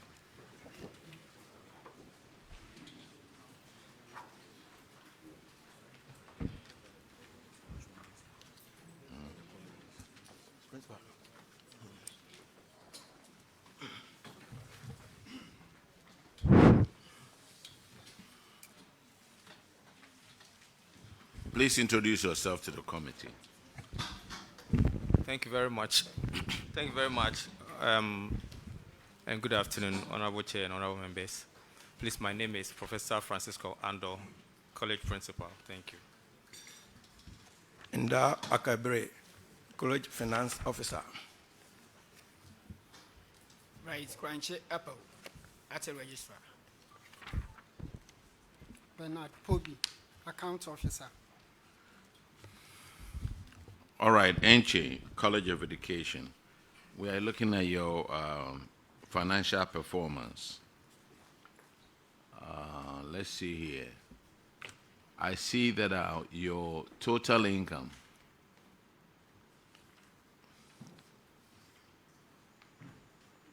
okay, let's look at the government grants. It went from 890, it increased by 141,000. What was the cause of it?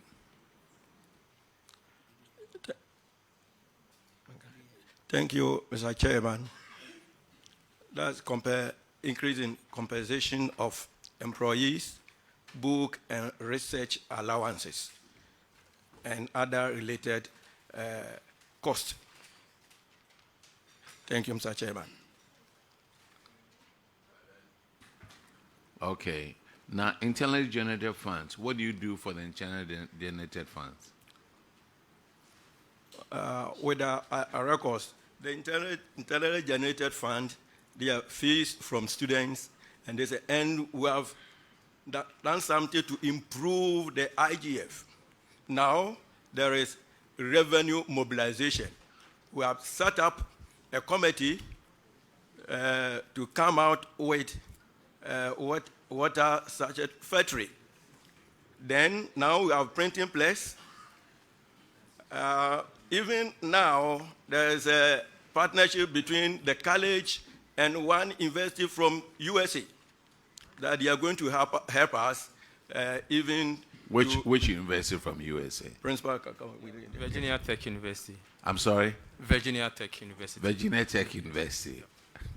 Do you know that school? No, we have had meetings with them. I have not been there, but... You haven't been there? Yes, please. Yo. Yo. Yes. Virginia Tech University. Yeah, right there. Thank our university, and they are going to help us to do farming. Yes. Thank you, Mr. Chairman. Yo. Don't get your hopes up too high.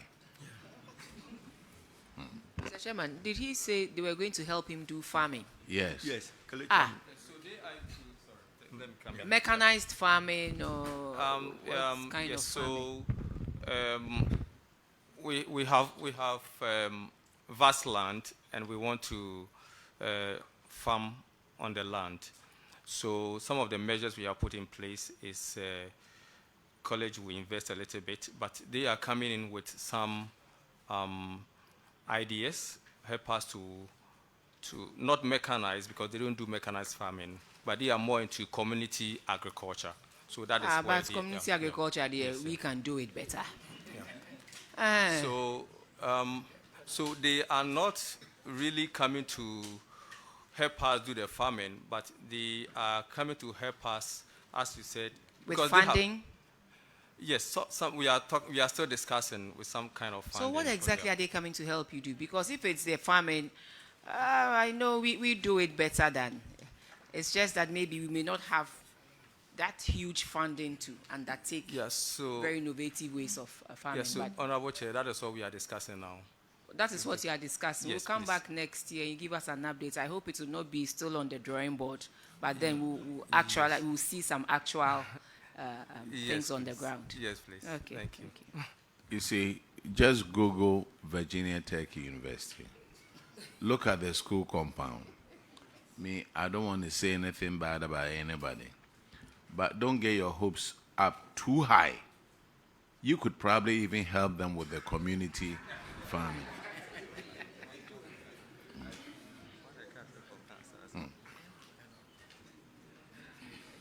Hey, Brianni Jono. Now, look at it. So compensation shot up 1.1 million. After a huge increase for your grant, you chopped all the money for compensation. And then your use of goods and services came down. And consumption of fixed assets is about the same. But if you look at your position there, surplus, deficit in 2023 was 548,000. 2024, it went up to 719. That was a deficit. And you are waiting on Virginia Tech to teach you farming. Thank you, Mr. Chairman. Yes, sir.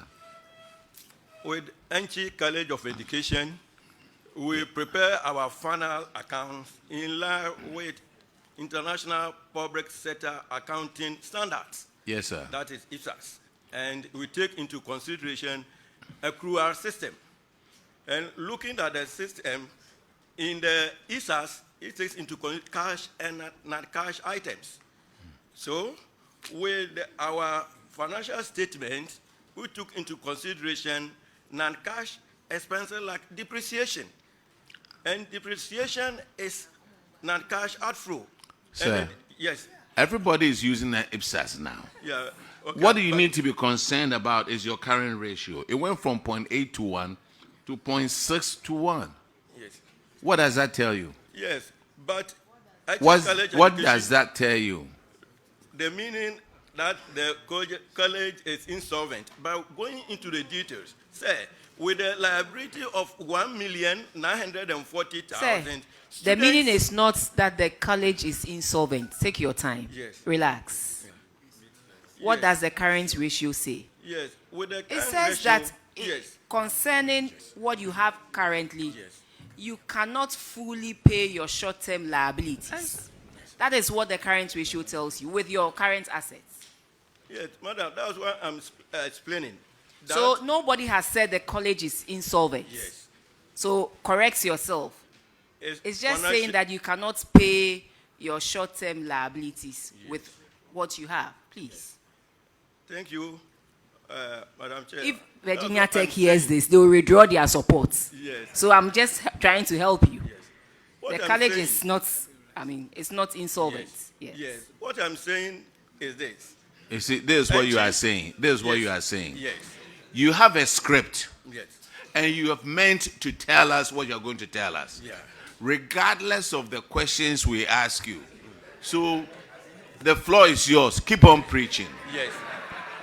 That's what I'm saying. The college, that's what I'm saying. The college, we use ISA system with the ratio of 0.6:1. Our current liability, as I said, our current liability, 1,548,000 are cash paid by students. It's fees in advance. It's fees in advance because we are using the ISAS, and it's regarded as deferred income. You know, the financial respectfully, decision. Sir, respectfully, yes. All the colleges were judged based on this. But so you cannot, you are not different from all the colleges that have appeared before us. Yes. All we are saying is that, looking at your current ratio, you need to do something about it. There's a huge deficit that is growing. It grew from 548,000 to 719,000. So please, work on it, one, to reduce your deficits, and two, work on your financial position to improve upon your current ratio. All this long talk is not going to help. But what measures are you putting in place? You are not the only college being judged on the IPSAS. All the public colleges are being, judged on the same thing. So please. Thank you very much, Honorable Chair. Since I assumed office last year, September, I have set up a committee I have set aside some funds for us to invest into sachet water. We have studied the market, and we know that it's something that a business that is viable. So this is something that we are going into. We also are preparing our campus for events.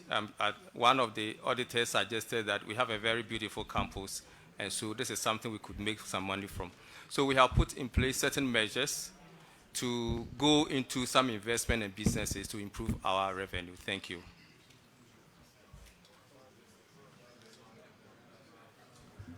Sir, are you done? No, I wanted to come out with something. Because this public, I wanted to Sir. come out with something. Say. Sir, can I give you a personal advice? Enche is far away, and you still want to be talking. You are discharged. Thank you very much, Honorable Chair. Thank you very much, Chair. Let's call St. Monica's College of Education. St. Monica's, are you here?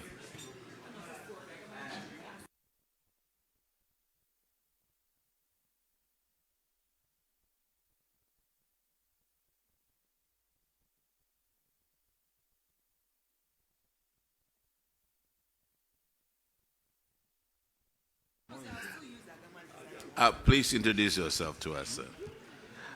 Honorable Chair, my name is Isaac Osekwati, the finance officer for St. Monica's College. Where is the head of the institution? He's unwell, so he's unwell. Yeah, very unwell. And All this right. morning too, I managed to come with my internal auditor, but I think there was some mishap. Sir, we'll prefer to have the head of the school here with you. All right. So let's make another appointment. Okay. Thank you very much. Thank you.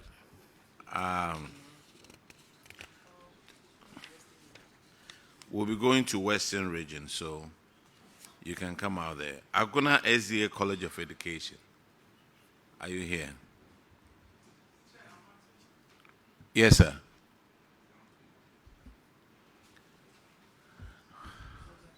Please introduce yourselves to the committee.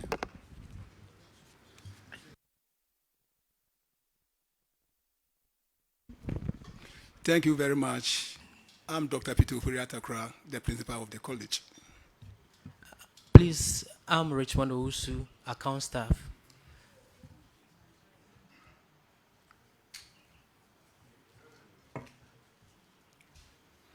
Where's your director of accounts? He's very sick. Hey, this line of very sick. And so the account staff will sit in for the finance director. Yes, please. And will he collect the pay of the finance director? No.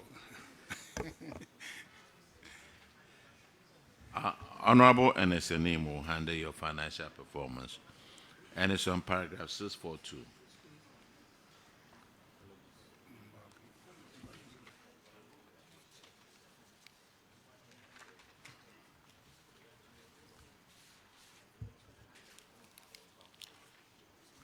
You have a huge following, I won't say a following, congregation in Etiwa East, the SDA Church, yes. Yes, Yeah. yes.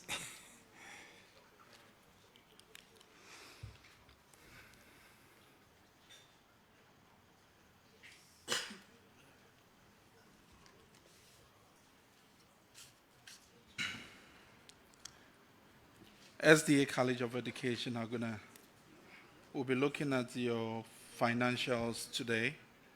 We'll be looking at your financial performance as against your financial position. So let's start off with your financial performance. For the years 2023-2024, your deficit position improved slightly from 489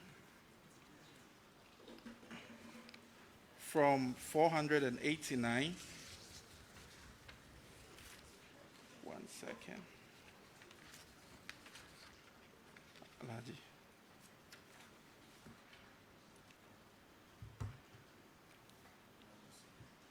Okay. No. Okay. 642, yeah.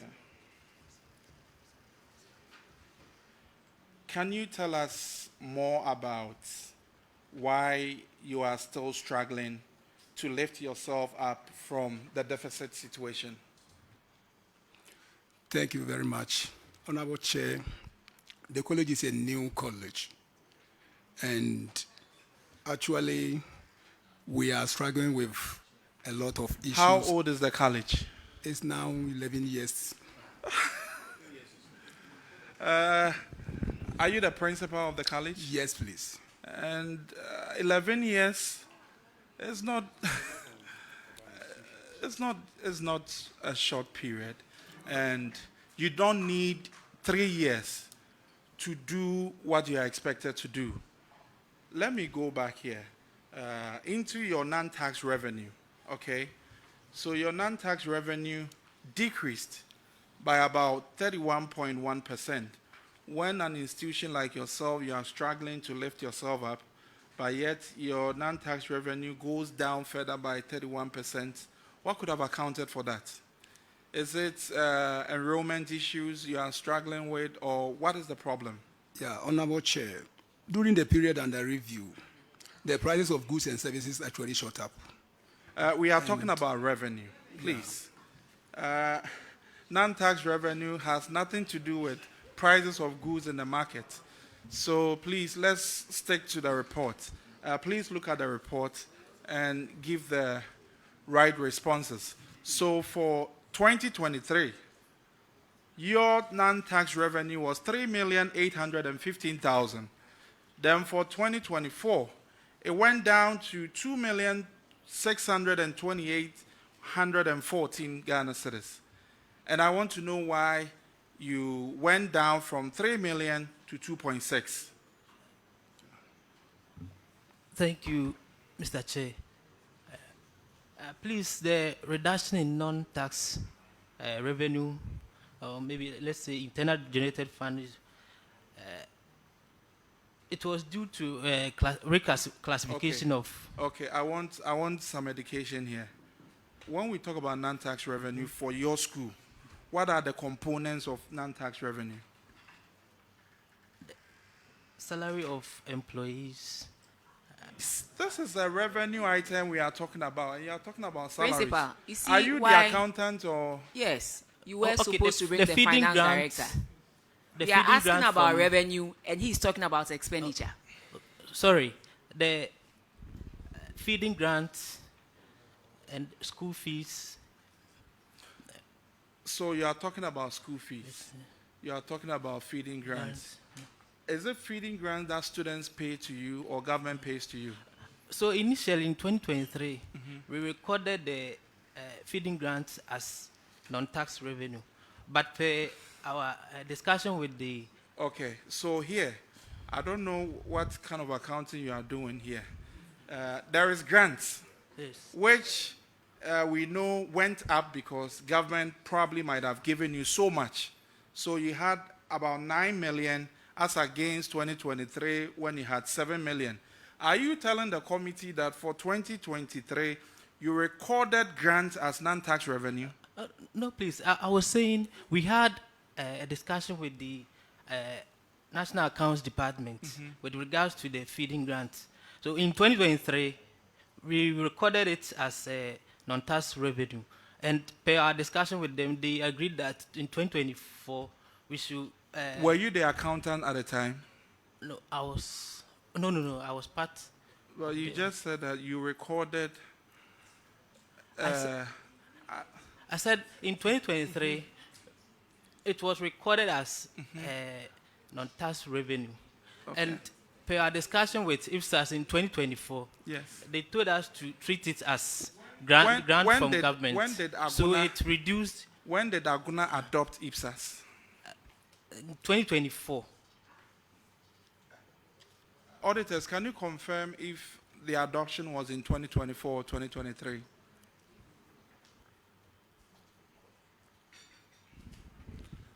Honorable Chair, my understanding is 2024. Okay, so you can continue then. So we treated the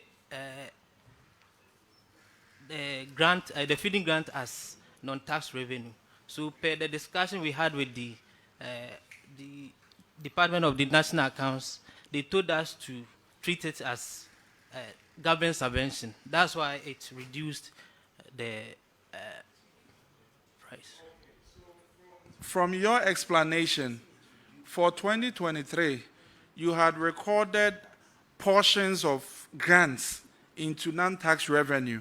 That shot up your non-tax revenue for 2023 as against 2024 when you adopted IPSAS. Yes, please. So that is the reason why for 2024 your non-tax revenue went down. Do you have a collection of your non-tax revenue for 2022 so that we can judge this performance for 2023, 2024? Unfortunately, we didn't bring the... Okay, that's well understood. So, okay, so now grants for 2024, how come you had so much in grants for 2024 as against 2023? So that's the reason why I was saying we treated the feeding grant as government subvention. You are getting the issues mixed up. You are getting it mixed up because for 2024, your non-tax revenue was 2.6. Yes. Are you now saying that you had added almost $1 million from 2023? Yes, please. Okay. You want to accept it as it is, right? Because consequently in Honorable 2024, the Honorable Member. feeding fund amounting to 1,910,608 cedis were recorded as government subvention. It wasn't part with the non. What was the actual government grant for 2023?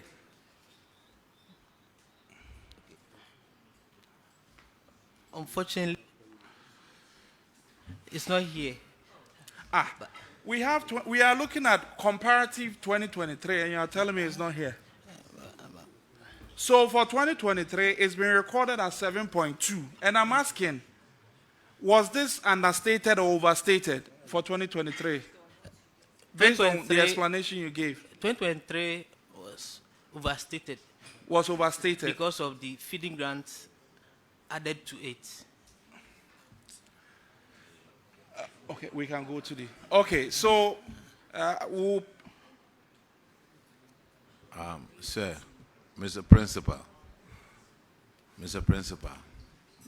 obviously you brought somebody who is not very familiar with the numbers.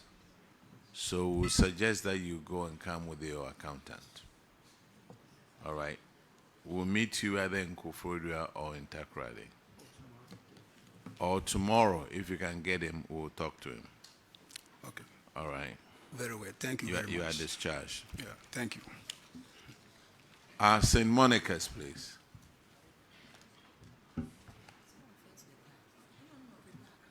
St. Monica's, are you here?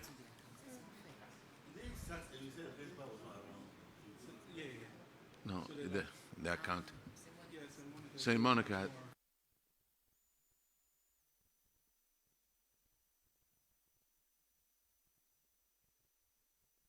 Okay, any other college out there that I haven't called? Okay, now let's go. Let's go by my plan over here.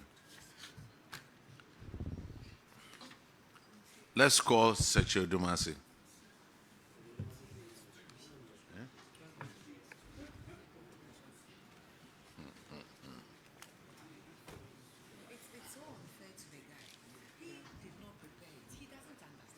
Please introduce yourself to the committee. What page? What? Honorable Chair, I'm Kenneth Treme, Headmaster, Sechedumasi Senior High Technical School. All right. I'm Anoche Stephen, Accountant. Okay, it's on paragraph 76, and Honorable Cletus will handle that. Thank you, Chairman. Chairman, this infraction has to do with unpaid electricity bills. Yeah, I want to know, averagely, how much do you pay electricity bills in the school? I'm asking because you have a bill of 303,189,000 Ghana cedis that has not been paid by the Free Senior High Secretariat. Is it that you don't submit the bills, or you submit and they don't pay and it pile up? That's what I want to know. Honorable Chair, thank you. There's a pile of bill from December 2019 to 2024. We submitted, but it was not paid by that time. Has it been paid now? Yes, please. It's been paid. As at now, currently, we looked at the outstanding payment from 2024, and we had 516,381 cedis, 23 pesos paid. Don't owe electricity. That was that of 2024 and part of 2025. Sir, we are talking about audit up to the 31st of December 2024. What has happened later is not in front of us. That the amount stated here, the 303,000 Ghana cedis, has it been paid? Yes, please. Please confirm. Yes, Honorable Chair, the amount has been paid. All right, sir, you are discharged. Thank you, sir. Let's call Biposo SHS.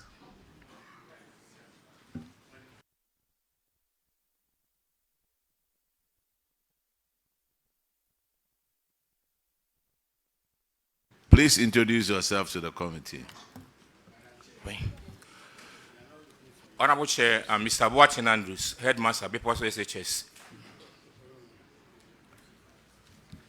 Honorable Chair, I'm Atapoku Michael Senior, the accountant for Biposo SHS. Biposo SHS, what you have is abandoned projects.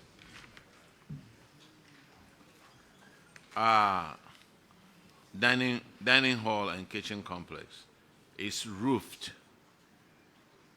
And start date was 2014. What has happened to it now? Thank you, Honorable Chair. The project started 2012, and it was supposed to have completed by 2015. But the contractor did almost 70% and left at the site. And since then, we have reported to our superiors. We also informed the GetFund. And since I took over, the contractor has not come to site. So nothing has changed since 2024? Nothing has changed. Is that GetFund? Yeah, it's a GetFund project. GetFund, you are here. Talk to us. Turn on your microphone, please. Thank you, Honorable Chair. Yeah, this is one of our projects. So when are you going to complete that? We are making plans to get them completed. But this is also in phase 2. Phase 2? Yes, phase 2. Okay. We just checked the data. It's in the phase 2. Okay, and Biposo High School, there's another project that you were doing from IGF. How about that one too? Honorable Chair, it's not IGF. The project started by the former MP. Yes. The former MP. Yes.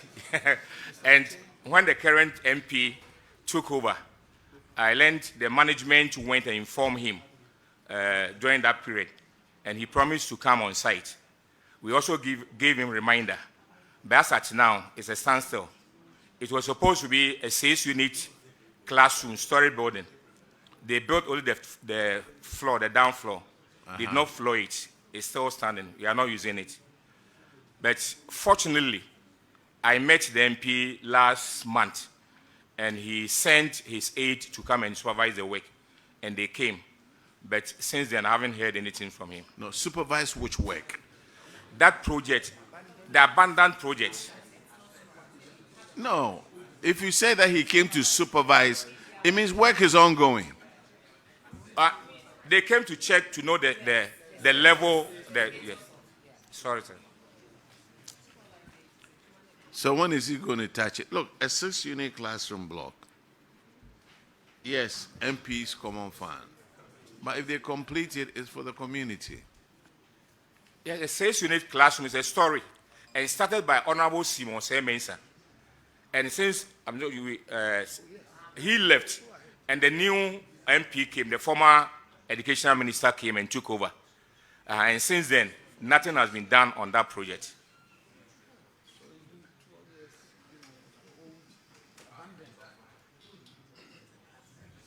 The education minister? The former education minister's constituency and district. So when he was the education minister, he didn't complete it?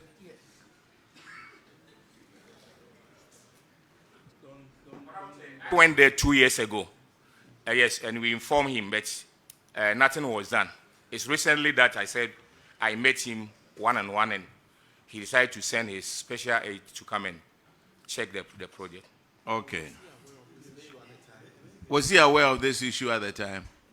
Yeah, Honorable Chair, yes, he's aware. I thought you But said you just came said 2 you years were there ago. two- yeah, you came 2 years Years ago. ago. So if you are saying was he aware? How can you Yeah. confirm with certainty that at the time he was aware? He was You see, he's not here to respond to I'm not issues. responding. My predecessor. No. Madam Chair, Okay. the minister, the former minister you are referring to, is not here to answer for himself.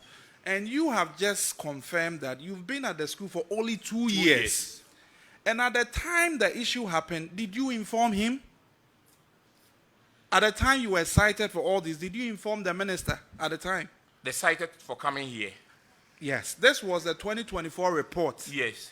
And at the time, he was still minister. So when they came on site and...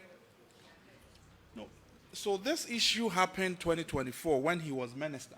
Did you inform him the school had this problem? That's what I want to confirm from you. Yeah, Honorable Chair, yes, we did that.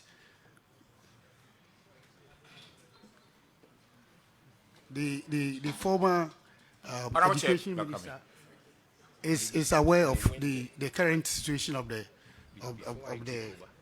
structure we are talking of. 100%.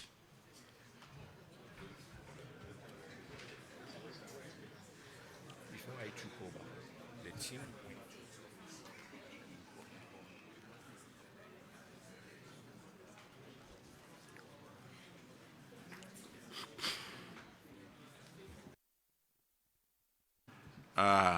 This is Beposo, right?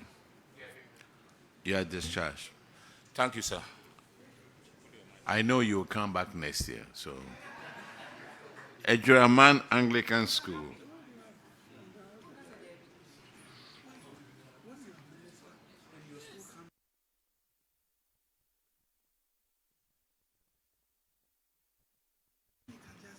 Please introduce yourself to the committee. Honorable Chair, I am Efua Sapon Asamabunsu, Headmistress, Ejuraman Anglican SHS. Honorable Chair, my name is Charles Opon, Accountant, Ejuraman Anglican SHS. And yours is Ejuraman. You have 4 projects that have been abandoned. What is the status of these now? Honorable Chair, we have 2 classroom blocks under construction. We have 2 dormitories, and then we have a dining hall. As at now, the contractor for one of the dormitory blocks has come back to site, and he's almost completing that classroom. Which one? We have a 12-unit classroom block. We have, You have two of them. We have 2 of them. So for one of them, the contractor has come back to site, and he's almost completing. But for the other classroom block, the contractor has not come. And then we also have 2 dormitory blocks. For one of them, the contractor has come back to site, and he's also working on it. And then the dining hall, the contractor has not come back to site. So these Madam, are I don't have dining hall over here. Oh, okay. I have a boys' dormitory. Oh, okay. And I have the girls' dormitory. Yeah, Honorable Chair, I think as at 2024, the dormitory, the dining hall project has not started. Yes. So it was. Madam, are you speaking to a report or a script you have in front of you? I don't have a script. So where's the report? Because we are speaking to a report. So where is a copy of your report? Madam, I don't have it with me. But so you don't have a copy of the reports we are referring to. No wonder you are saying things that are outside the reports. Please, we beg you, take some time to look at the reports so that when you come, you speak exactly to the reports in front of us. Please. Juraman, are these GetFund projects? Yes. They're all GetFund. You started in 2017, 2016, 2016, 2016. Hey.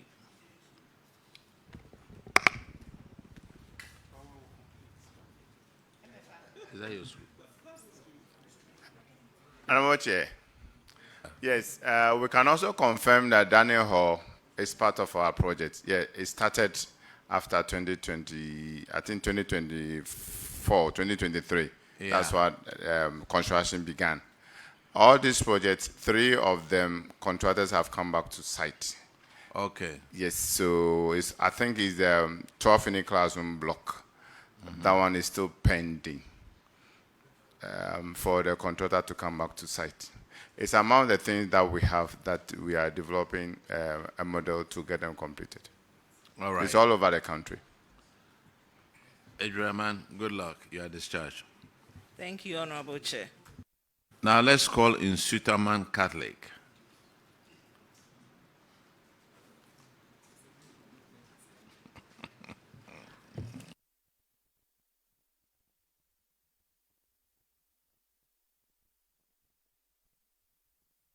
Please introduce yourself to the committee.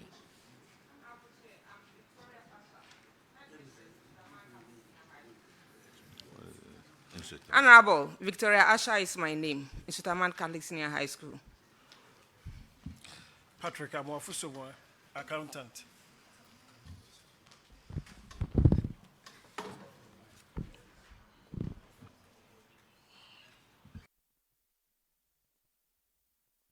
And if you want to respond to, it's not honorable, respond to the chair.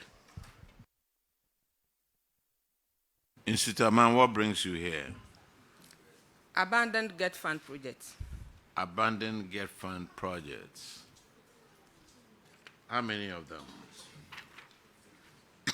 12-unit classroom block and 12-seater toilet block. What is the status of these? The classroom block is 78% complete, and the toilet is 70%, according to the consultant. According to your consultant, yeah, in Suterman, you are. Let me see. The 12-unit classroom block, 65%. Has the contractor come back to it? No, please. And who is the contractor? Atachi. Atachi. Yes, please. Have you consulted him yet?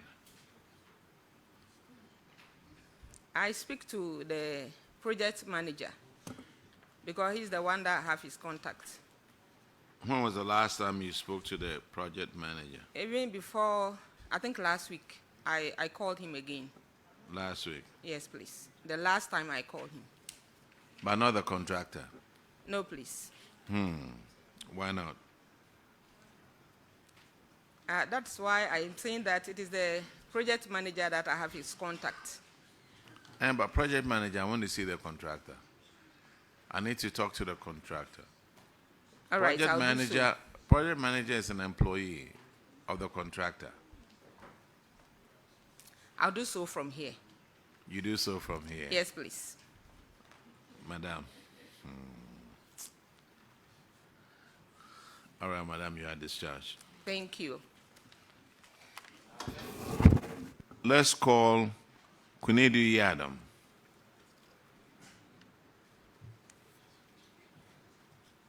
That's you.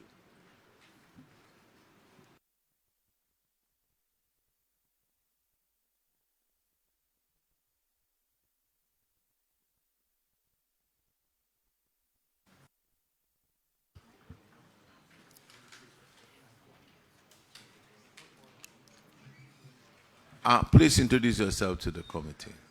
Thank you, Chair. I'm Atta Joseph, Headmaster, Kunedu Yadam College Senior High School. I'm Akwini Isaac, Kunedu Yadam Senior High School, accountant. Okay, your issue is on paragraph 120. And Honorable Cletus will handle that, please. Yeah, thank you, Chairman.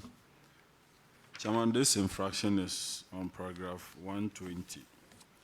It has to do with the GetFund project not in use since 2016. And the auditors observed that there's no electricity to the building, no access road, and other ancillary facilities. Can you tell us whether the project is being fully completed and utilized? Chair, according to the contractor, he has finished the project. But if you look at what we've stated, the auditors have stated in their report, there is no electricity on motorable road, no pavilion for the student to prep during prep time, no teacher quarters to monitor the children over there. And the project was sited at new site, far away from the main compound. And so since then, project has not been used. I don't know whether completing the structure alone is the completion of the project or not.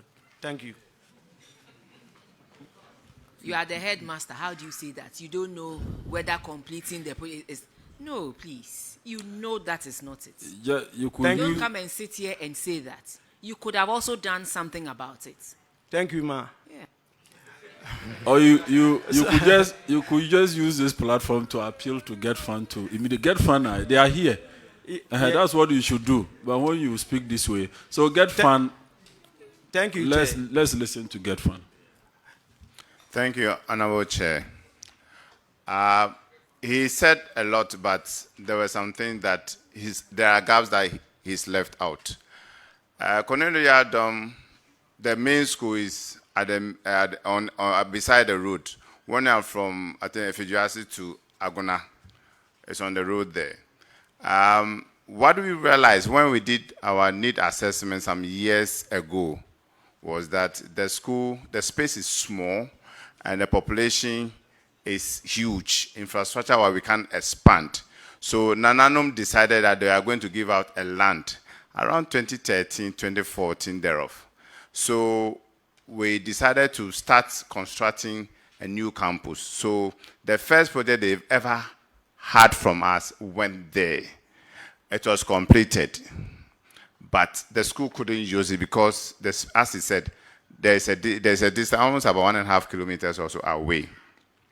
However, luckily for them, we've given them some new projects. I think last year, I think contractor has started. So when it is finished, they will have a full-fledged school with all the facility to be able to use. Thank you. Which he has actually not added. Thank you, Dr. Achu. That's why institutional memory is always good. Dr. Achu has been around, so he understands everything. Except to say that Dr. Achu, in my own constituency, the Jirapa constituency, there's a primary school block that is, I'm just talking to Achu. There's a, no. I'm talking to Dr. Achu. It's in connection with uncompleted GetFund projects that I have one at Ulupong Primary School at foundation level and Jirapa Senior High, a boys' dormitory. You can capture them in your. Yeah, Honorable, report. you can do Thank that you. when you finish. This is a private matter. Yeah. Well noted. Kunedu Yadom, this building is beautiful. In the book over here, and you know that is going to be yours. At least they can weed around it, maintain it till your other stuff coming. It's right here.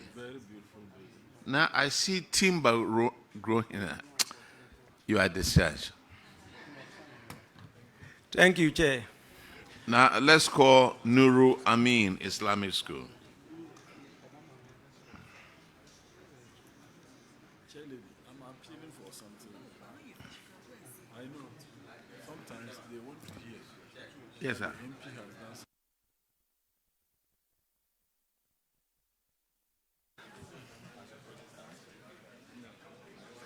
No, not yet.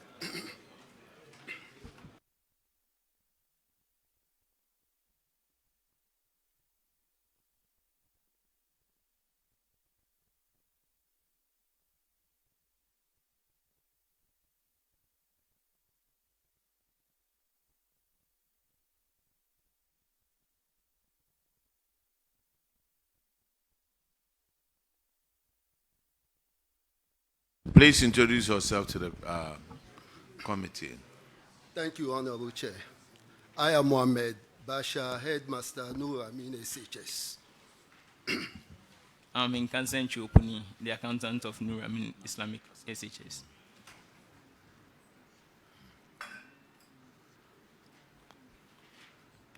Your infraction is on page 93, and Honorable Bauer will handle that. Thank you, Chair. Nura, I mean, you have your infraction is about an earned salary. One of your staff, Idris Mubarak,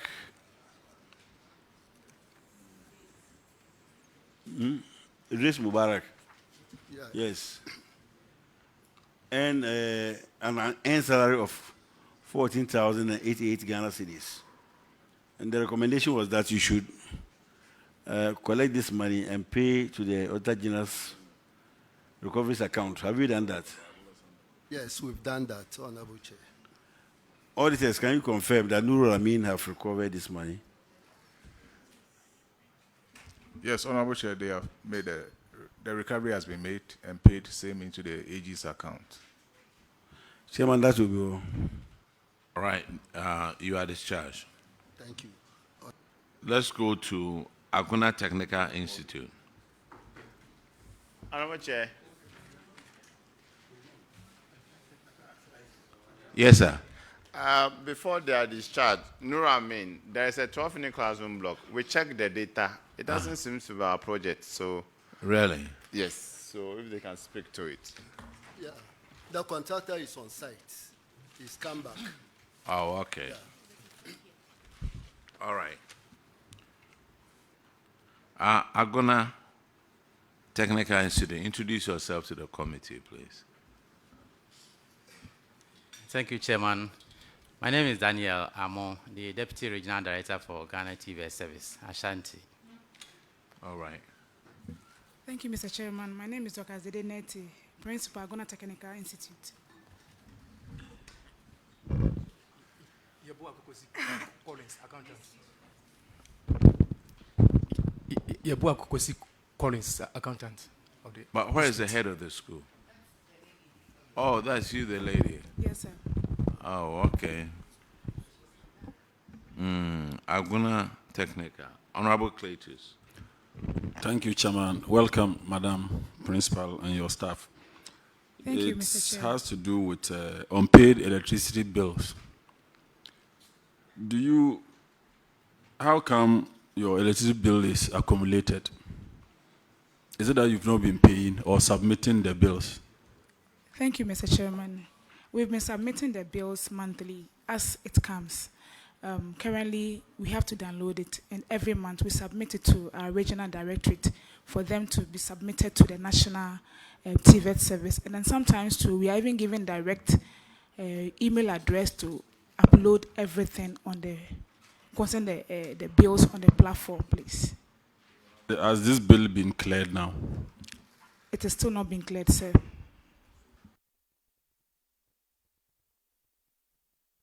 So what steps have you taken? Thank you, Mr. Chair. I have spoken to my directorate, and then they kept all bills have still been submitted to the national office, and then to the Free SHS Secretariat for payment, please. Regent, how come DS Aguna is not paid and the others have been paid? Is it that you don't submit in time? Thank you, Mr. Chairman. Please, we have been submitting them. It's so surprised that Aguna has not been paid, but we have been following up. In fact, we have copies of about 7 reminding letters that I've sent to head office, and we are hoping that it will be cleared. You go for meetings at headquarters. When you write letters and you can follow up on this. But if you happen to go to headquarters, you should remind them. But if you just write letters and you sit in Kumasi, they may not look at it. So try to follow up personally and ensure that it is done. If the electricity is being cut off, learning cannot take place. Yes. Administration will be down. Students cannot learn. So it's a very important thing that you need to do for the school. So take it up. We don't want it to occur again in our next report. Thank you very much.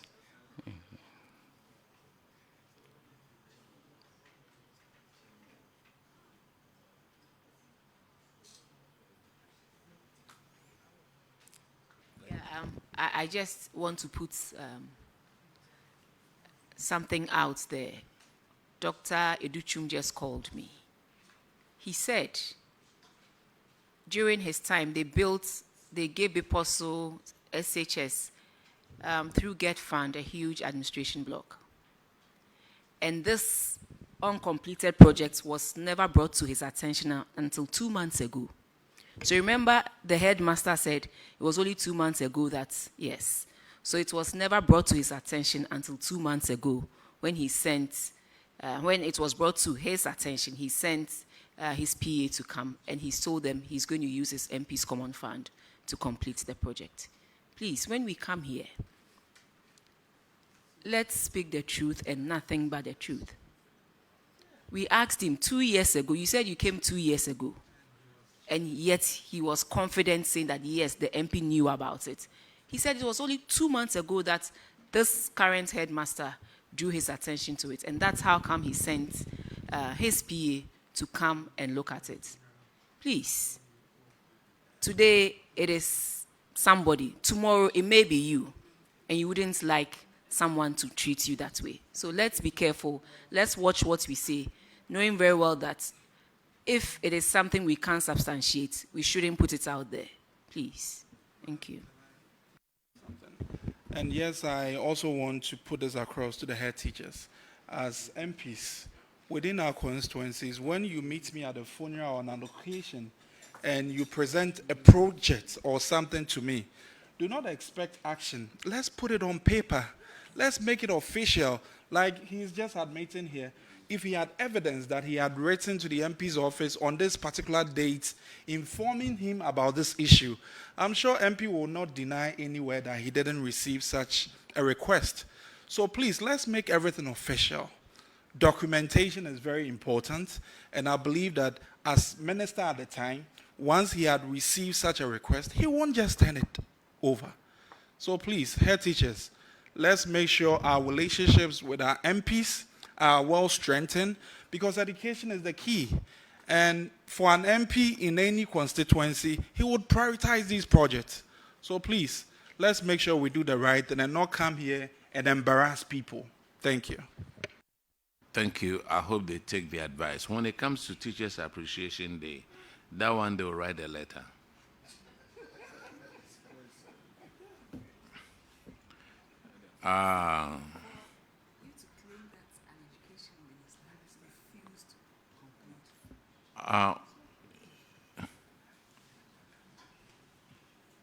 What was this school over here? What was it? Okay, Aguna, you are discharged. Thank you, Mr. Thank Chair. you, Okay. Mr. Chair. Adanwomasi. Huh? Adamumasi. Ewaha.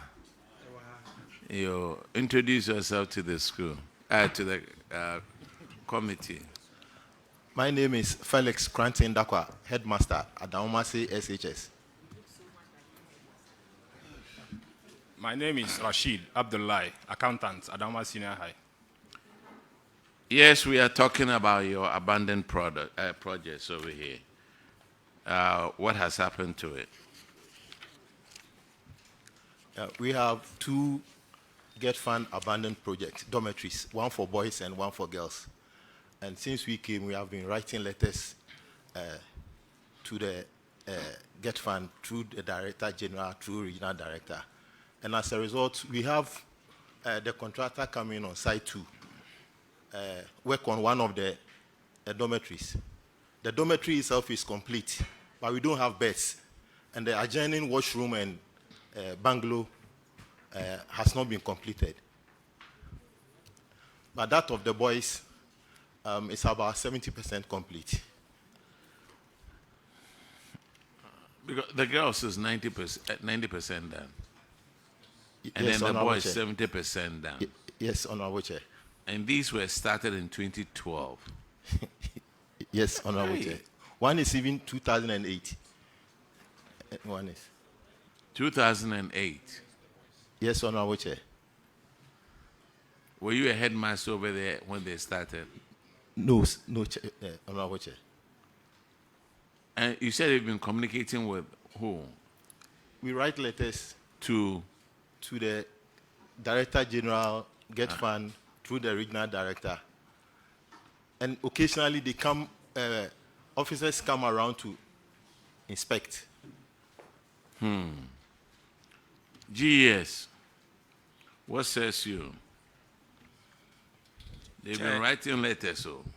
Chair, you are kind to us that GetFund is here, and the piper is ballooned by its owner. GetFund, he passed the buck to you. DG is saying that we are the ones supposed to now play to the tune, so we will. Yes, it's true. At Amasu, we have two projects there. Single-story dormitory block and construction of two-story girls dormitory block. The single-story, I think, is almost completed. Is the one that started 2008. That is the challenge, but it's also programmed in the phase 2. I think we've earmarked about 4.7 million for its completion. So when we get approval, we are good to go. Thank you. All right. You are discharged. Thank you, Honorable Chair. Let's call Ejura Technical Institute.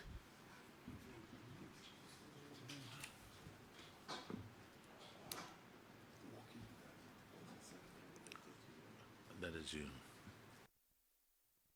Introduce yourself to the committee, please. Honorable Chair, good afternoon. I'm Bernard Tabi Amponsan, Principal at Draman Technical Institute. Honorable Chair, I'm Ebenezer Denchi Esiama, Accountant. Your infraction is on paragraph 136. And Honorable Ernest Nimwood will handle that. Yeah, thank you, Chairman. A German technical. This infraction has to do with absence of title deeds to your school land. So the auditors indicated they did not cite any title deeds to the land that the school is presently occupying. So we just want to know, what steps have you taken? You had indicated to the auditors that the board was taking steps at the time. Where are we with the entire process? As it stands now, payment has been made to Stu Lance, and the assembly and the chief also has come in to help us with the cost to complete. So they have assured us, as at last week, that the necessary documentation will be made ready so that Mampong chief will sign, then we'll proceed to Lands Commission to do it. Have you updated the auditors with all the information you are giving us? Yes, please. Auditors, do you have any confirmation of this? Yes, they have updated us. Thank you, Chair. You are discharged. Yinahini Thank you, Chair. Catholic Very much. Senior High School.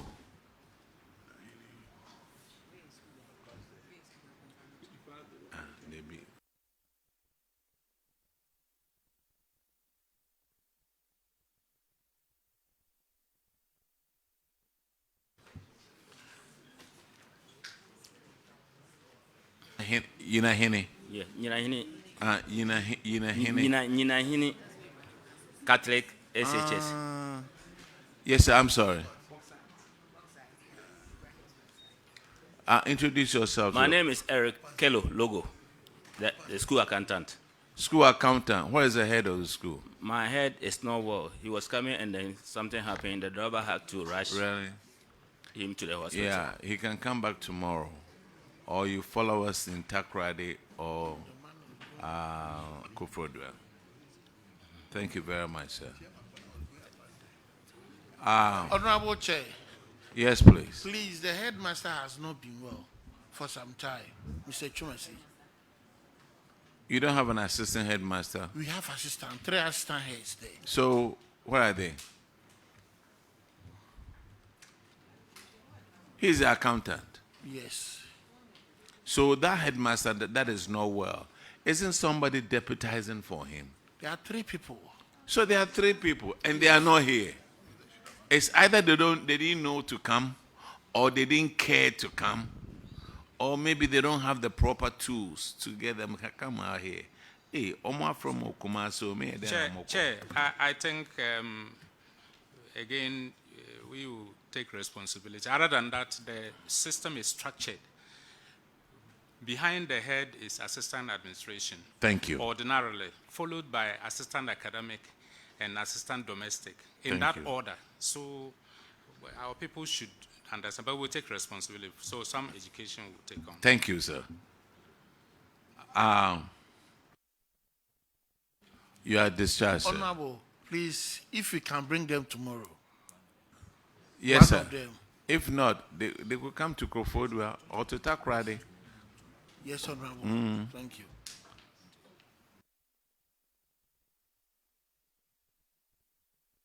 Which other school is left? Is that Konfanachi? Konfanoche and KSTS. Kumasi Senior High Technical. That's Kumasi Senior High Technical. Please come.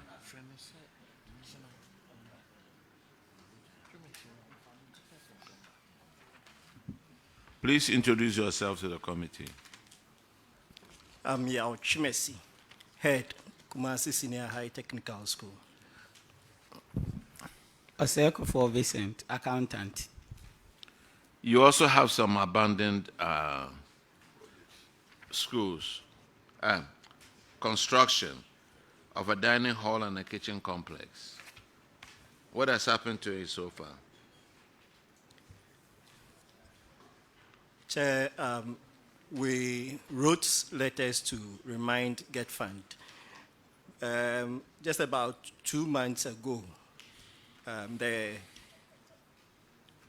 consultant came to the school and gave us the information that they've been asked to repackage the project and award the contract again. So I guess that is being worked on. So when is it going to? When are you going to re-award to somebody else? Is it a GetFund project? Yes, please. Or is that why you keep on looking at him? I thought that the question was directed No, at it's to you. Okay. He will only come and support you. Okay. I don't know what they are doing at the moment. All right. GetFund, please. Thank you, Honorable Chair. Yes, it's our project. This project was awarded, I think, 2023 or 2022. It's a 2-level dining hall because of space. The contractor has actually taken steps to execute the project to a certain extent, but when price of material, because it's a fixed, it was a lump sum contract, he was having some financial challenges, so he curtailed work. We reviewed it. We are looking at processes to also get it completed. I think we need about 8.6 million to finish it. That's our cost to complete, as we have here in our data. Yes, I think from the data, they should be linking with FPMU, that's Ministry of Education. We've sent approval there for them to get it completed. So from after this meeting, I'll get in touch with the consultant and FPMU to quicken the process of getting the contractor back to site. Thank you. All right. You are discharged. Thank you, Chair. Confanoche, are you here?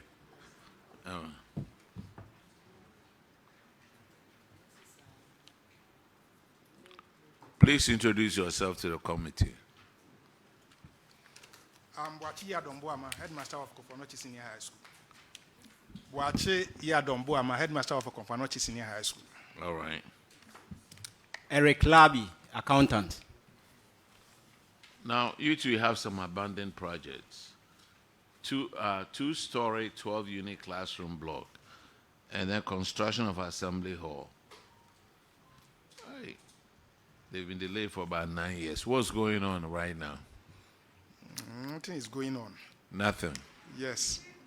We wrote letters, and then the 12-unit classroom block was re-awarded to a contractor. Okay. He came and then did some work, up to about 80% completion. But he has also abandoned the project. And since then, we have not been able to see him. No, when the auditors came in, it was at 80%. So Yes. since the auditors came in... Nothing has been done. That's what I wanted to hear. And what And about then the the assembly hall to assembly nothing? hall, it was started in 2016 and then built to the routine level. A windstorm came and then blew it to the foundation level in written letters, but nothing has been done. And we have not been able to trace the contractor up to this time. So GetFund. Thank you, Honorable Chair. It's true. For the classroom block, they've been on that project for years. I've been to that school about 4 times. They've changed contractor about 3 times on that project. I don't know. For the assembly hall, there was a structural defect. So we asked that it's halted. So we have actually repackaged it among the phase 1 thing to be completed because it's been there for long and the school needs it. Population of the school, I think, is over 3,000 now. So they would need a facility to be able to do gathering, learning and teaching. Thank you. GetFund. Is it GetFund? GetFund. So we've been hearing structural defect. But I understand each project will have a consultant on it. So when it happens that way, what do you do to the consultant? To be honest, hitherto they've been going scot-free, but from today we are putting. No, I'm being honest. I'm being honest to you. Hitherto, since our inception, we've been leaving them. But what transpired in Newtown? So we are putting assessment framework in place now. And I think we've drafted it. We've given it to our administrator. He's looking at it. We are going to assess the consultant now. It's not going to be business as usual because they are causing a lot of challenges. Because to the best of our knowledge, all consultants will belong to a professional body. It's so true. If they're not doing what they're supposed to do, you report them. They even get paid. Yeah. Please. Thank you. All right. You are discharged. Now, have I left any school out? Okay. Chair, I hope this discharge is a general one. Take your time. Yeah, with you till tomorrow when we are done. So we missed these colleges of education, schools. Mampon Technical College of Education, Offenso College of Education, Akokre College of Education, St. Louis College of Education, Al Farouk College of Education, St. Ambrose College of Education, Atebubu College of Education, and Bia Lamplighter College of Education. And so we are hoping they will come tomorrow. Yes, sir. Are you drawing my attention to something, please? Yes. Yeah.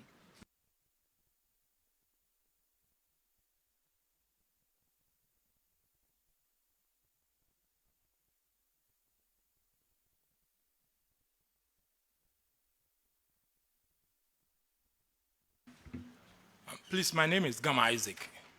I'm currently at Seche East District Assembly, and this is my coordinating director. And please, where's your DC?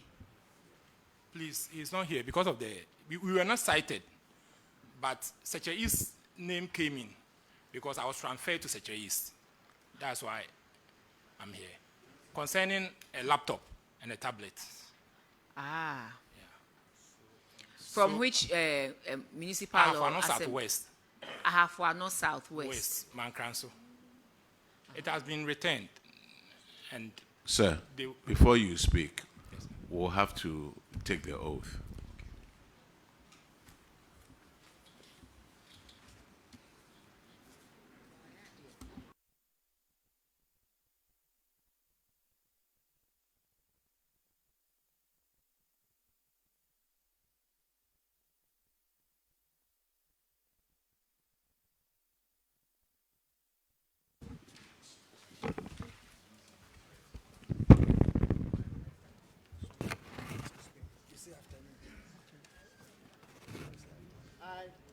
I, Agatha here, do in the name of the Almighty God swear.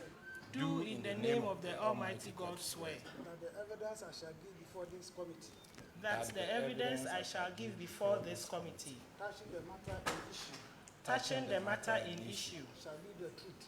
Shall be the truth. The whole truth. The whole truth. And nothing but the truth. And nothing but the truth. So help me God. So help me God. Now, sit down and introduce yourself to the committee.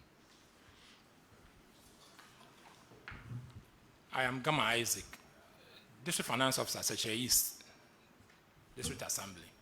Please, my name is Agatha here, District Coordinating Director, Seche East District Assembly. Okay. Now, what is the story? So, please, Honorable Chair, I was transferred from Ahafwano Southwest District Assembly to my current station at Seche East District Assembly. There was a laptop issue in 2024, of which I returned. So when it was captured, Seche East name came because I was transferred to Seche East. That's why our name came in the letter.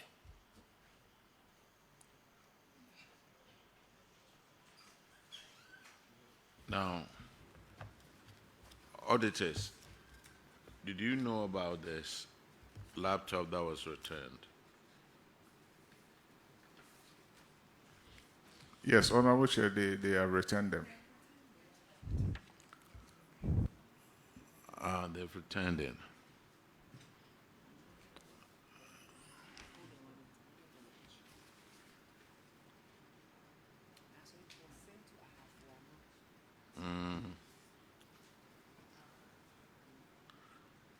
Is it for not north or southeast or whatever? For ano southwest. Okay. Mankranso.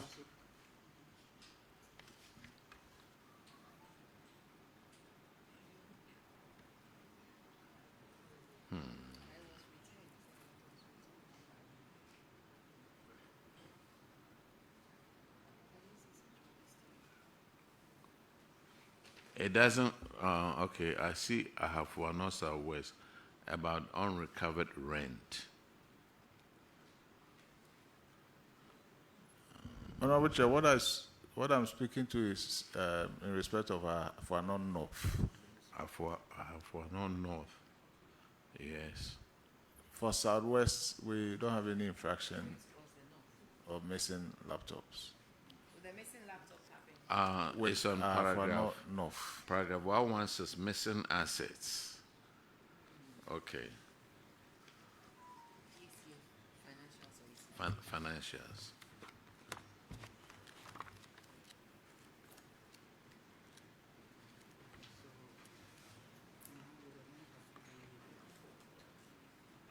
Mm, 116.